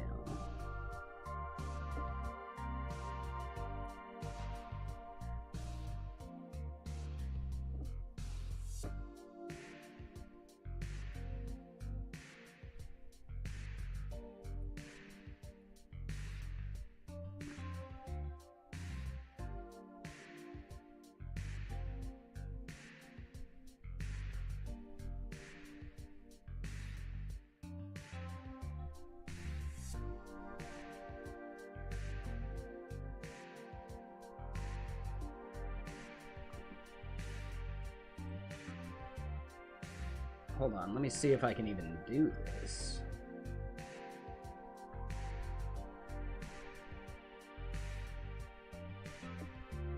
Ah.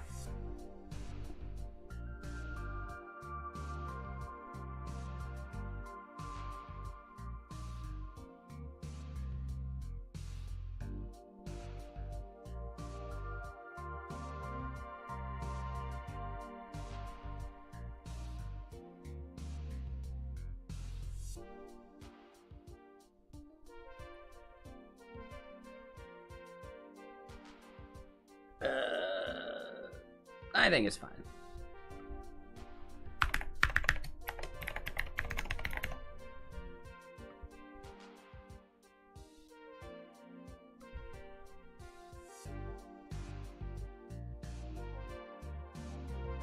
think that part might be optional.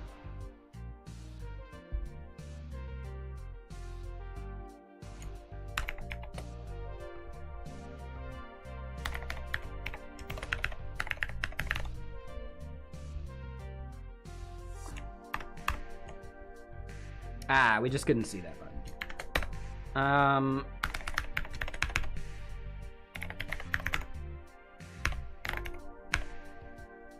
Do we have a page for that yet?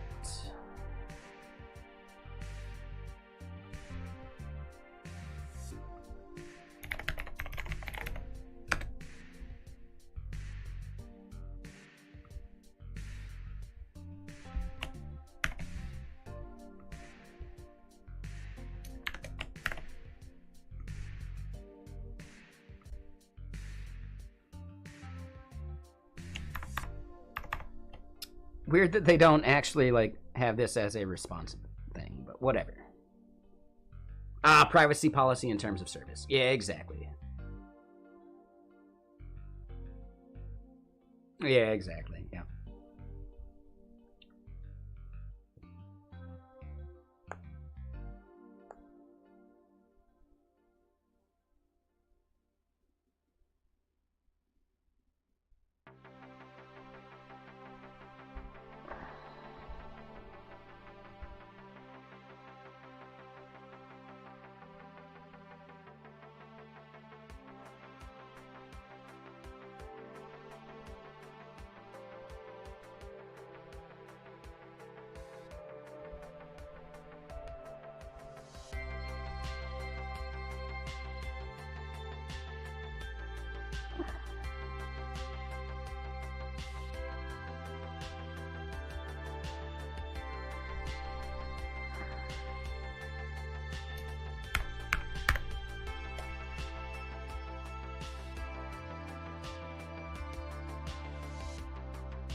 So this is for assigning copyright to work that you submit.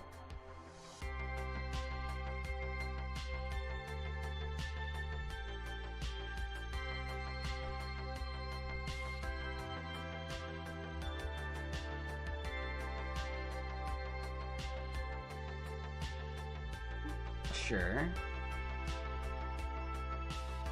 Traditional patent license.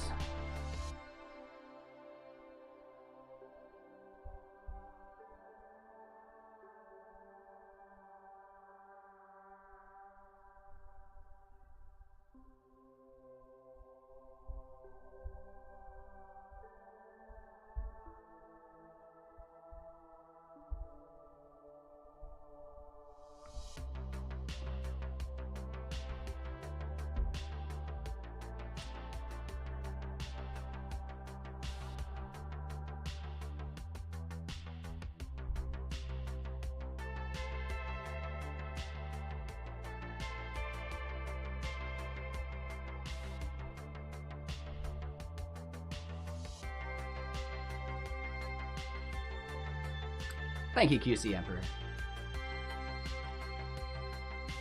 Right? Appreciate you for understanding the vibe we're looking for. Thank you. Appreciate you getting it.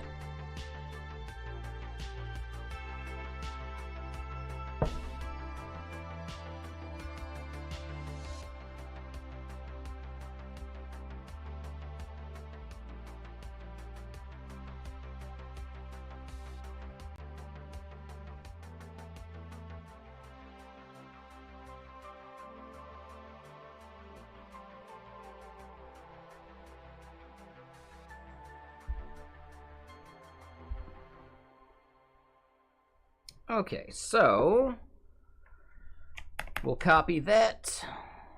Within Vexilla, we need to create a gist.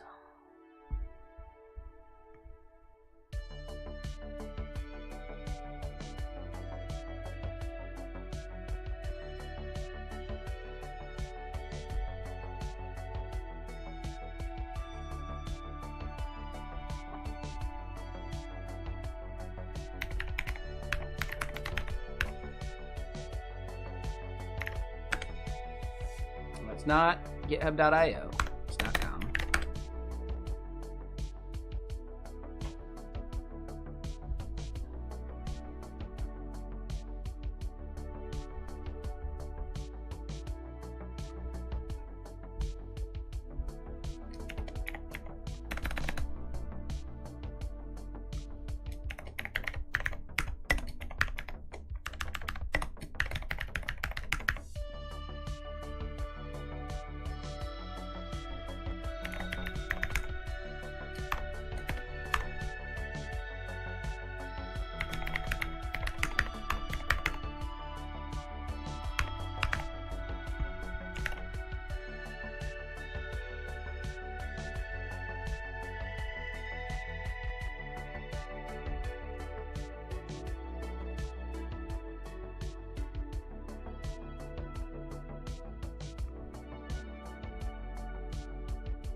Can I not do this under an organization?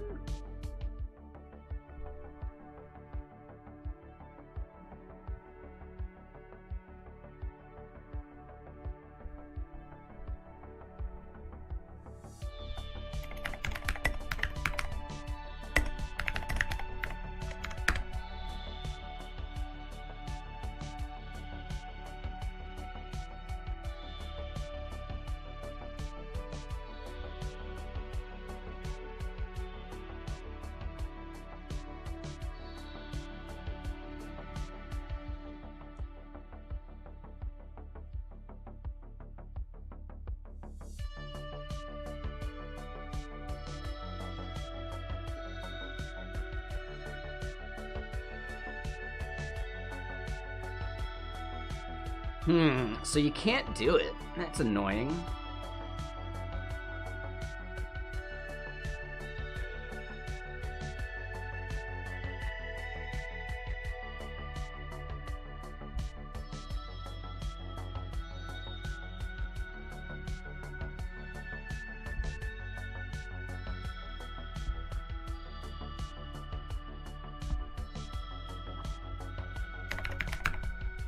Oh. That didn't do what I wanted.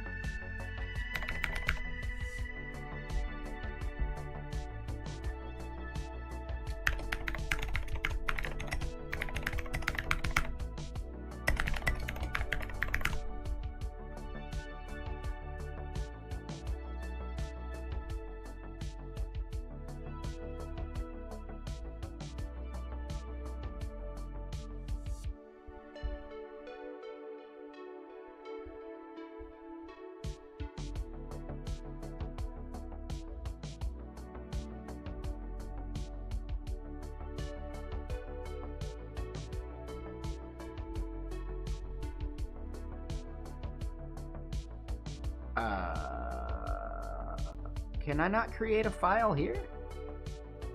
Ah, here we go. Creating a new file.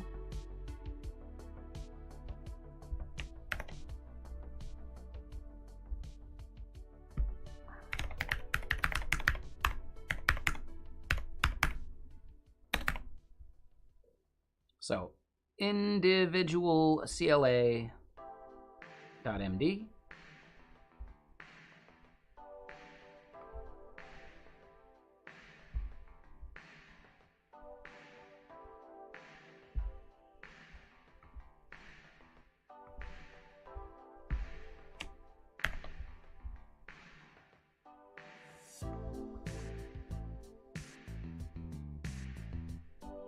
So we're going to delete that gist.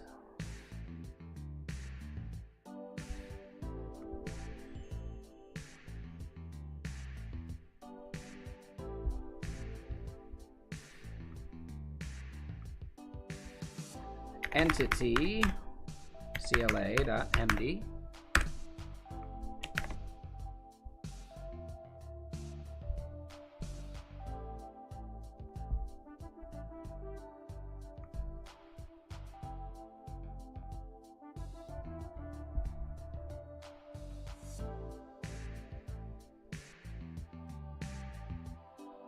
All right, so our next step then is we need to associate that with CLA Assistant.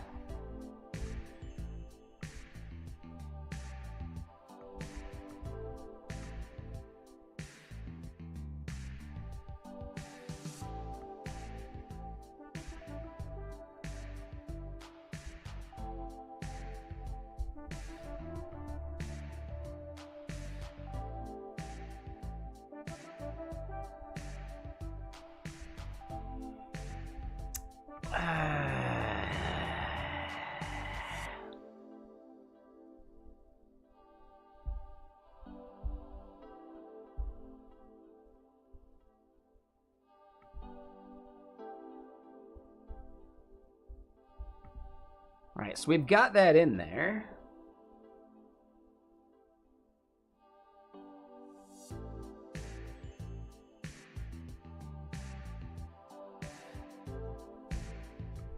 It is really cool of SAP to open source this.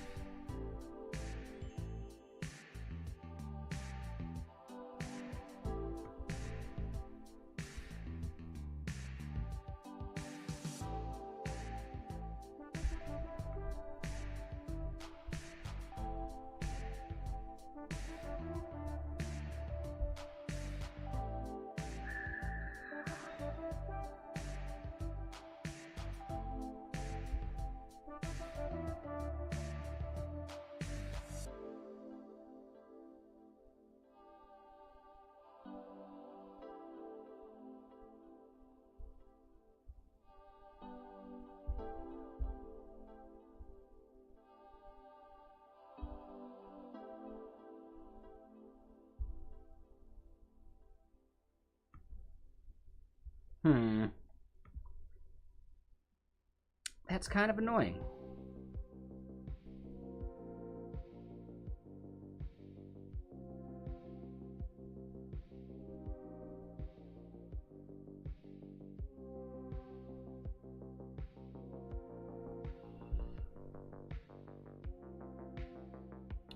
We could create a new user. Call it like Vexilla CLA or something.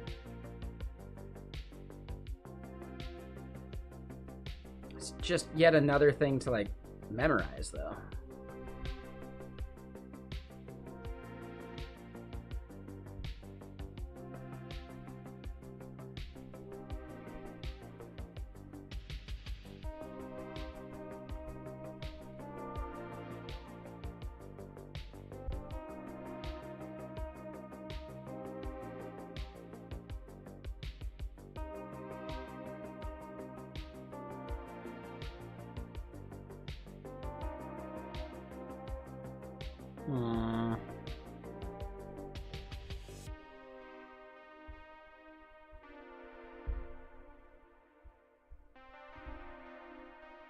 There's no way to like convert it to a list, to a gist either, right?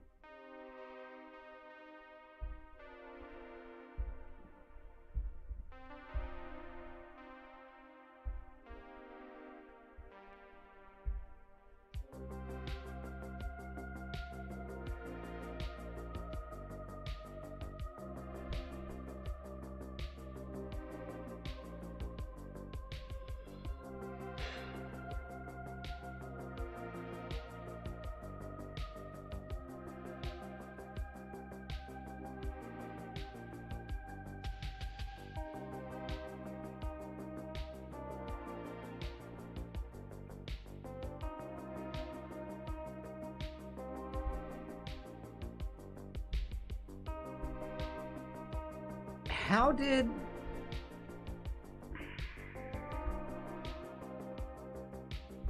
Yeah, how did they do it over here?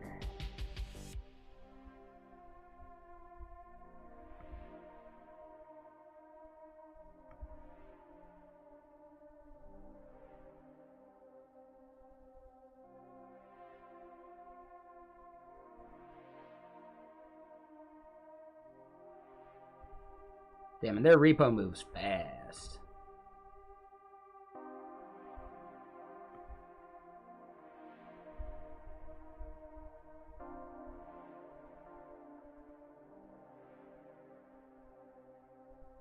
Alright, so when we look here, at the bottom of this, we see license CLA.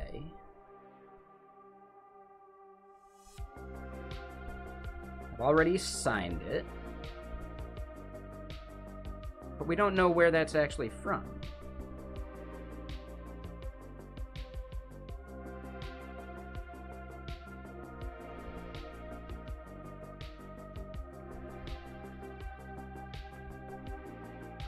Yeah, that's weird to me.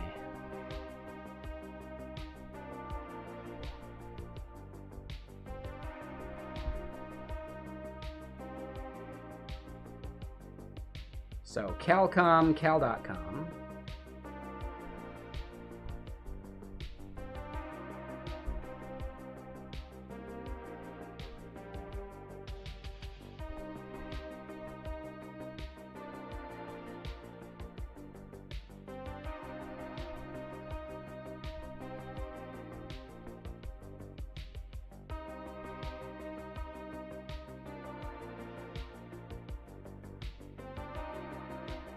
Yeah, so I don't see anything like special in here.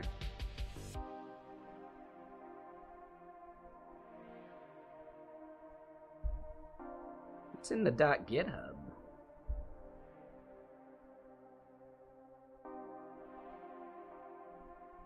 Oh, that's where their README lives. Okay.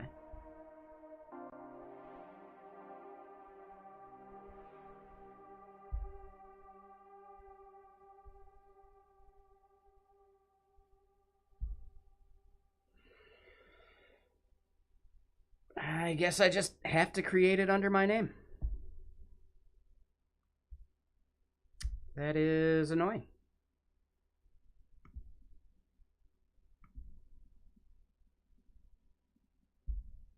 Yeah, whatever.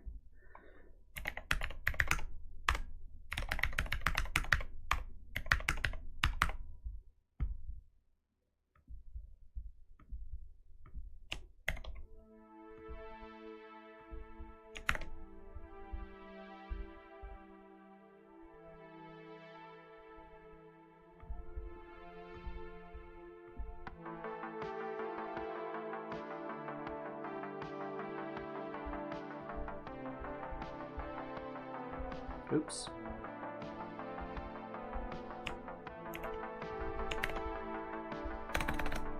Yeah, so let's do this part. So then for this, the description is Vexilla individual CLA.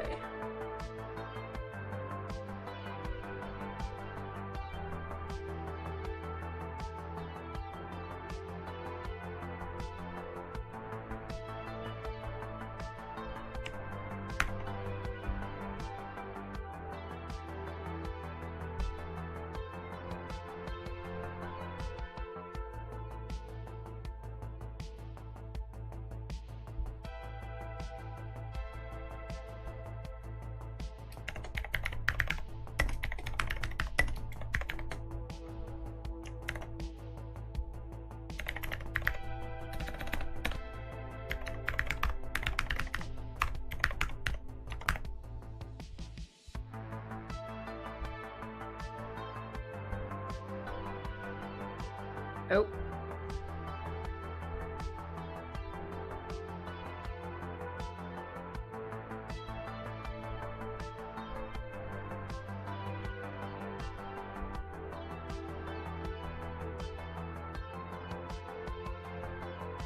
All right, let's look at them. We got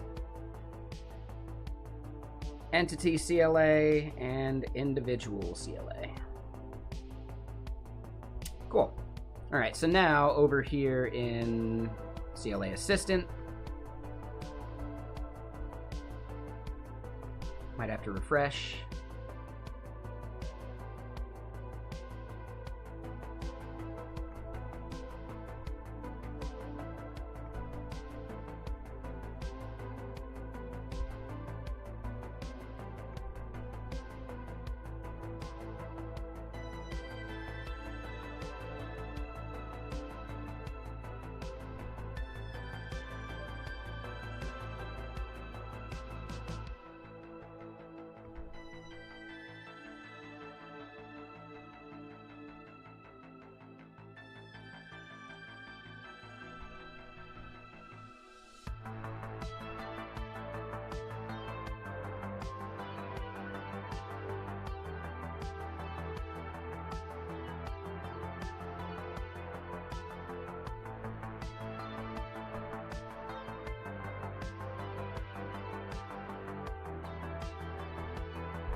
I guess the entity one we'll leave for now.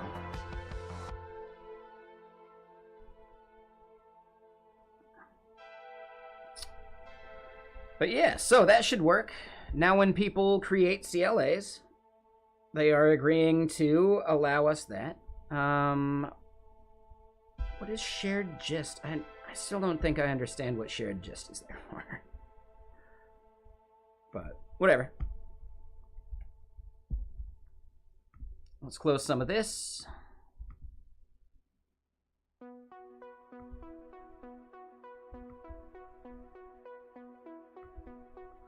What's up, Duct Tape DevOps? How you doing?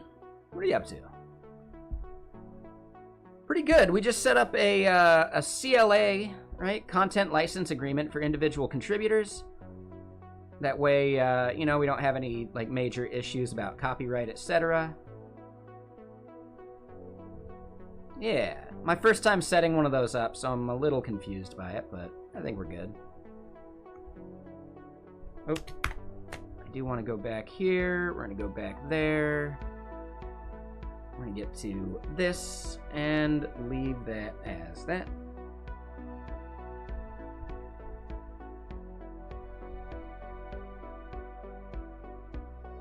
So I am going to need to fiddle with this and do a bunch of stuff later. I have. That's why I'm making sure that we switch over to a BSL real quick, right? So I just need DM Mulroy's permission. I have Ryan Winchester's permission to switch that as well.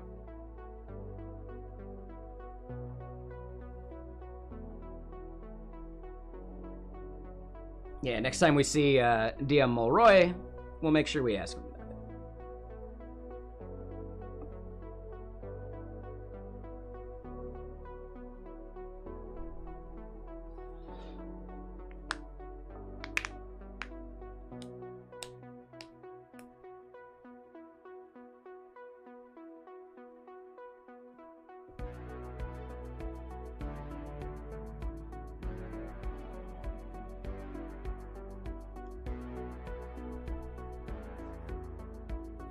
Dude, Nate Codes has been setting up his PC for 6 hours?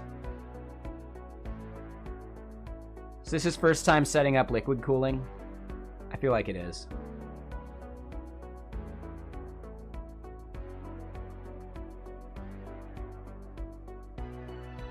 Setting up a PC takes like 1, maybe 2 max.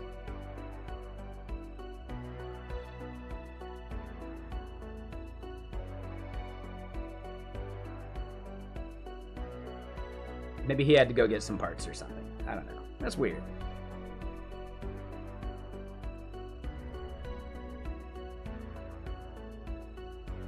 Oh, you were streaming it and constantly distracted. He is streaming it too, so that makes sense.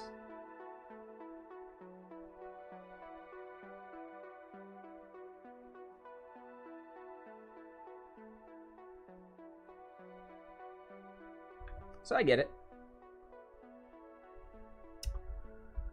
But yeah, so the drama's been pretty crazy, especially for you since you built your career on Terraform. Yeah, there was like a lot of discussions about it at Fairwinds, like when it was happening too, because they do a lot of, you know, they do a lot of Terraform as well.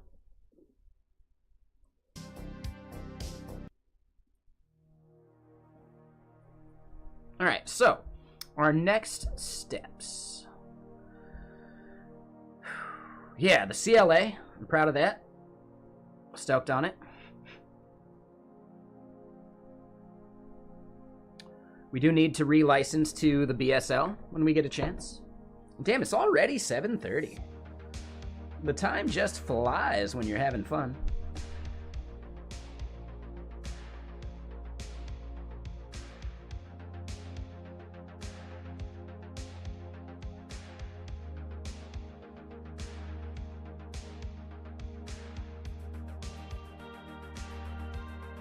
But yeah, let's pour another beverage. Pretty happy with it. We basically just drank like a halfie over the past like 2 hours. So yeah, pacing myself. Not trying to get too loosey-goosey.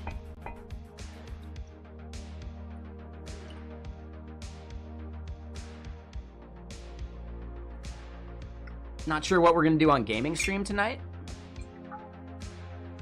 We'll figure that out eventually.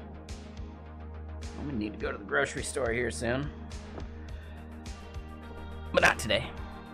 But yeah, oh man, Pistol Shrimp FPS. Oh, I like that name. That's good. Right? Especially because the Pistol Shrimp, like the velocity of their like claw or whatever, creates like a sonic boom underwater. So they're that fast. Like, it's really cool. I like that as a good name for like an FPS shooter. Yeah, kind of genius.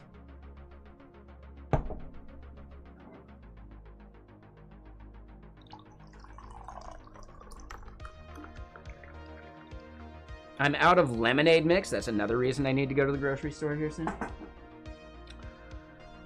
But whiskey and water, not too bad. Cheers.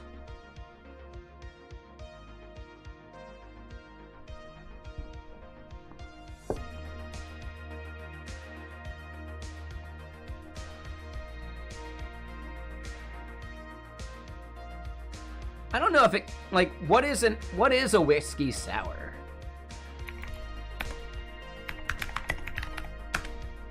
I thought whiskey sours needed like bitters and like some other stuff. Oh, simple syrup? Nah.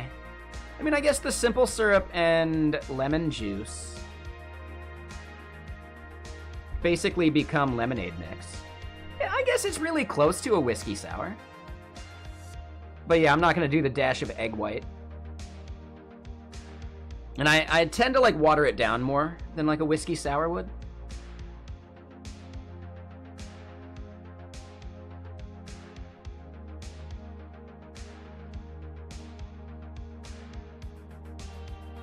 Nah, I do. Enjoy the whiskey how you want, right?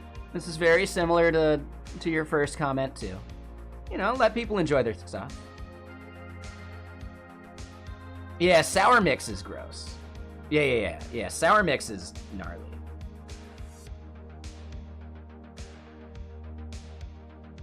I will say, QC, if you want to really like understand the flavor profile of a whiskey, watering it down, maybe not this much, but like watering it down, it allows you to like let it sit on your palate, and you actually get like really like some of the subtle notes kind of jump out more.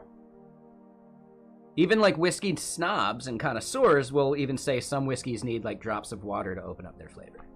But usually it's like individual droplets.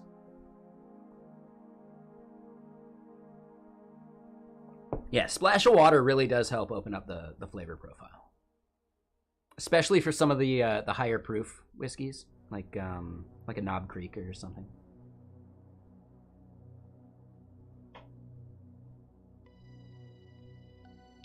Yeah. Is like the 100 proof technically cask strength, or is that like 120? I always forget that one.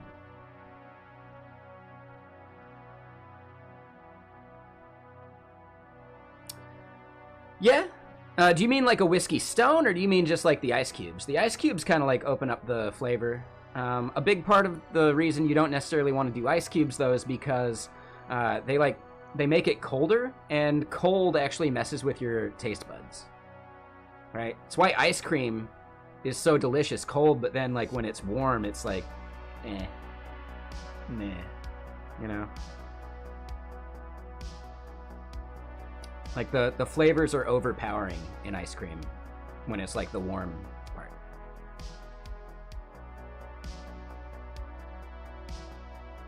Sure, yeah, I get it.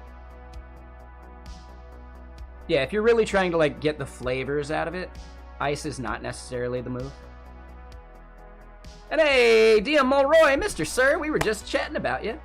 And Coppinger, did you just raid DM Mulroy as well? Yeah, dual raid, we'll do it live. How goes the Create Melange?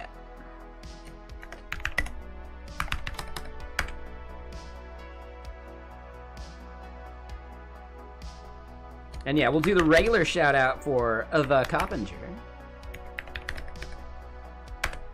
And then once this one's done, we can do a, you know, like the Twitch shout out for you. Oh yeah, no worries. Hold on. So Dylan, are you out there right now? I actually have a PR that I like, not PR, but an issue on Vexilla. You might not have seen it. I just want to double check. It's basically about, like, relicensing to a BSL license. After 2 years, it goes to MIT or Apache. I think MIT is fine. So basically, yeah, I have this issue. I requested your permission, and I'd like to have it, like, on record if you get a chance. So far, it's just you and Ryan as the only other contributors, so it's a nice, easy time for me to do the BSL thing. Oh, you responded? Oh, shit. I didn't look earlier. Yeah, thank you, man. I appreciate you. Never mind. Yeah, thank you. Awesome. So we can do that right now.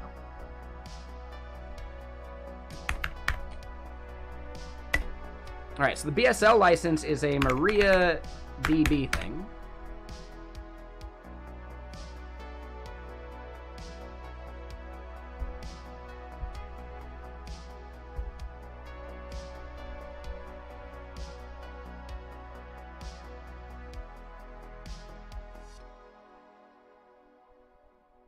Oh, yeah, no worries, man. Yeah, you have a great stream, too. Cheers to you. Really appreciate you. And yeah, you be sure and let me know when Create Melanjap is ready. I'll go, like, test out and use the docs and, tweet about it and all that stuff. We'll even try and do, like, a quick, like, reason application. I don't know what for yet. But yeah, definitely, trying to hype you up a bit, so let's have it happen.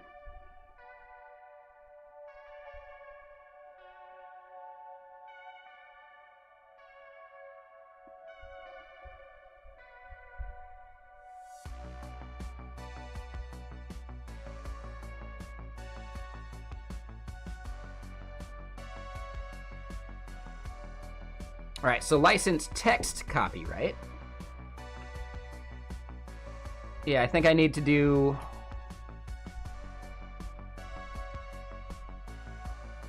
multiple things here.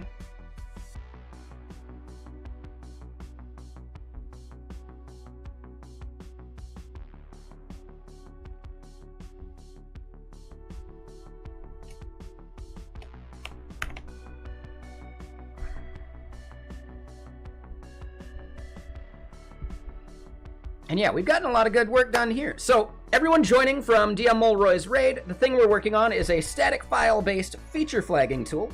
Some of you may be aware of that, some of you might not. It's pretty fun. Ooh, this is a good image right here. Hold on, we're gonna minimize so that we can like pan over. There you go.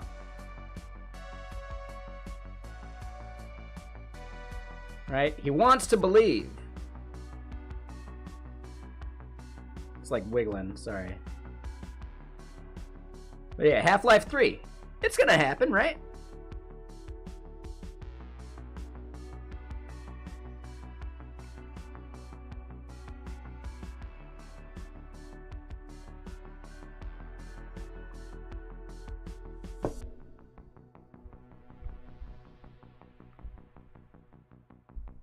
Alright, so yeah, we get out of here, we head to Vexilla.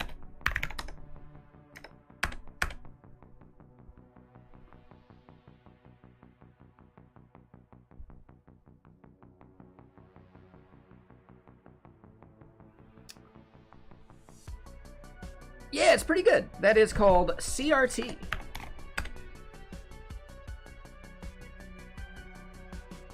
Keep in mind, it's got a lot of bugs.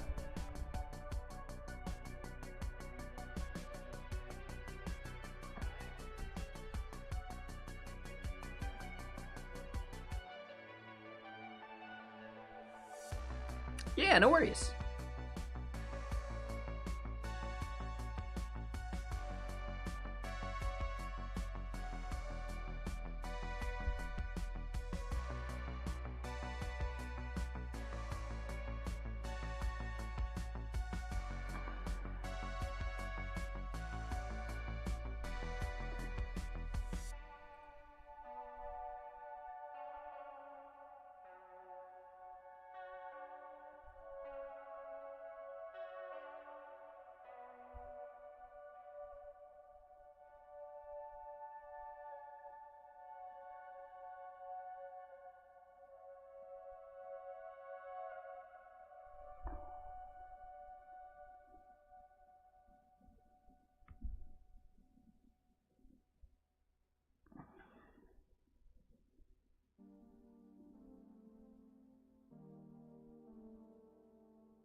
Oh, let's look at that. And we can zoom in so y'all can read it. So yeah, basically, I want to establish the BSL. Mainly to protect the business interests of Vexilla, but also make sure that it is officially, you know, open source.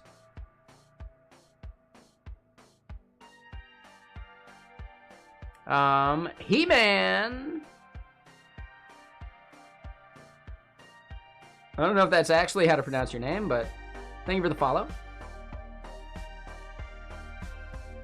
But yeah, the basic idea is I don't want anyone else spinning up a cloud version of Vexilla before I get a chance to, and before I've had a chance to even give it some legs, right? To give it a, you know, the old college try.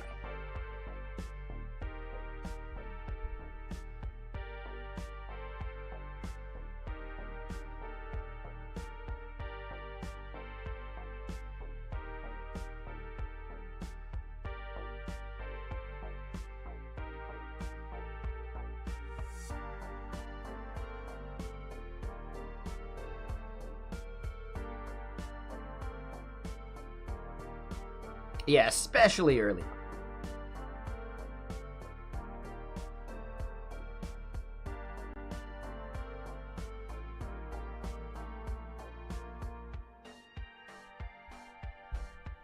Right, so it needs to be GPL version 2 or later. When we look at theirs,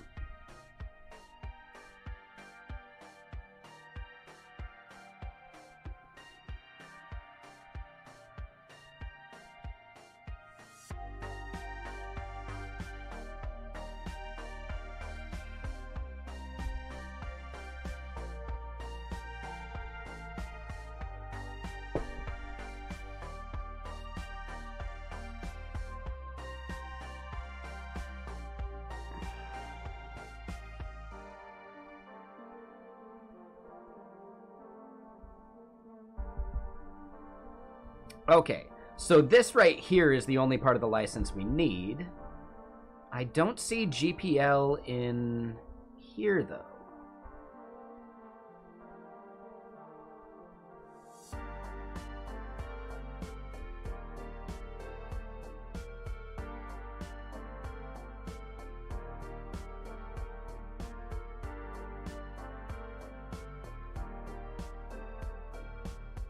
All right, so how do they define the change license?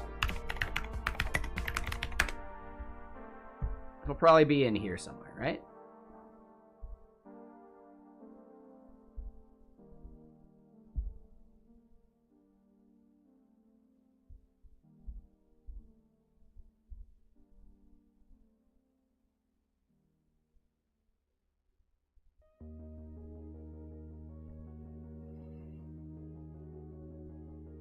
We don't see the license file in the top level of that. We do see licensing here. Oh. So, okay, MariaDB there makes sense. What about, let's go look at CockroachDB. They're also doing it.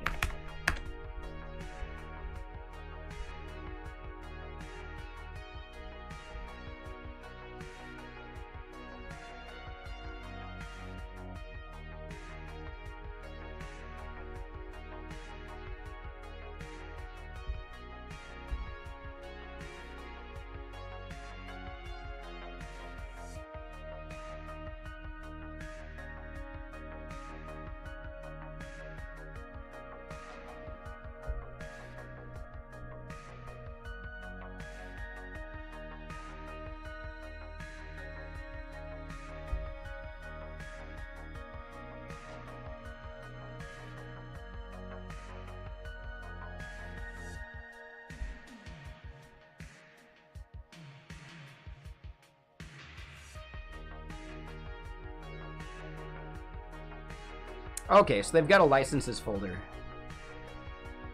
Yep.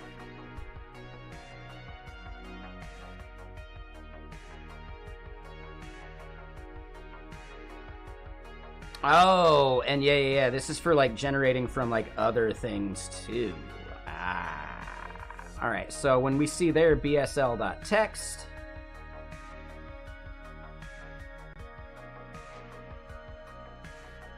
they define the change license there. Okay.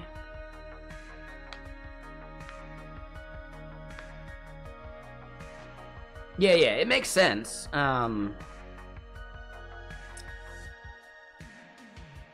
Yeah, we're probably gonna have to do that ourselves at some point too.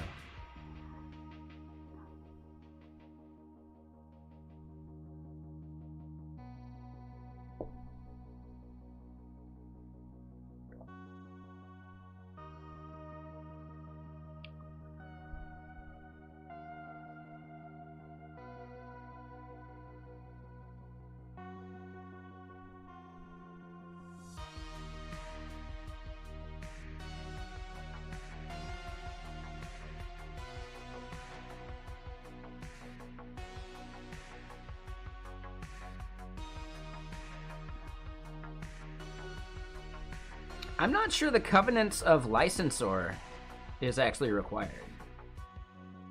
Oh, no, it does mention, yeah.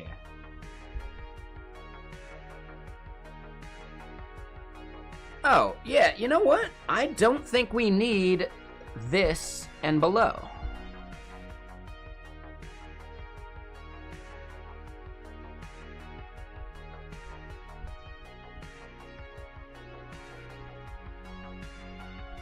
Terms, covenants. Maybe the covenants are required.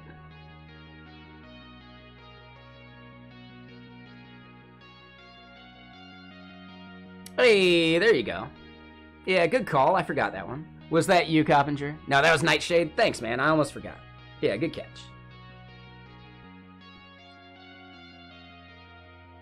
Yeah, how are you doing? What are you up to, Nightshade? Are you part of the WoW group? I'm sorry, non-codes. We get those comments too often.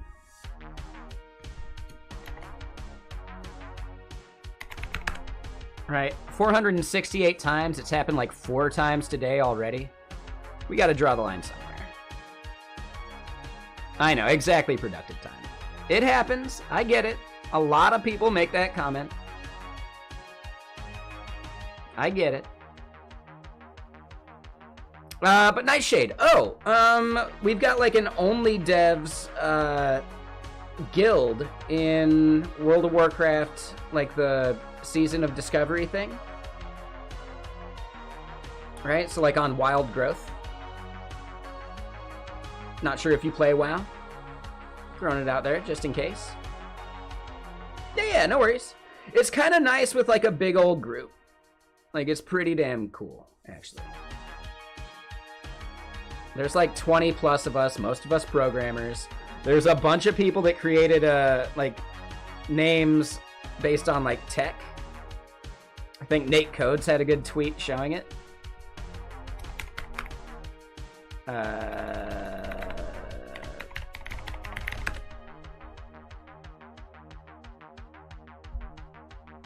Yeah, exactly. Oh, I got some more messages to look at real quick. We'll check that in a sec.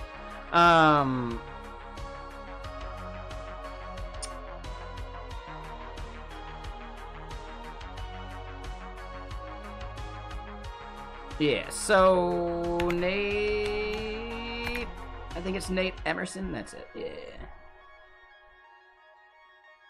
He had a really good tweet showing some of the names.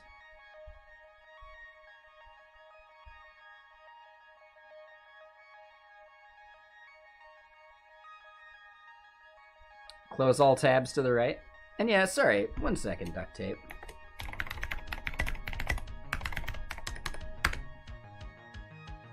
Yeah, there you go. Yeah, you won't get hit by that again. He tweets a lot.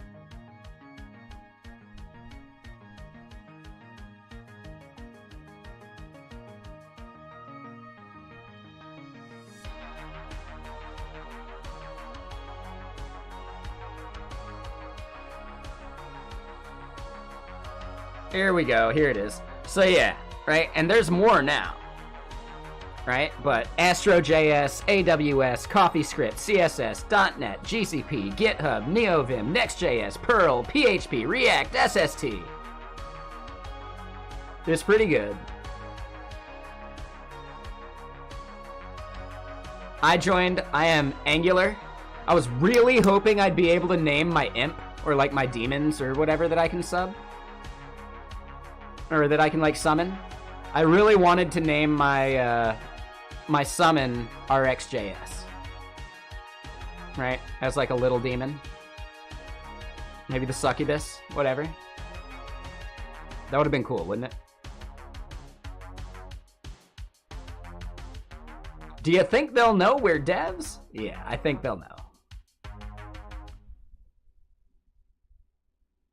Oh, there you go. Yeah, I think you should do it. You should join, man. Rust Foundation TM. Get the entire group DMCA'd. You can name it Cargo. That'd be one.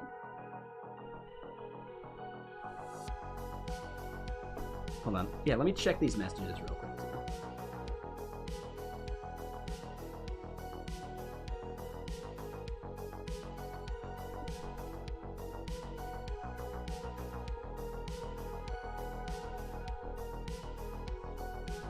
Oh, Vexilla. Yeah, that'll be my next one. I'll have another character. Backlog of games is vast, time is little. Yeah, exactly. I get you. If you haven't done it yet, put Dave the Diver on your backlog. You can finish it pretty quick. But it's one of those games that's like really nice to wind down with at the end of the day too. Dave the Diver. It's my favorite game of like the last 5 years. Disco Elysium is tied. But yeah, like I'm not even kidding. It's up there with Disco Elysium. Only thing it's missing is like good voiceovers.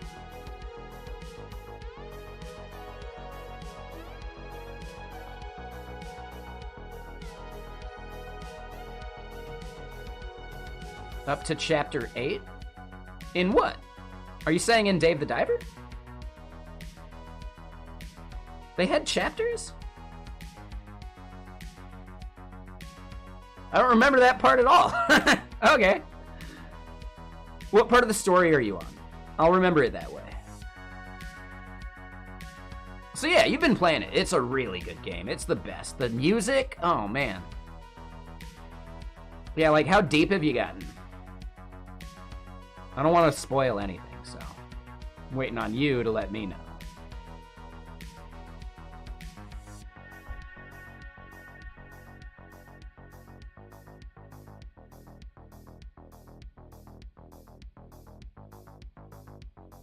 Ah, okay, okay.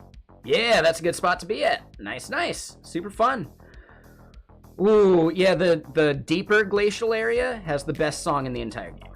Besides maybe when you ride the beluga.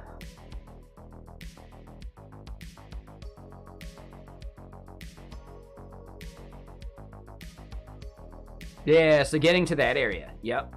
Yeah, that area down there is amazing. Yeah, you haven't been there yet. Right. You have ridden the beluga in the Sea People village, right? Okay. That is such a good song. It's such a good feel-good, just like, ah. Yeah, exactly.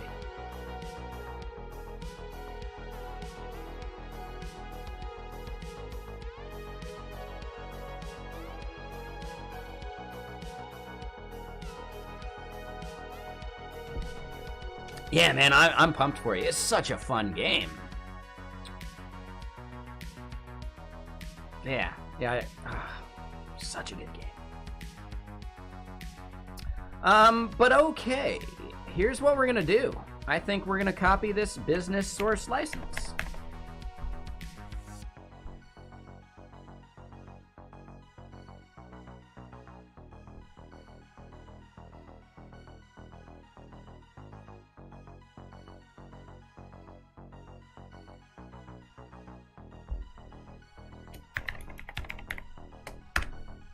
Oh, wrong place.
All right, so change date.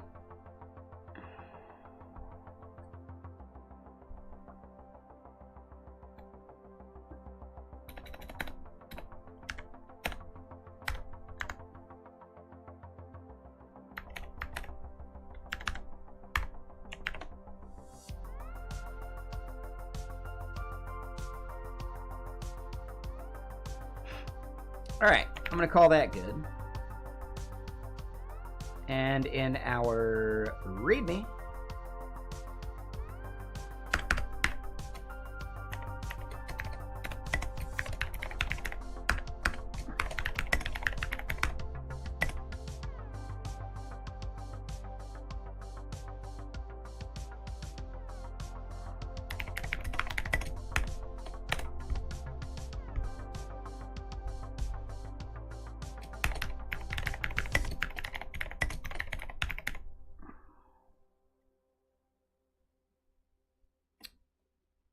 let's look at how CockroachDB is doing it as well.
All right, so git status.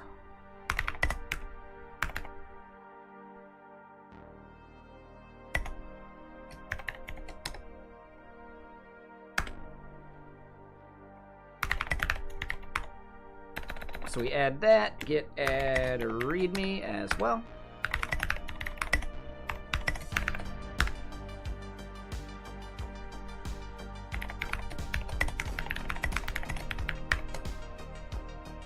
Feet adopt the VSL.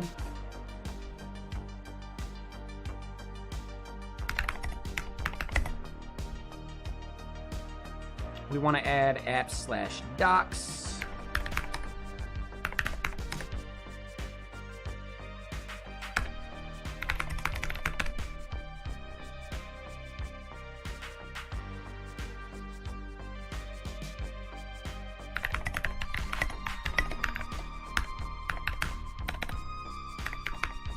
This is fix.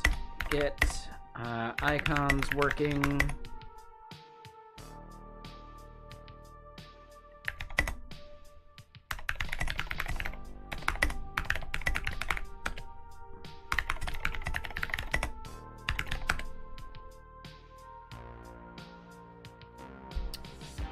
Cool.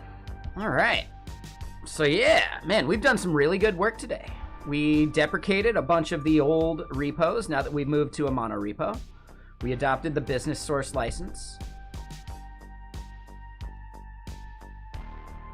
We got approval from both people here.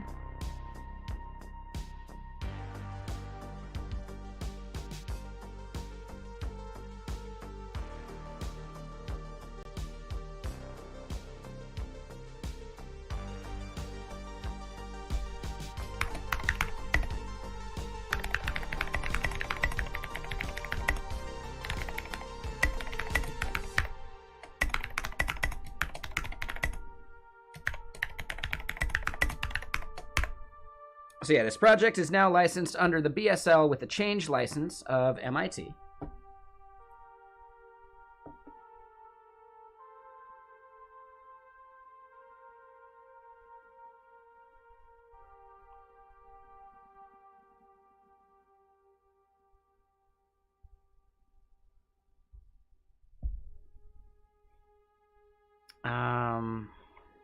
For posterity, there were at the time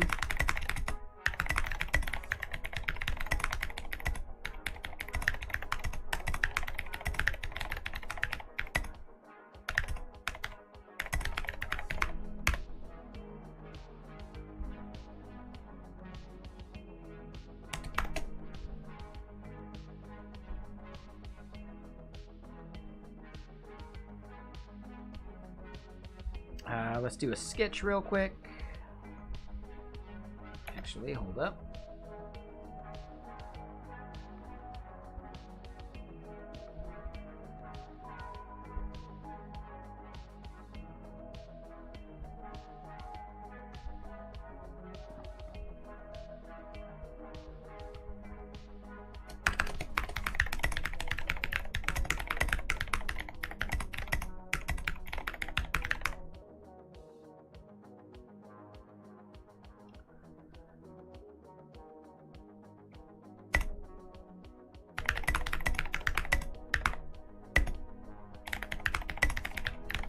I'm not sure how GitHub would actually handle that if, like, they deleted their accounts or something. But, you know, I think it's worth it.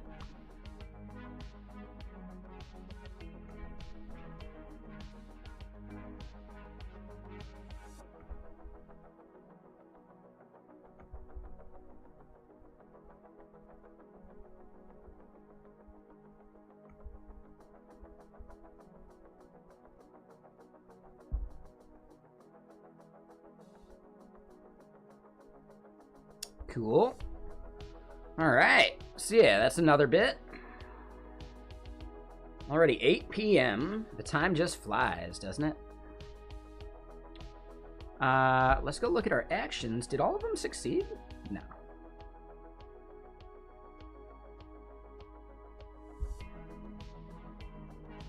A couple of them did. The Python and the PHP still have some failures. I find it interesting that our testing for these is actually working now, but these two fail. So something about how we're doing our scheduling is actually inconsistent between them, even though we thought we did a proper porting of that logic. So I might have some other stuff I'm doing wrong, but I'm not quite sure what yet.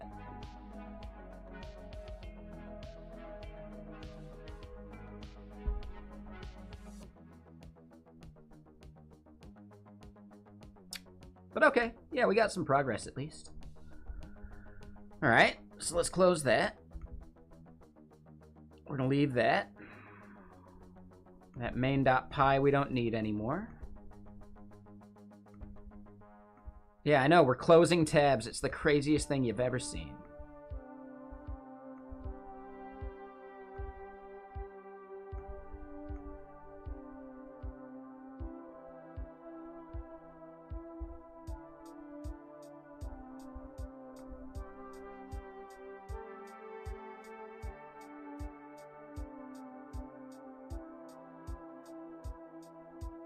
All right, and the rest we'll leave for now. So we close some tabs. I think that's worth it, right?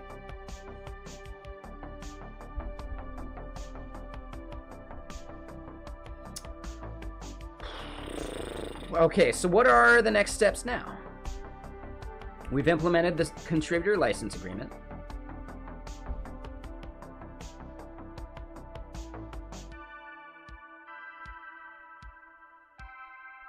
Let's go look at our projects.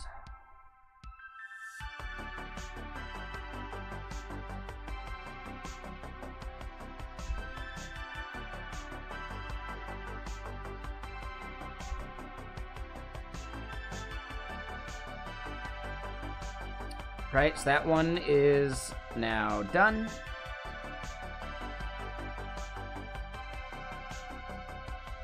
An org level readme? That might be a good option. We could probably knock that out.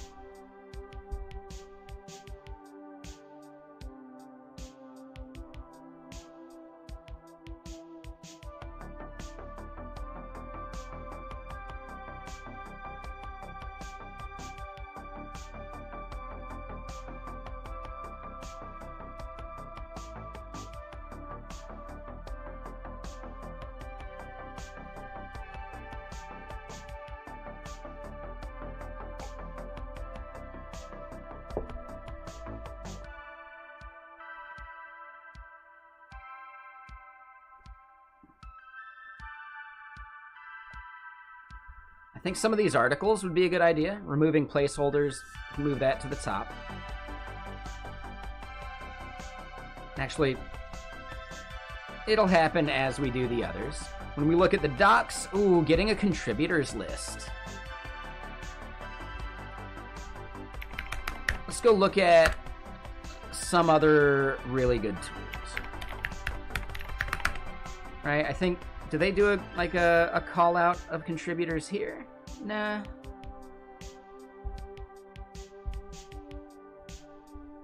think it might be over in their docs. Community?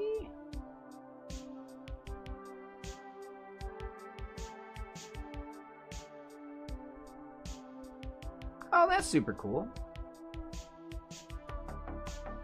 Oh, that's really cool. What about contributing? Well, that just takes us to here.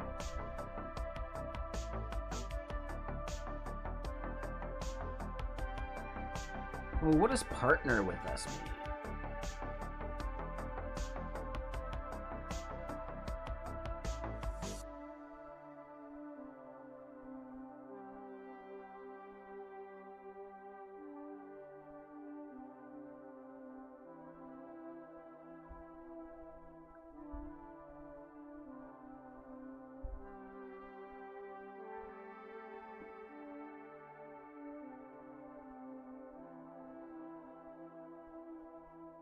I should probably do the open collective thing.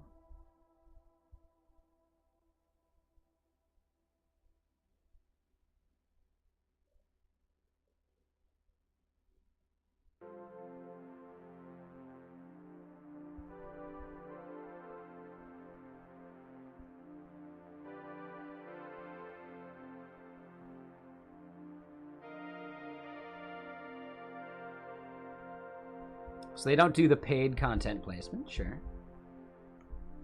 Yeah, alright, that's really cool. I don't really see a good way that they call out contributors here. But over in their GitHub they do, right? I guess it's over only on the right.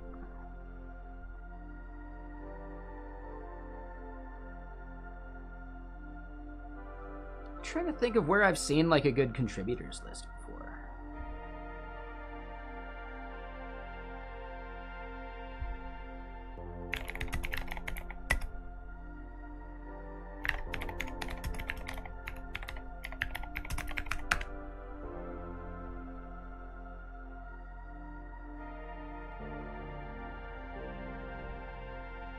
Oh, that actually looks really cool. I want to look at that later.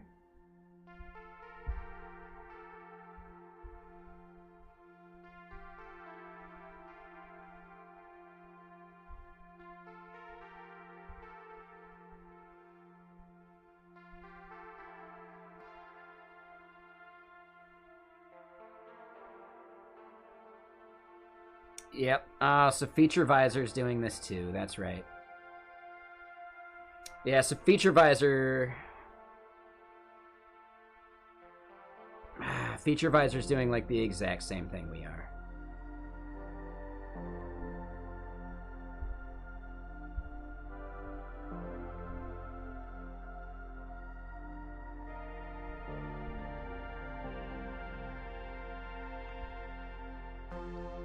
How many SDKs do they have?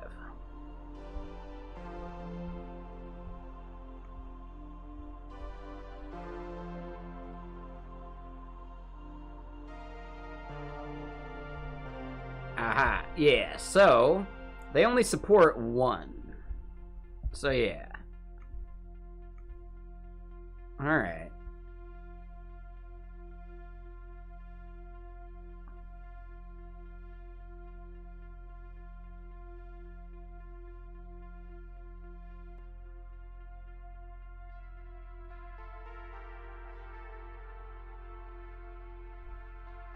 Yep. What's up, G? Who is Jay? How you doing?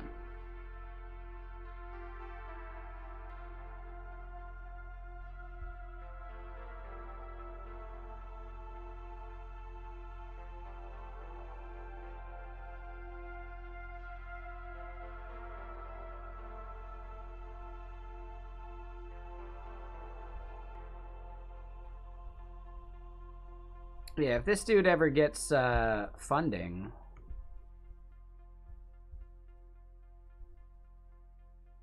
we definitely end up needing to consider how we compete.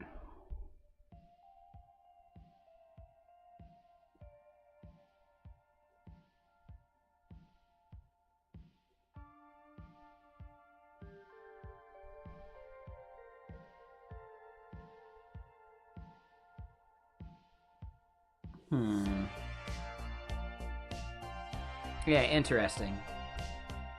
But that's not exactly what I'm looking for.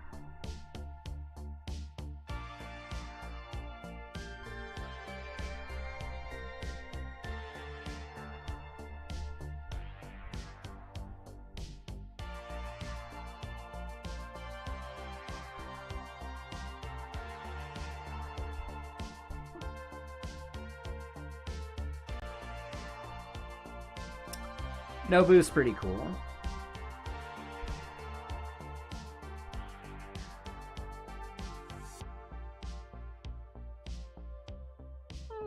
Oh yeah, preview is really cool. But yeah, I don't know, maybe a contributors list isn't that necessary of a feature, right? Because you'll end up getting it on the GitHub.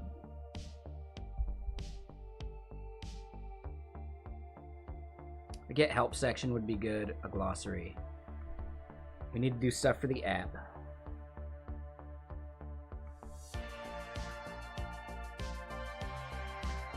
We're gonna create some new tasks here real quick. SDKs.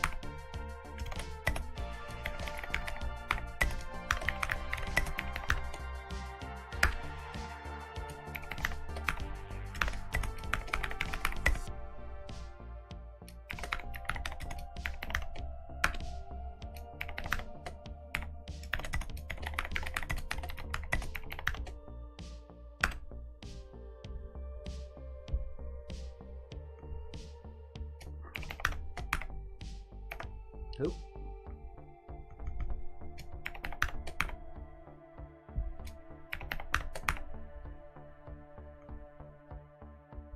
Oh, and hold up, Jay.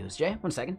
Finally finished a project at work that took you over a month, but was projected for 3 days. Ooh, that's the worst. Yeah, those are brutal.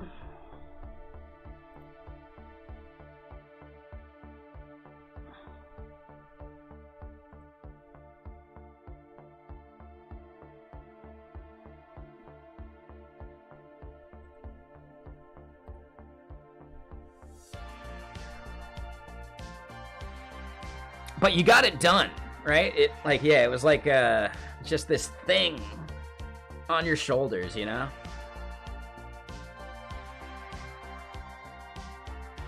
Yep. Yeah, that's great, man. I'm happy for you. I'm a little bummed. The last company I worked at before the layoffs, I had like a bunch of those things going because other things kept getting prioritized.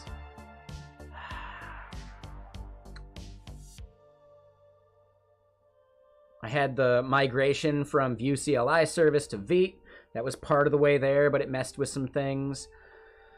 There was eventually migrating from Vue to React. We were really close with that, but the Vite thing was part of it, and then, other parts. Like, man, yeah, so brutal. And then, yeah, there were some other things that weren't quite finished when the layoffs happened either. So I'm really sad about that part.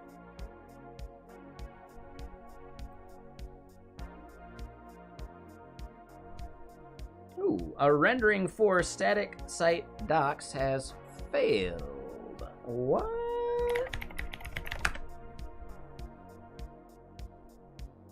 Ah, totally understood. Nice.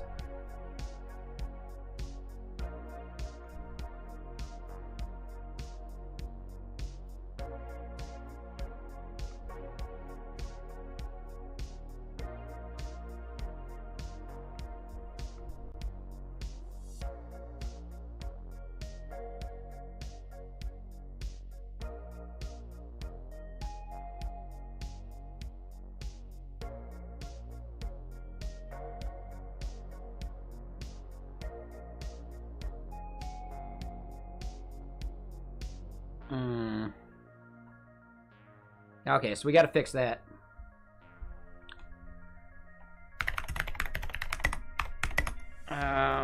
Fix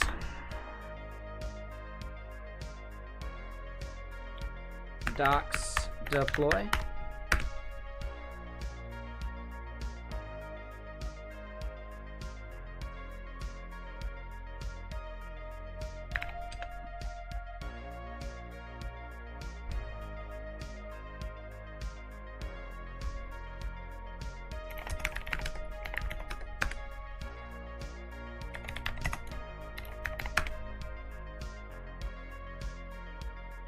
Yep. So, NVM 18, which is still LTS.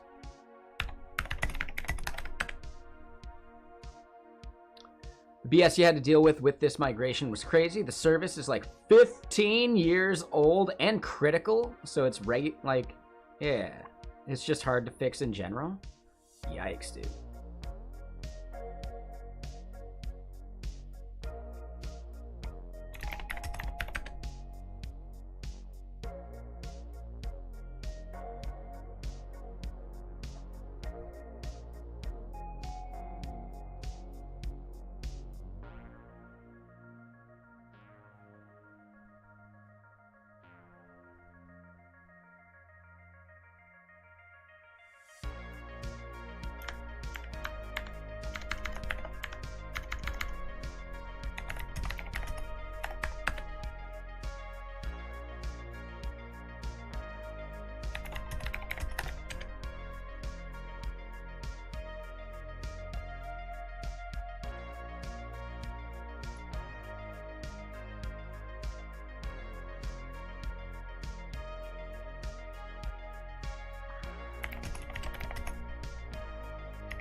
Oh, we had to do it at the top level? Oh, that's even weirder.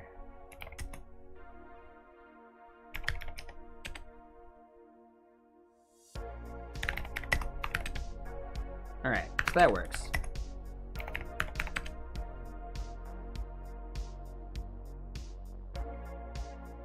On Java 8 still? Whoa.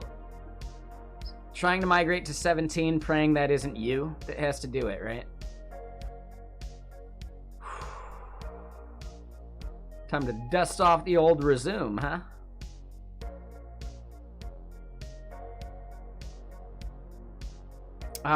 Ladroshi, thank you for the follow. Yeah, exactly. All right, let's try this. Bullet blend.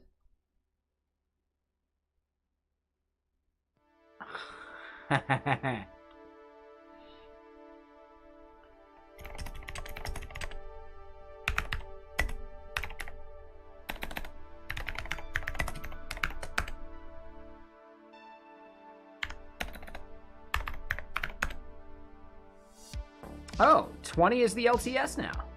Oh. Okay.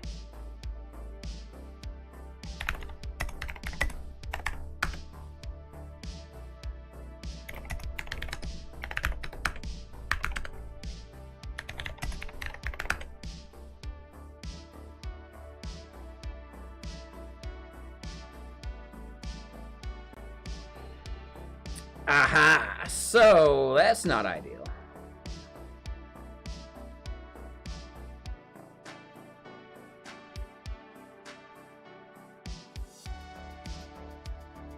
Oh, yeah, that's called Cool Retro Term. Keep in mind, it's got a lot of bugs. There are definitely things that it doesn't do well. It doesn't do tabs. It doesn't do a bunch of stuff. But as far as, like, streaming goes, it's kind of fun.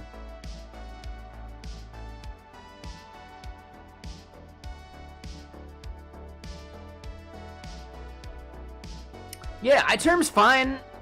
For some reason, I've got some weird configuration issue where iTerm has actually been swallowing standard error, which is just, it makes it unusable. So yeah, for anything besides CRT, I've been using Tabby. I could use Warp.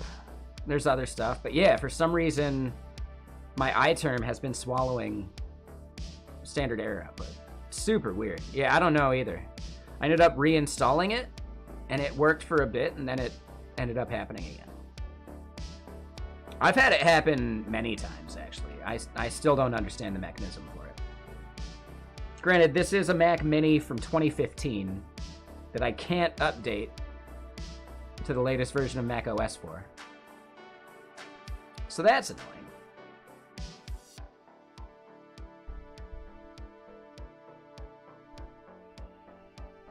But yeah.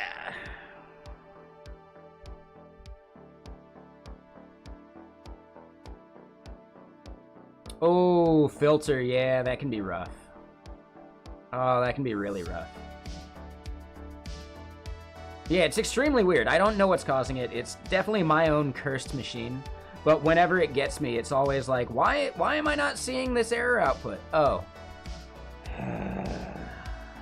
And then I gotta switch. Here's the thing. I can switch to regular old Mac terminal, and it'll work for a bit, and then it does the same thing too. But I've never had the issue with Tabby. And I've never even had the issue with CRT. Yeah, it's a bummer. Yeah. But, you know, whatever. We're software developers. We just find a way around it. And then we're done. Right? No big deal.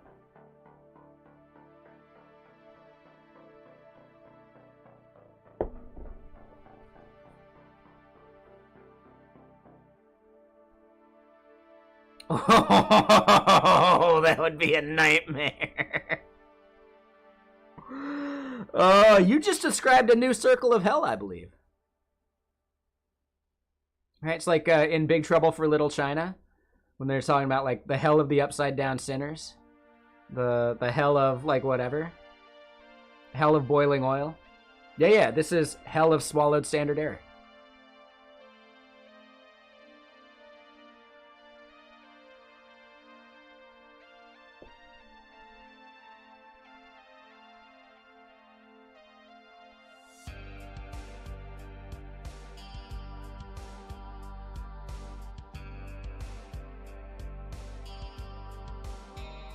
Oh, I bet. Yeah, I totally bet. Yeah, that sounds rough. Yeah, it's kind of crazy, like, how long some things take at scale. My mom used to work for a company that had, like, business, like, SQL queries on, like, large amounts of business data that would take, like, at least a day to run, like, a full 24 plus hours. And she was able to optimize them down to, like, 6 hours, which is huge. Right? Like, major business value to being able to get, like, that data a day earlier, right? Which is pretty cool. For everyone out there, the big takeaway and the big win in those cases was switching out subqueries for joins. And bam, right? Because as far as I understand, subqueries bail out of the query optimizer. Or technically each, like, subquery is a black box and it can't actually optimize outside of it. So the top level one has to treat them as black boxes as well, which means that the query optimizer just has to bail out once it hits those, like, those boundaries. Whereas a join is fully query optimizable.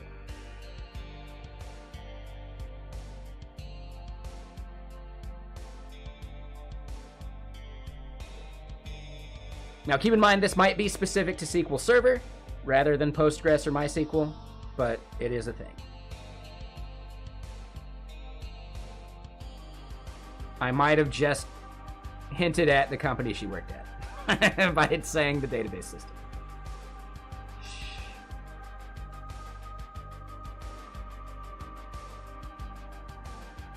But yeah, you're doing a deployment. Dude, a 4-hour deployment. That is gnarly. Once again, the power and value of feature flags. If you want to change something, you don't have to redeploy.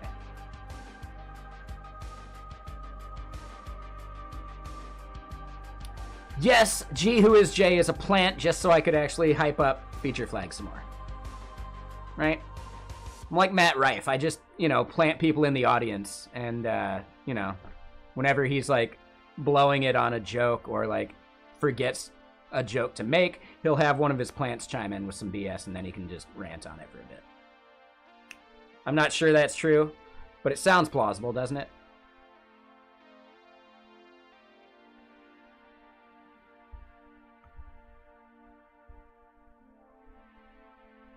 I haven't seen his new stand-up routine. I saw a little bit of it, of his previous one.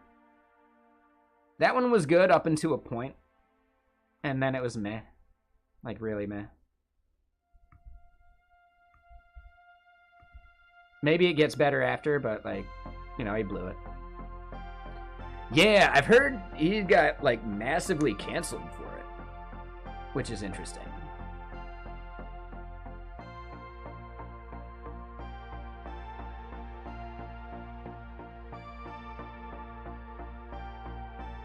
He did the same thing every, like, comedian who gets their first Netflix special does and complains about how you can't make jokes anymore.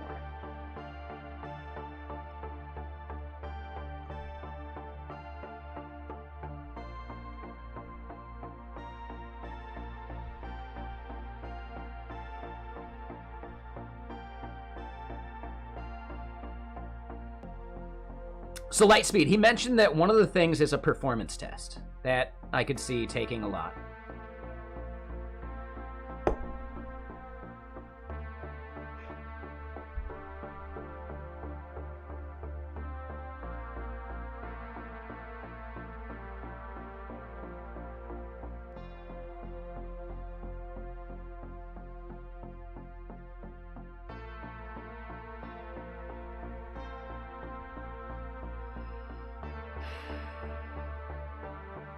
Cannot find module, project, source, apps, docs, node modules, Astro.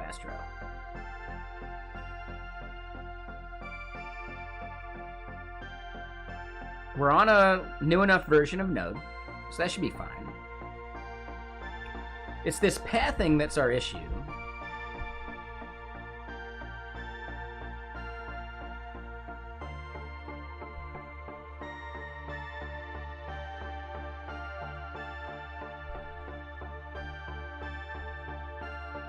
Ooh, okay, hold on.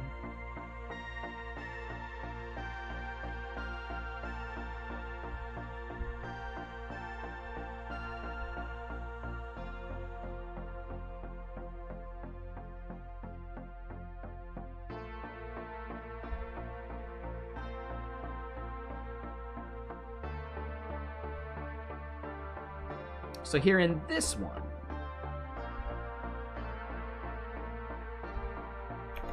yeah, we do this. That's fine.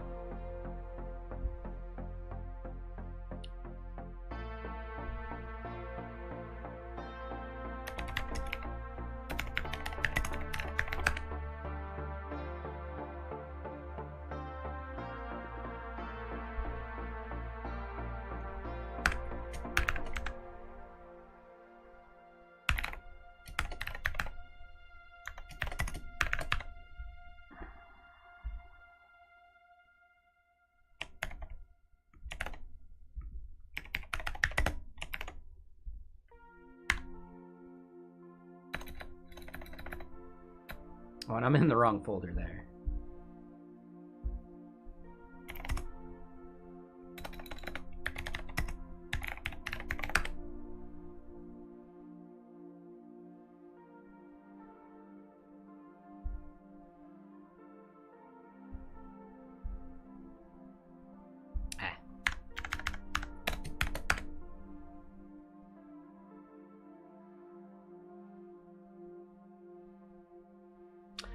Yes, that seems to work too.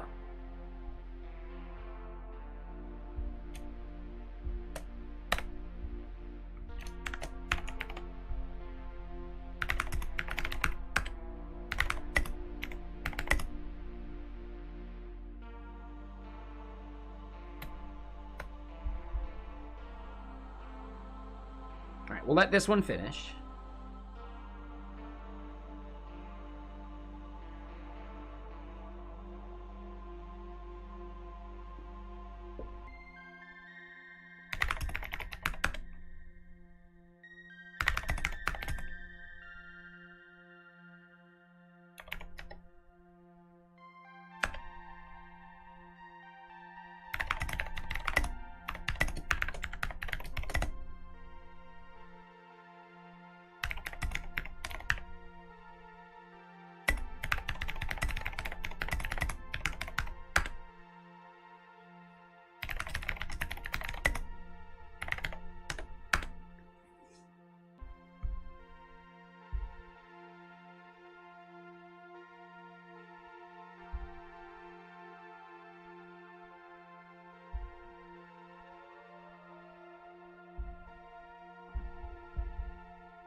All right, so we see it's on main right there.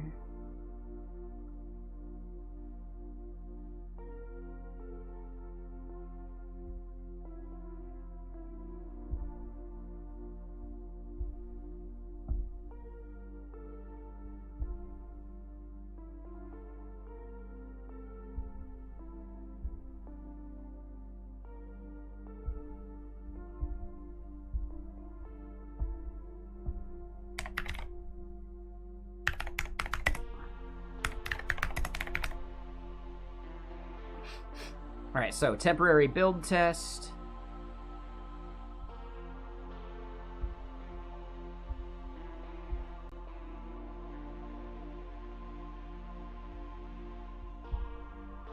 I want to go look at my config for the existing one too.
Alright, so let's try this.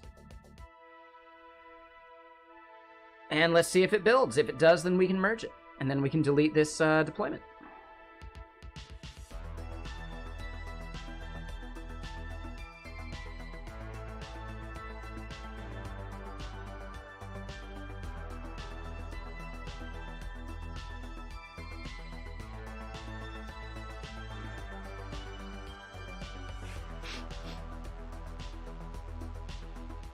We can pour another beverage while we're waiting.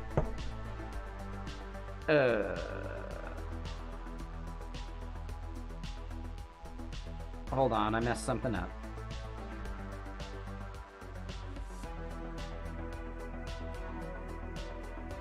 Oh, I think I messed up the root directory. Root directory we keep empty. It's included paths that we care about.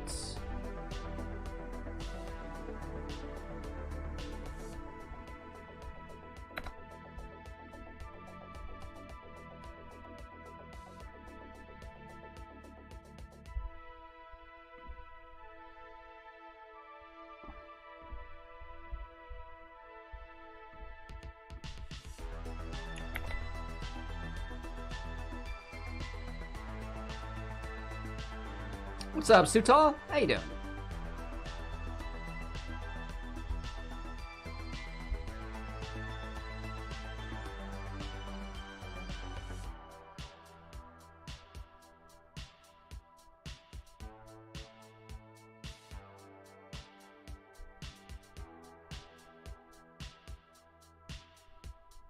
Ooh, failed that.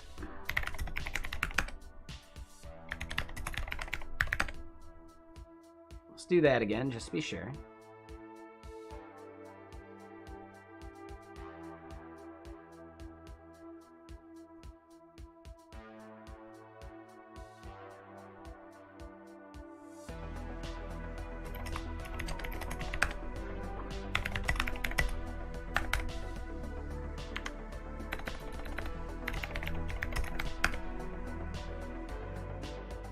So we can install 18. I think we probably want to stick with that.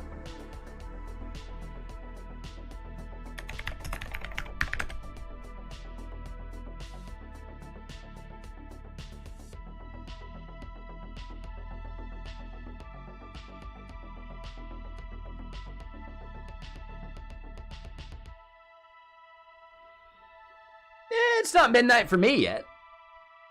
It's 8:34 for me. What is PNPM? It's an alternative to NPM or Yarn. Right, so it ends up utilizing like a shared cache. They even cite Theo on the main page, which is interesting. Hey, Crutchcorn.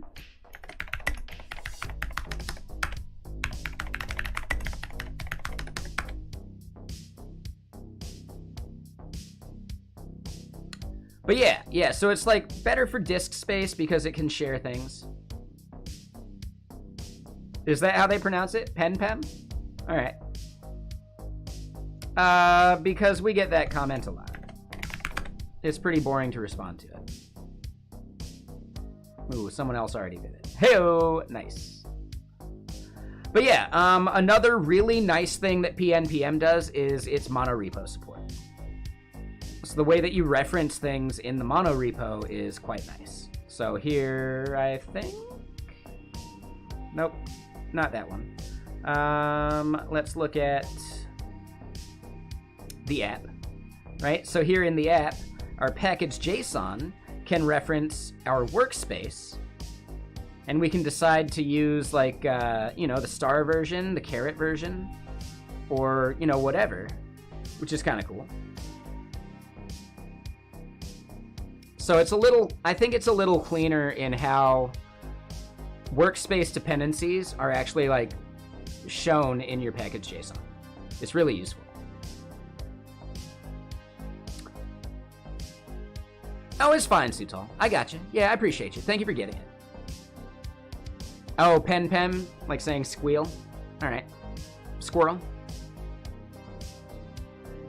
But yeah, I think I typically reach for PNPM for its monorepo support. In fact, I've stopped needing turbo repo for everything because PNPM does a lot of that stuff for me.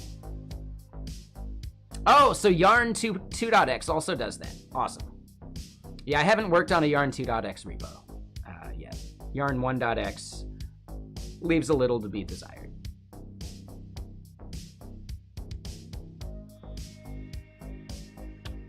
Right. Yeah. Because React Native and Metro, the bundler, technically still hates symlinks.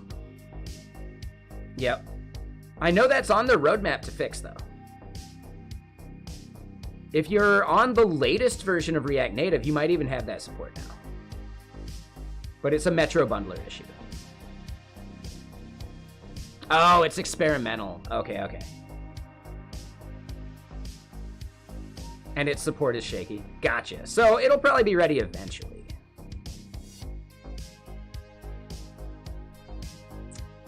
So Vigs, just on 1.x, their workspaces it wasn't always obvious it was coming from your workspace, which is annoying.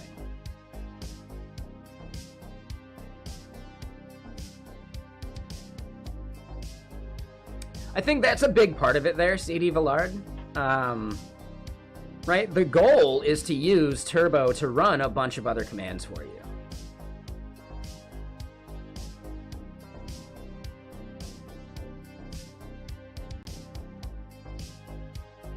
One thing you might not notice is that their scripts might not call Turbo, but their CI/CD could.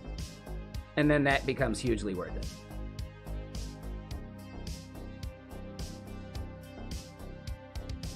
Right, so like their GitHub Actions might still do it.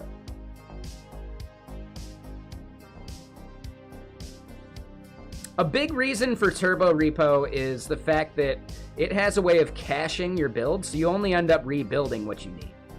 Very similar to how Bazel works as well. I think Turbo Repo for just JavaScript packages or projects makes a lot of sense. The moment you go like multi-language, Bazel is probably the better option. It's just, there's less documentation. You need a Bazel expert to do it. Whereas Turbo Repo is pretty easy to grok.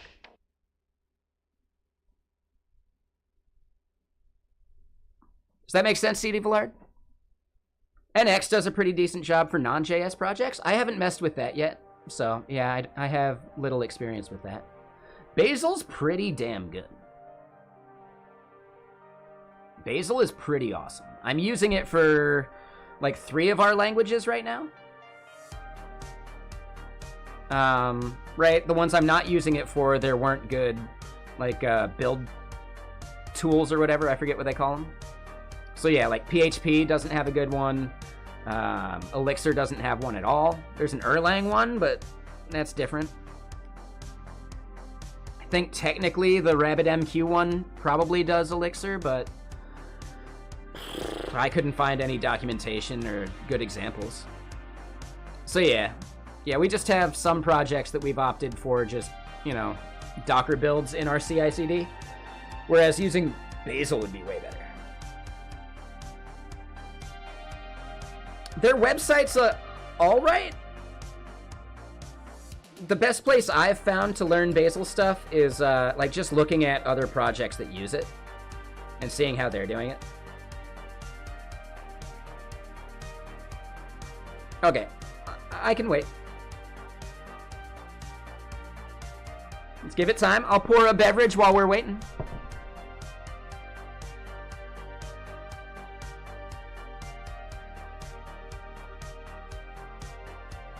So Vigs, no, so when I say the Docker containers, I just mean within GitHub Actions, you can use a Docker container for specific jobs.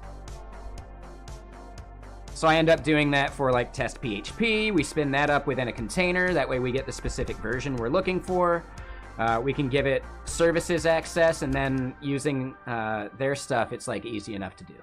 So yeah, we've got like the PHP, the Python, and the Elixir doing their own like containers, and then Bazel is its own thing.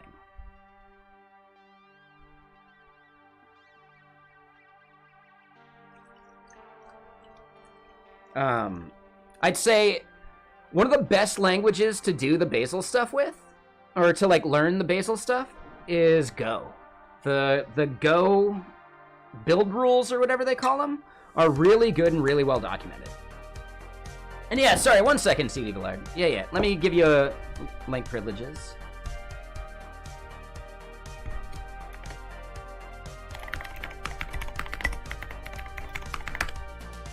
There you go. And I can read that, so you don't need to repaste, but you can if you want. I've got like a hair.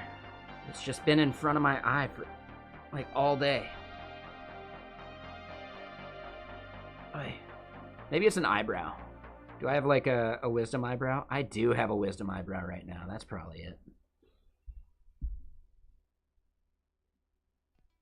Yeah, the worst is I get these like really long, like 1 eyebrow hair per eyebrow that ends up getting to like 2 or 3 inches long.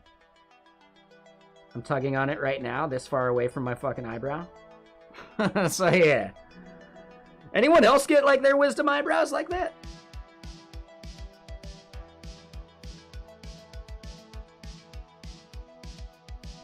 Yeah, it's pretty good. I consider it my whisker. They get long enough so I know what I can fit my head through. Just like a cat.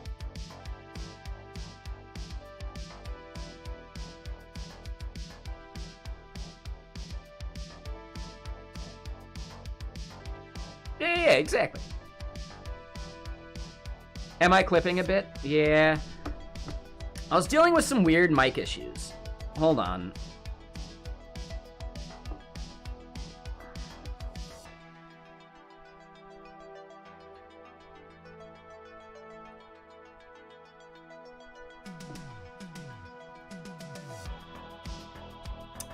Check. Is that a little better? It's not great, but it's, you know, it's okay. Music might need to be turned down a bit then.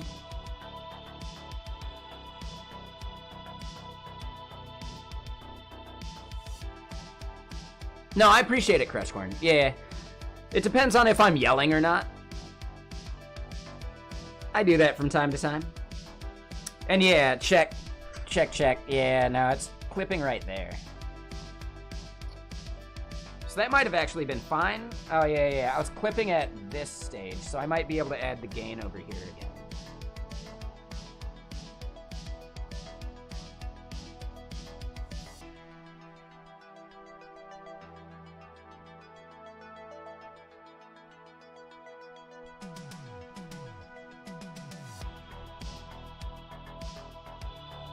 Oh, and I didn't have the compressor on the music, so that should be better now too.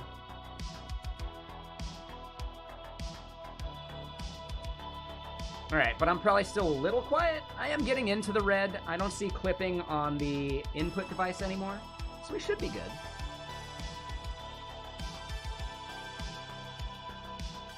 But yeah, PNPM, hugely useful. I really like it.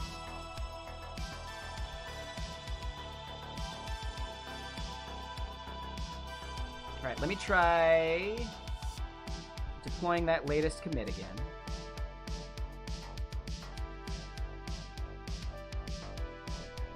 Let's pour some more whiskey. And yeah, Crutchcorn, what were you up to today? Sorry, man, I'm spacing.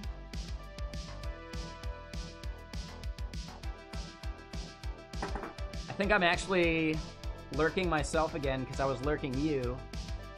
Yep. From the Nate Codes raid.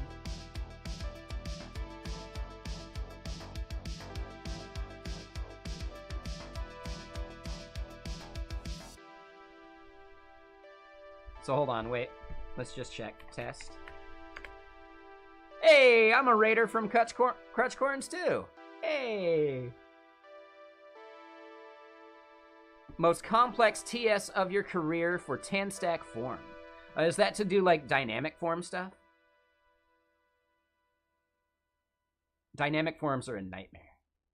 But they're such a good user experience.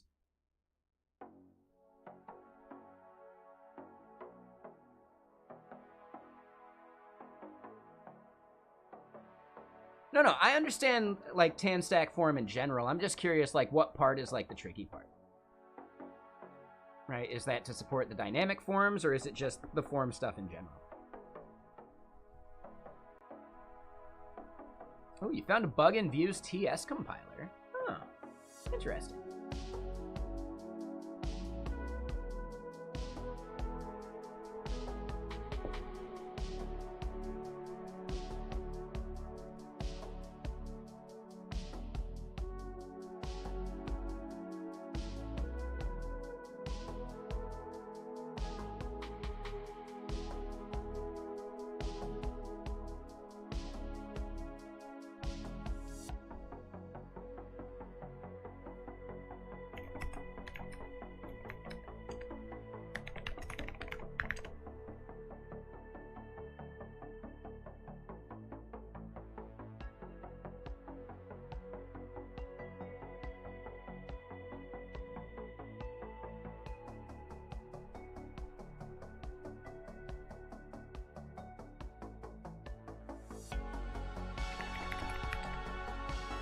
Oh, that's it.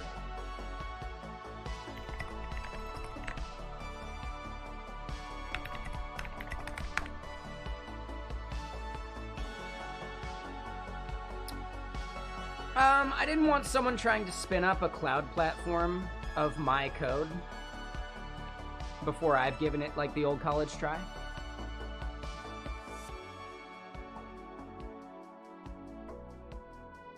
Just to protect the business interests of Vexilla.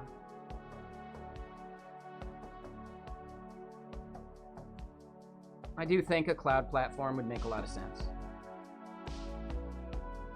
And the wording of the license is as such that, like, other people could spin up, like, services around Vexilla if they want.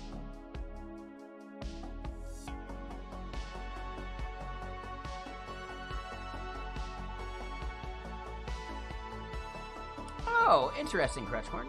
Yeah, cool.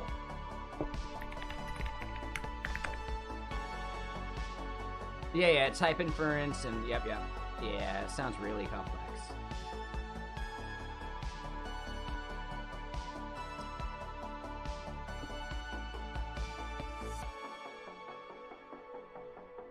But Blake, were you lurking while we were doing that earlier? Oh, yeah, I see your follow from 3 hours ago. I might have forgotten to shout that out. Oh, man, I totally missed it. Or I might have said it and I just forgot I said it. But yeah, thank you for the follow, Blake. Does it sound reasonable? Because I think it makes sense, right? Like, CockroachDB, they do it, and it's to protect, like, you know, you're not going to spin up a CockroachDB database service of your own. But you can still, like, you know, run it internally wherever you want, kind of thing. I'm okay with that. I just don't want other people charging money for it before I've even had a chance to.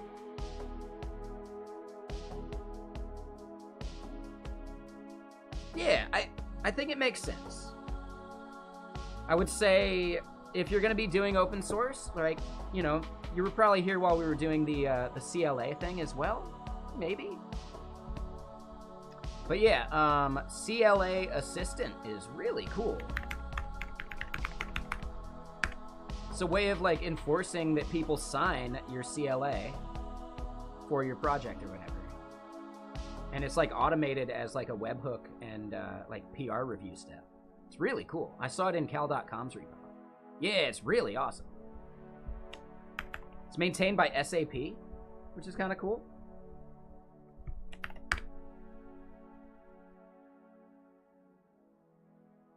I'd say one really cool thing they could do is allow you to reference not just a gist, but maybe like a file within your organization, because organizations can't own gists on GitHub. I think that would be one major, like, boost to CLA Assistant. But yeah, really cool thing. I saw it in cal.com's repo just recently when I was making the PR, so I was inspired.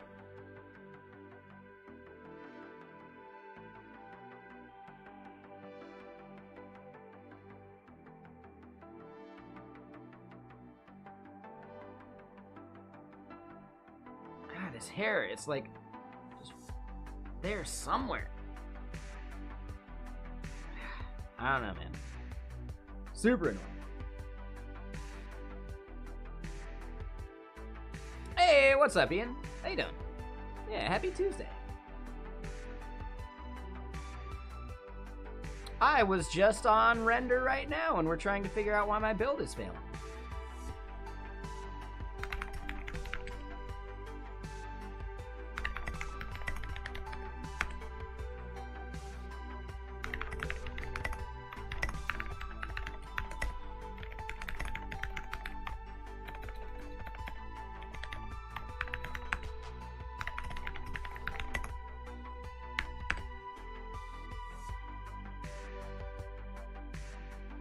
It was the wrong node version. Yeah, render's awesome. I applied to 2 positions at render, didn't get either one.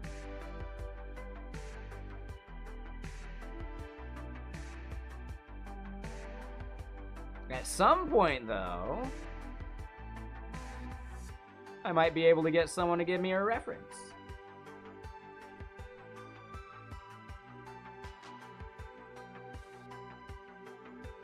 Wink. That's a big double wink right there.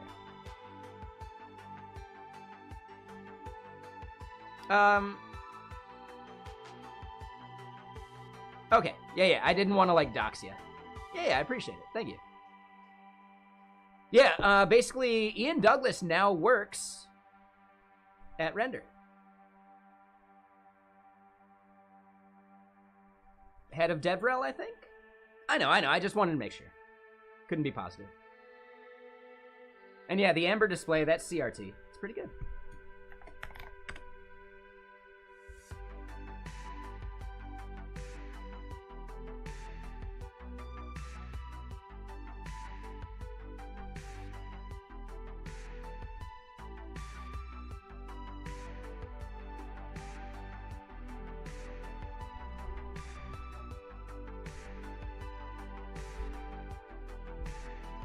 Try that again. There we go. I know, exactly, CD Vlog. Yeah.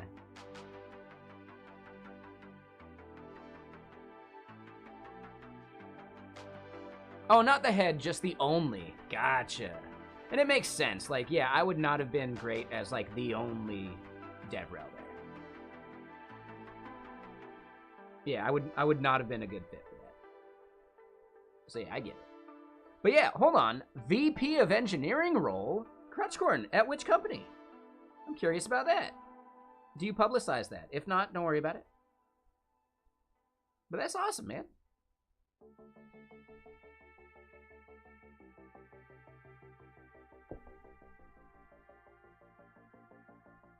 Okay. Yeah, no worries.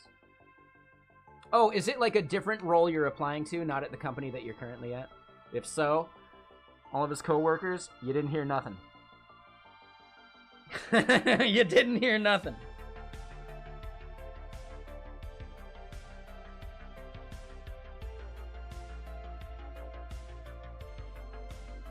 You didn't hear nothing.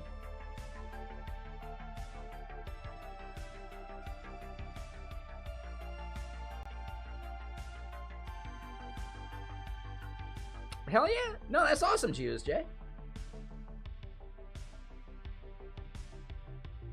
I don't know. Some of the stuff you're talking about is not that entry level.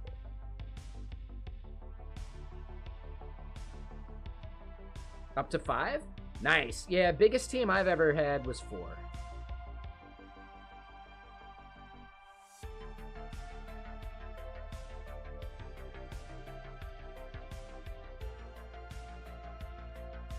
I mean, it's trial by fire. That sounds awesome, GSJ. Like, yeah, you're getting really good experience, it sounds like. And hey, all right, we fixed it. Cool, so now we can delete this. We can get rid of this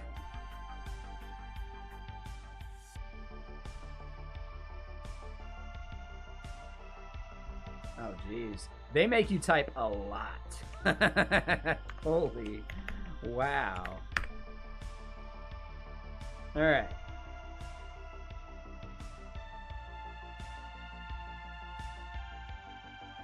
Seems to me like DevOps-y kind of stuff, right? But maybe you're like more of a jack of all trades. Highly focused on backend. Cool.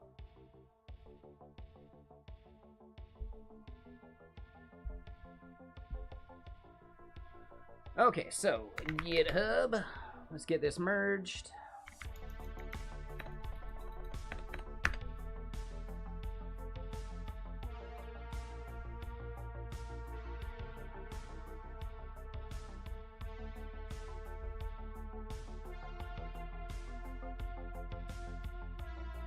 We're just gonna squash it through.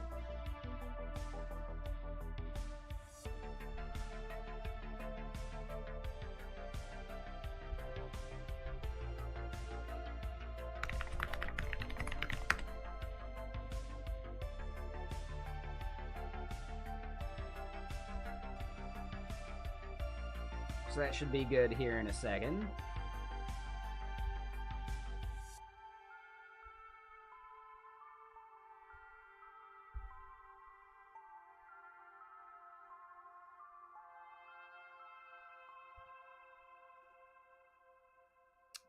Ooh, any concerts? I haven't really looked. Yeah, I haven't looked for anything. There were some that I wanted to go to that I missed. I wanted to go see Chromeo. That would have been pretty good. Little Dragon came to town like a month or two ago. I missed both of those.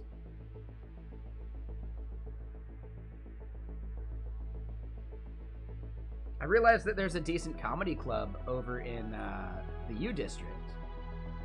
So I wouldn't mind going and checking out some like comedy stuff at some point. I think that'd be cool. And yeah, real quick, Crutchcorn, thank you for that Prime sub. Appreciate you. Alright, let's close some of this. Oh no! That's brutal. That is brutal.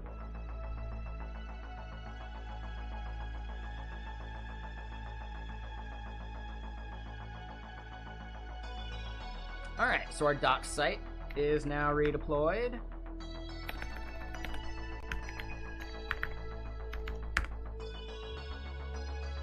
Icons look good.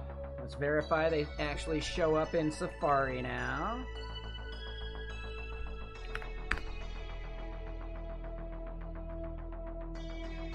Cool, cool.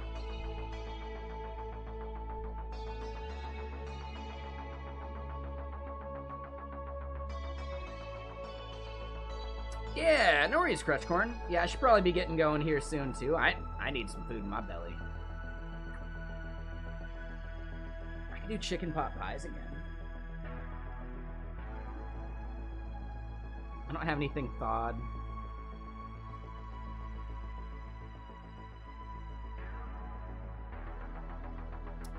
The point of the CLA is to make sure that code contributed to the project is owned by the organization. So it's a way for the contributor to transfer copyright of their code to the organization. That way the company owns the code.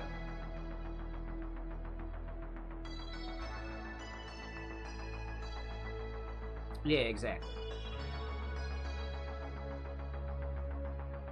Yep, no worries. That's my understanding of it. I'm sure there's some nuance that I'm missing. But for the most part, even if the project is open sourced, attributing the copyright and the contributor saying that they're not submitting with patents and other things, so that if there is a lawsuit, that individual contributor is responsible for violating their company's patents clause, etc. Things like that. I'm pretty sure that's basically like part of it too.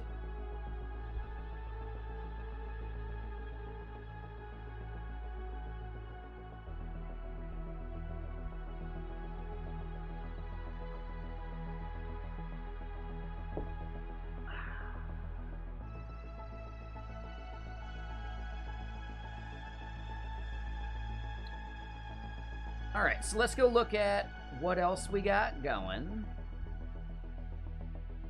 These are the SDKs we're going to want to make. They go right on into the backlog.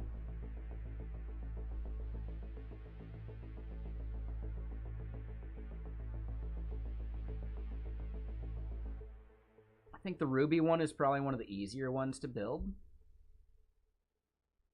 So we might prioritize that one.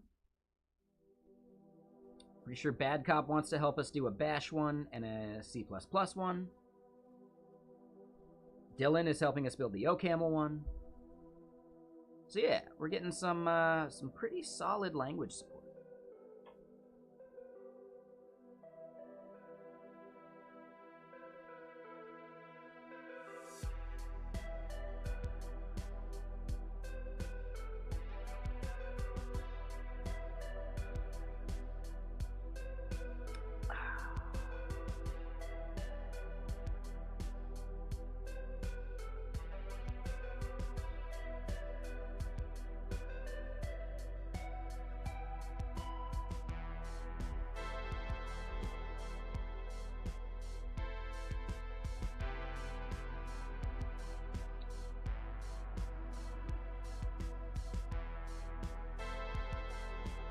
Thinking tomorrow we might jump back into the cal.com thing.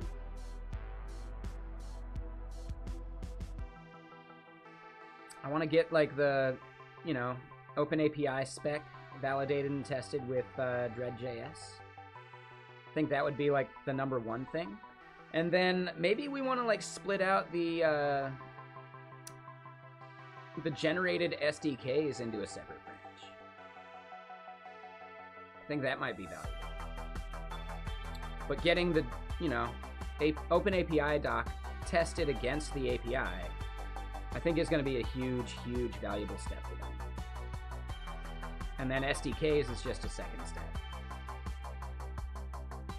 If they even want to do it that way. But having a valid open API doc, I think that's important.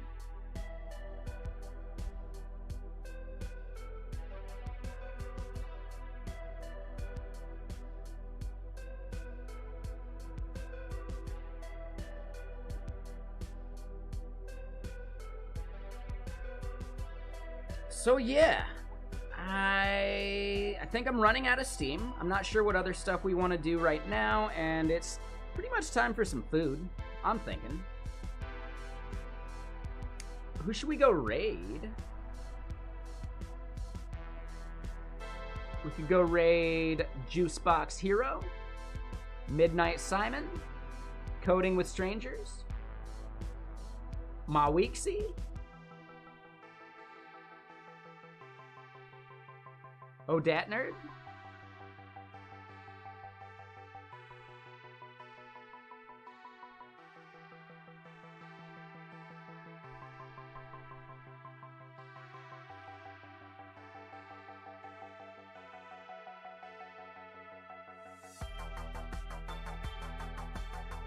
Yeah, so this is less about that. So Dread.js actually takes your open API spec and runs HTTP requests against it.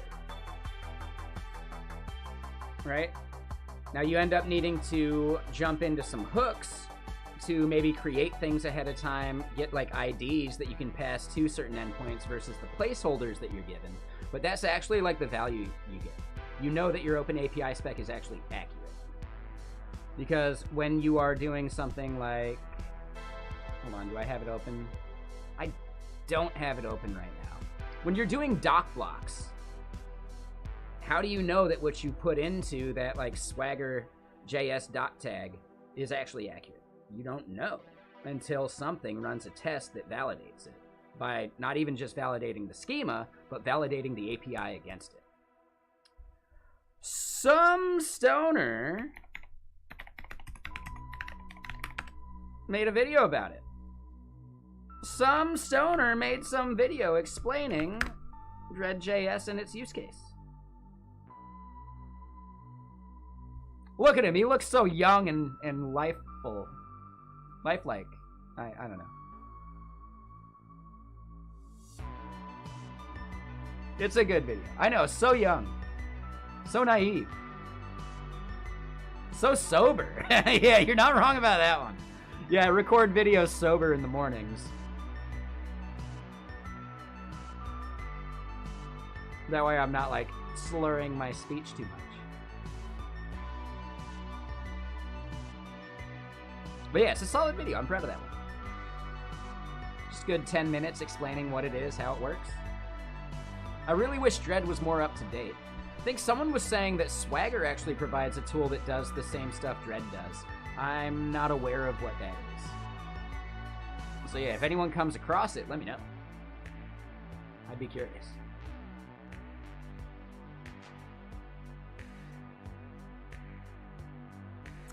So here's the thing. We haven't had a chance to raid Juicebox Hero in a long time. So I think now's a great time to do it. Yeah, let's do it. And yeah, tomorrow I think we jump back into the cal.com Dread.js testing. So that'll be fun.